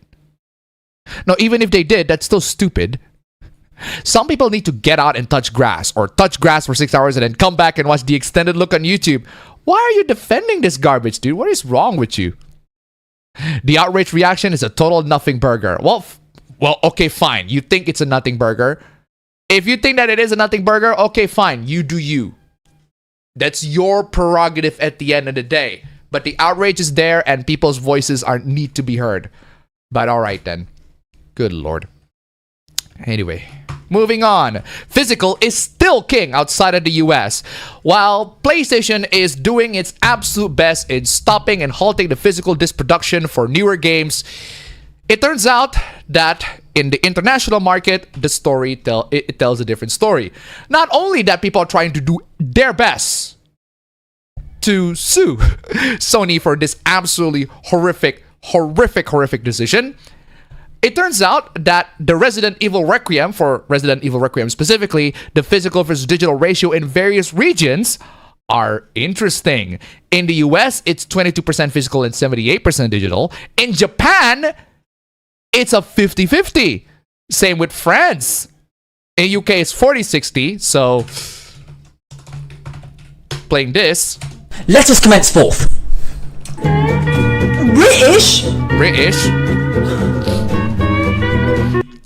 And Australia, it's 43-57. So, where's my Australia? Oh no. Dankpods. Oh no, I'm Australian. And yes, Japanese people, they absolutely do want their physical games. And if PlayStation will not sell any more physical games, Nintendo will still do that. Guess what? The stores that I went to plenty of stores when I was in Japan. And a lot of those stores, they sell physical copies of games. And I guess those stores are no longer going to be selling PlayStation games. They're going to be selling Nintendo games physically. Think about that. Or they're going to still sell the PlayStation games physically. Just not the disc. Just not the disc. They're only going to give you a download code. That's it. That's the loophole. I hate the fact that it's a loophole. Right? The physical copies, they will still exist. But they're just now just a download code. So it's not exactly a physical copy. You still get the box art. You still get the box. But it's just a download code now. So it's worthless.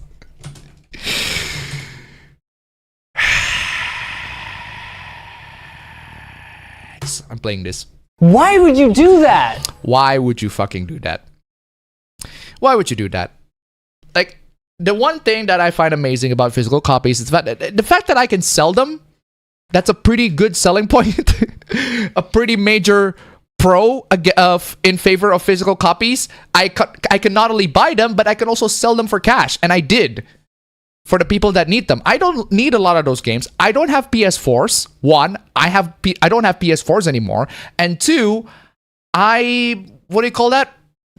I can get those games for free in the pirate sites. Especially when the games are already available on Steam. I sold Yakuza Kiwami 1 and Kiwami 2. I already have Yakuza Kiwami 1 and 2 on Steam. So I don't need the PlayStation 4 copies anymore. That's why I sell them. And also because, I need money.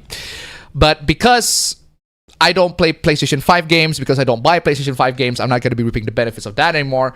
And also the fact that digital copies, physical copies are no longer going to be a thing.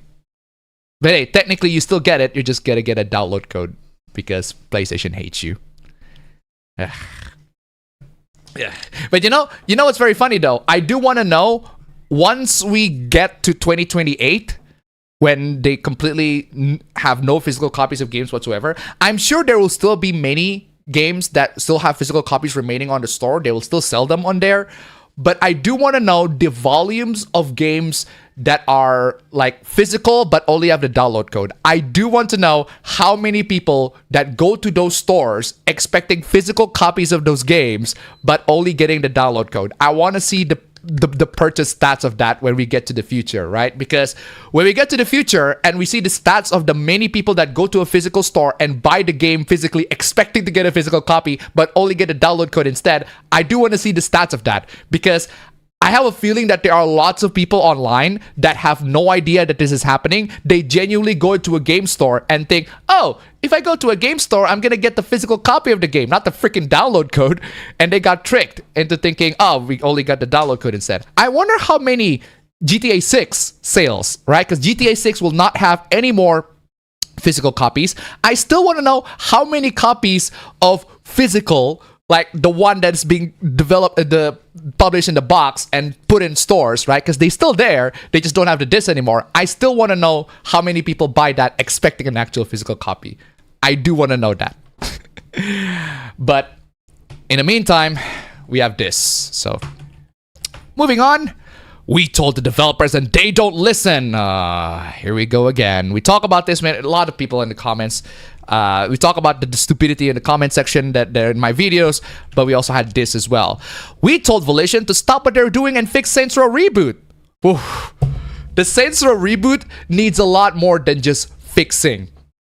It needs way more. It needs, like, you need to start that game from scratch. You need to start that game from scratch. You cannot just fix it. Even if the bugs are fixed, you can't fix it. Just remove that game, start the game from scratch. Straight up.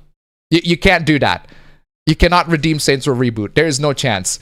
We told BioWare we didn't like what we saw for Dragon Age the Veilguard. Well, you didn't like it because the game's already published. The game is already published. And because the game is published, you know that the game sucks. You absolutely know that the game sucks. They didn't listen. Wait, how do you know that they don't listen? I'm pretty sure they absolutely do. It's just that we need to see what their next game is going to be to see whether they actually listen or not. And if I recall correctly, I don't see any game from BioWare since Veilguard. I don't see any other game from them. Did I miss anything? I'm pretty sure I don't recall any. They didn't release any game, if I recall correctly, after Veilguard. And we only know that BioWare listened to us when we see their next game. But when Veilguard is already out, well, you can't exactly change it, can we? So, can't exactly change that. We told Red Thread Games that Dustborn wasn't going to be huge to lower the expectations. They didn't listen. I honestly couldn't care less for Dustborn, so I'm going to skip. We told Beethoven and Dinosaur that Mixtape didn't have a large enough fan base to warrant the kinds of funding that the game received. They didn't listen. The thing about Mixtape, right? If I go to Steam, there are 3,000 people giving very positive reviews of the game. So, yeah. I'm not going to say they didn't have a large enough fan base, but there is a lot of players that do play the game. Quote unquote. Because Mixtape isn't really a game. It's more like, yeah, it's more like an experience, a playable experience. It's not really a game. But yeah, if you go to Steam, there are lots of players that play the game. There are lots of people that recommend the game, bafflingly so. But hey, that's their thing, right? Whatever. But not large enough is subjective. But I can tell you for a fact that there are a lot of people that buy it. And there are a lot of people that play the game, right? So there are a multitude of other examples, but they all end the same way in failure. I wouldn't call Mixtape a failure, though. I really wouldn't. The game got massive positive reviews on Steam, and the sales are not bad. I mean, it's not exactly large, but for the niche that Mixtape is trying to appeal to, it successfully appeals to them. The problem with Mixtape is just that the game just doesn't have enough gameplay, one, and two, the story's not very good. Even if we're just gonna focus on the story is not very good. The characters, they're telling the story, they are insufferable, and I'm not a fan of them at all. But it clearly resonates to some people. A lot of those gamers, they give positive reviews. They're not exactly paid. Not exactly bullshitting. I don't call them bullshitting. They're just, hey, they play the game, they like it. Okay, your opinion, whatever. But regardless, I wouldn't exactly call it a failure. Dustborn, yeah, that is a failure. Dragon Age the Veilguard, I agree, that's a failure. Saints Row Reboot, absolutely, but not Mixtape. It appeals exactly to the core fan base that it appeals to, and a lot of people like it, or at least the people that appeals to that game, they like it. I personally don't, but the same cannot be said to Saints Row Reboot or the Veilguard. Like, these two games have universal contempt. Nobody likes these two games. Nobody. I have never heard of somebody that openly say, I like the Saints Row Reboot, or they say, I like the Dragon Age the Veilguard. I have never heard anybody says that, like, unironically. And even if they say that, they're like, yeah, I get why people hate it. Or like, yeah, I can see why people absolutely despise these two games. So yeah, they're not exactly a quote-unquote failure. But right. Losing jobs sucks, but intentionally designing games to be politically motivated? Okay, hold on a second. Let me stop you right there. Okay, Saints Row has that. I think Saints Row has that anti-capitalism shit. But even if you remove the dialogue, that has nothing to do with the game. The game still sucks. The game still plays like a really, really old Saints Row game, but without any of the evolution. So there's that. Dragon Age the Veilguard is that stupid LGBT, like, that stupid LGBT non-binary garbage. But even if you remove that, the game is still very mediocre.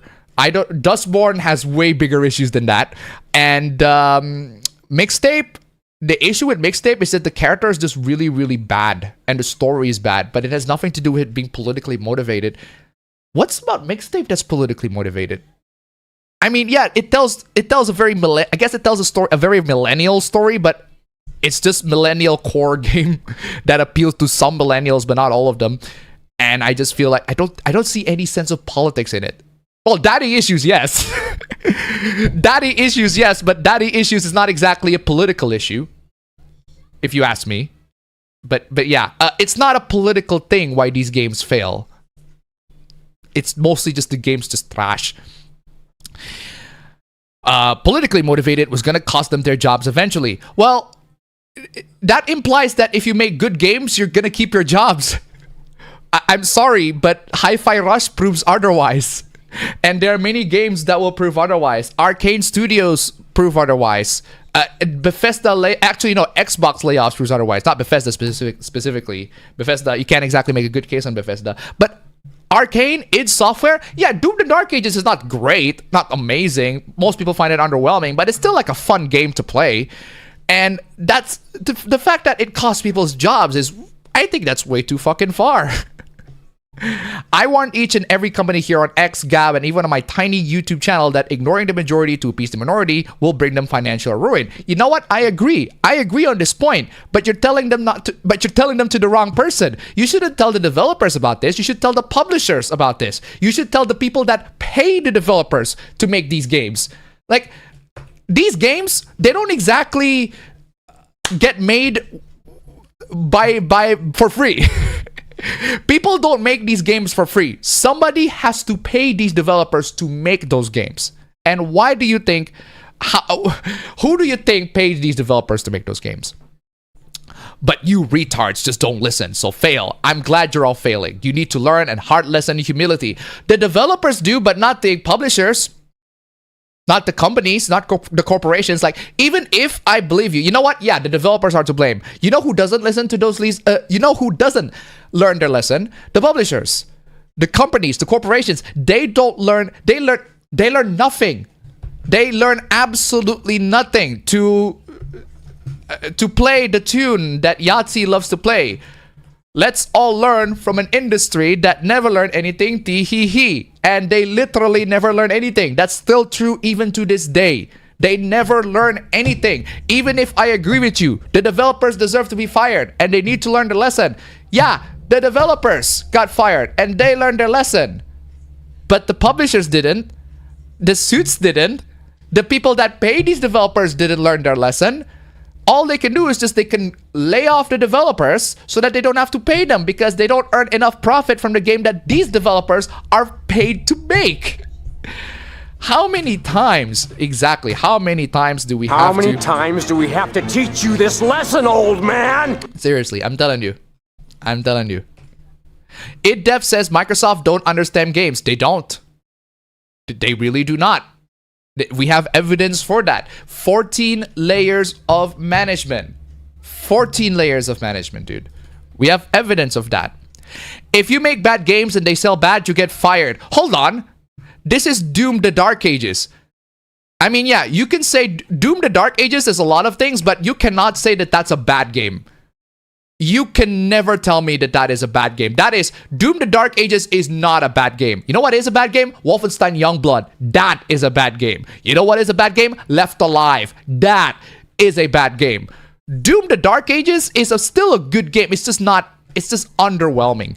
It's not super impressive compared to the rest of the Doom games that a lot of people, and some people, a lot of people like it even. But yeah, if you make bad games and they sell bad, you get fired. Here's the problem. If you make good games and they sell well, you'll still get fired. Seriously.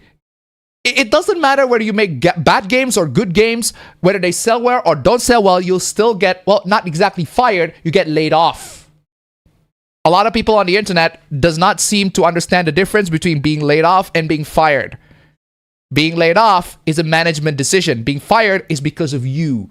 You did something so bad, and we'll get to, there's an example where somebody actually get fired for a genuinely, legitimately good reason. But being fired is your fault. Being laid off is the management's fault. Good Lord. It's how capitalism works. Find a job. It's how capitalism works? No, it's how bad corporations with bad management works. And they don't have to work that way. In fact, the fact that they work that way is a fucking insult. It's how capitalism works. No, dude, that is not how capitalism works. Do you want to know why we have communists? It's because of you. You lead to people having communists because you blame capitalism on something that isn't capitalism's fault. Doofus. Unbelievable. Yeah, ladies and gentlemen, apparently game developers and game managers of game companies and executives making terrible decisions, that's capitalism problem. That is capitalism's fault. This is why you get communists. This is how you get communists. This is how you get leftist communists. Stop blaming capitalism on everything. Good fucking Lord. Find a job that you're talented at. Oh. Find a job that you are talented at. Oh. I am playing this. I am the shoulder anime pressing shoulder meme. I'm giving you this. I should save this because I really need this. How do I tell them, guys? How do I tell them? How do I tell them? You will get hired if you are talented. Oh, how do I tell them? How do I tell them? Oh. Also, ratio. Gentlemen, this is Democracy Manifest. Democracy Manifest on that one. Crazy, right? Crazy. Literally an extremely well-received game that had over 3 million players. If Game Pass cannibalized sales, then fire the Xbox heads that are pushing it and leave the studios who did their job alone. Exactly. Amazing. Thank you. Thank you. Wow, claps on that one. Brutal, seriously. Savage. Brutal, savage, rank. Exactly. You need to get 100,000 more likes on this one. Amazing. If this is live on Twitter, I'm gonna press that shit. Like, good Lord. Exactly. Thank you so much. Yeah, the Xbox heads should be pushed away. Well, they have been pushed away.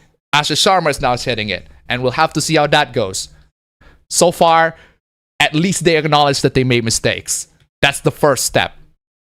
We'll have to see how that goes. Before we get to the next hoopla, give me a minute. I need to take a quick bathroom break. I will be right back.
Okay, ladies and gentlemen.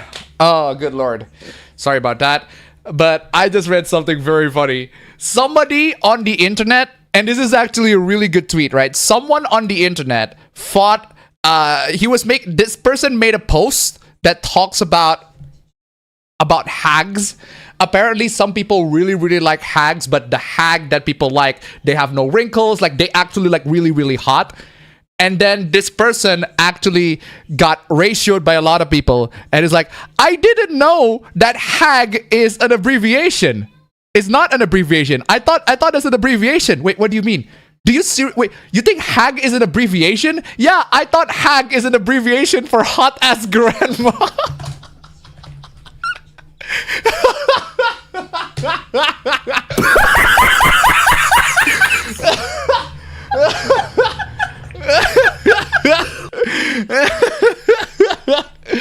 Oh my goodness.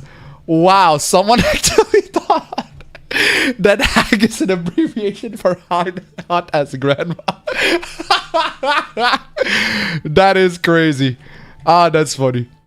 That is very funny. But yeah, hag is an offensive term. Don't do that. Don't tell that to do not say hag to your grandma.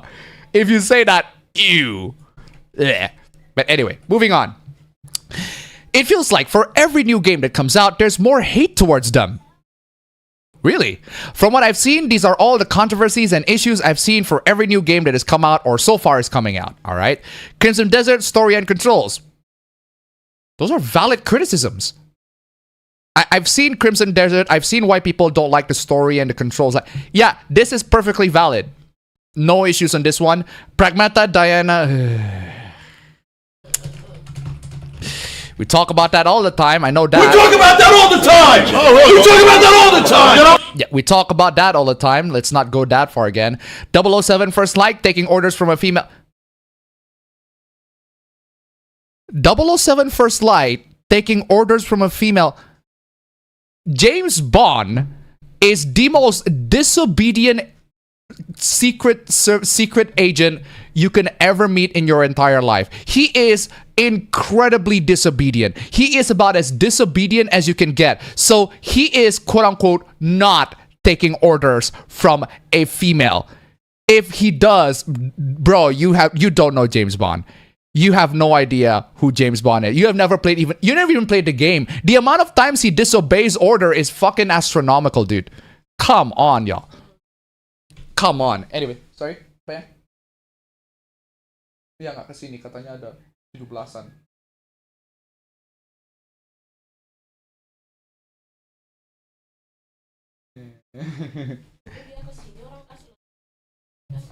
Okay. Nah, jangan minta suruh kesini yan. Okay. Hold on a second. Hold on a second.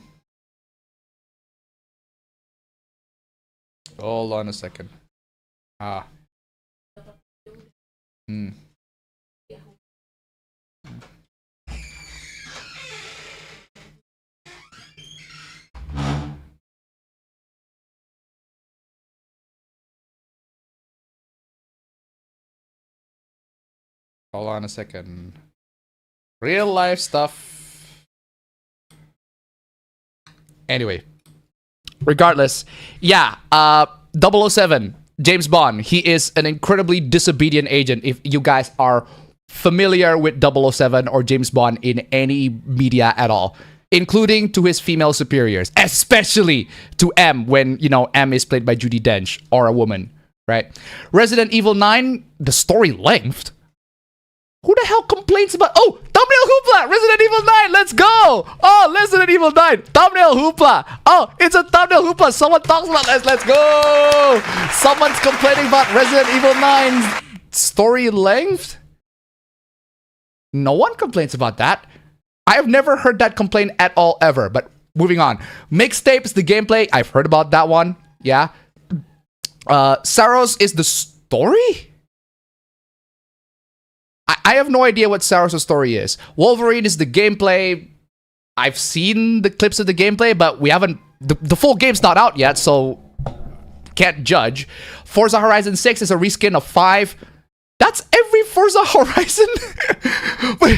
Every Forza Horizon has been that way since the Forza Horizon 3, 4, 5, 6. They're pretty much very similar to each other. I played most, if not all of them.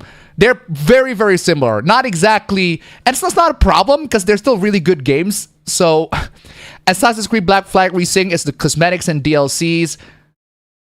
Okay. GTA 6 is the lack of physical edition. Wait, that's a valid complaint! Lack of physical edition. Yeah, that's a perfectly valid complaint. What are you talking about? Standard versus Ultimate Edition benefits. That's also a valid complaint. Lack of gameplay. Lack of gameplay. The game's not out yet. What if the game is not out yet? What do you mean lack of gameplay? You mean lack of gameplay clips or gameplay footage that... What do you mean lack gameplay? GTA?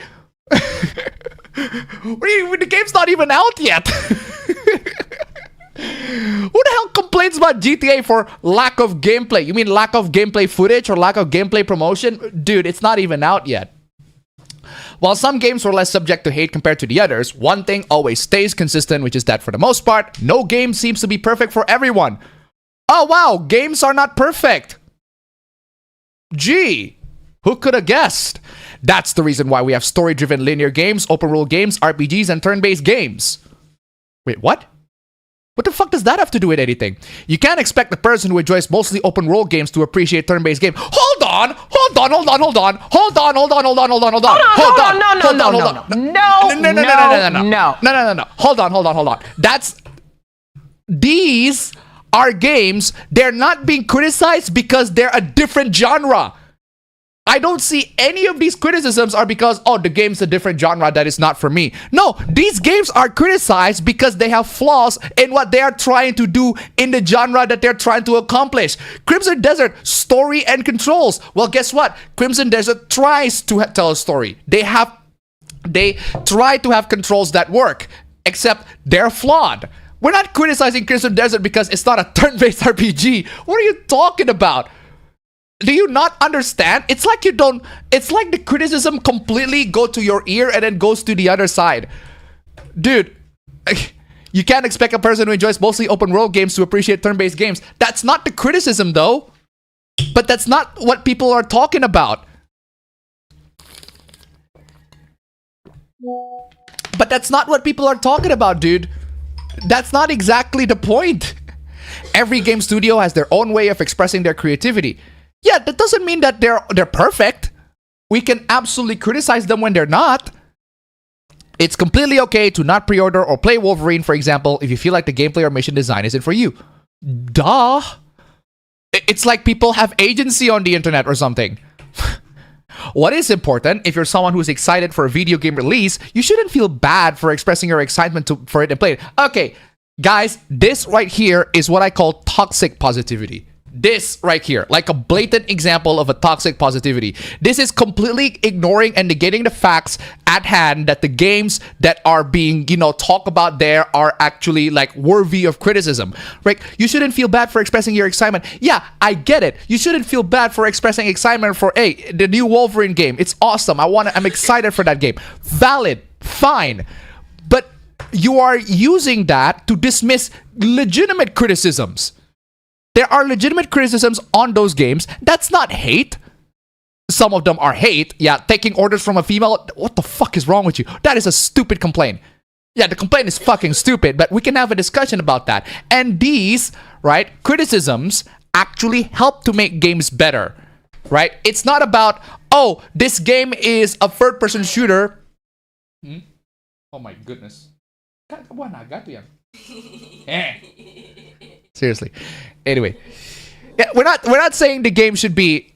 We're not saying a third-person shooter should be a turn-based game. We're not saying that. We're saying this third-person shooter is not very good at what it tries to do, or this open-world action RPG is not very good at being an open-world action RPG.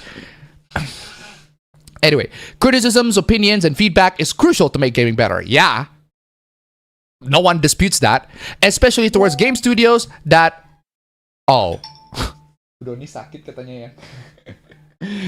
Sakit katanya, sakit kepala sama diare katanya.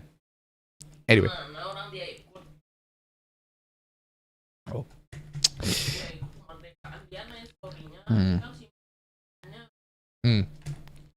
Okay. Anyway, criticisms, opinions, and feedback is crucial to make gaming better, especially towards studios that are working on these games. Some opinions are completely justified and some are not. Negative posts always get more clicks than positive ones. Ugh. Crazy. Absolutely crazy. You're not a minority if you like a game, enjoy the games you're excited for, and don't feel bad about it. Dude, why do we need to be told like this, right? We're adults. Are we adults in this conversation? Are we adults? We're pretty much adults in this conversation. Or we're not. I'm sorry, my bad. I expect the people on the internet to be, you know, fully functional adults that can handle criticisms and feedback, but no, I'm my bad.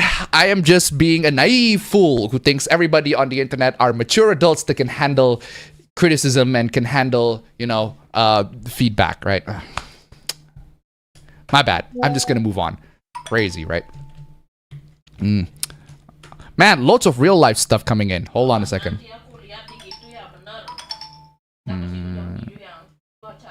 Okay.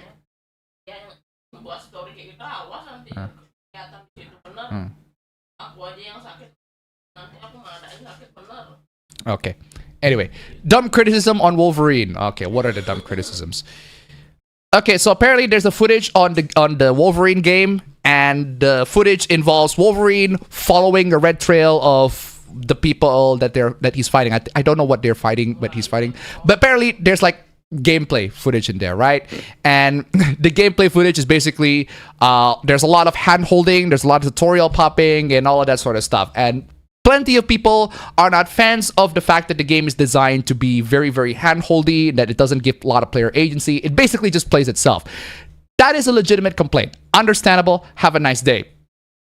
Wolverine literally uses his sense of smell to track people. I'm not saying I think the detective system is flawless, but that's what he does. Yeah, that's true.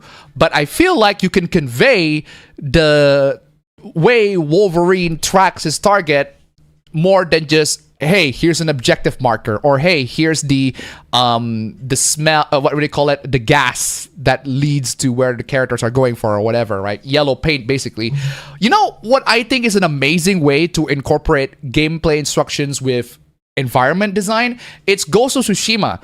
Ghost of Tsushima, I freaking love basically a lot of stuff about Ghost of Tsushima. But what I love so much about Ghost of Tsushima is that it integrates gameplay mechanics and environments. So if you want to go to a specific direction, the wind will literally move and blow into that direction. And I'm like, that's amazing. It makes the game more cinematic while giving clear instructions on where it goes to.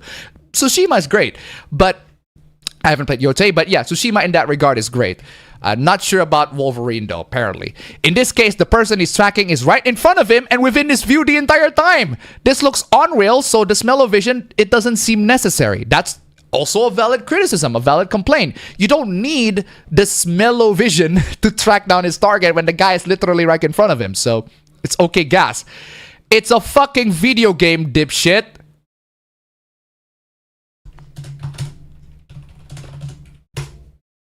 Chill out, dickwad.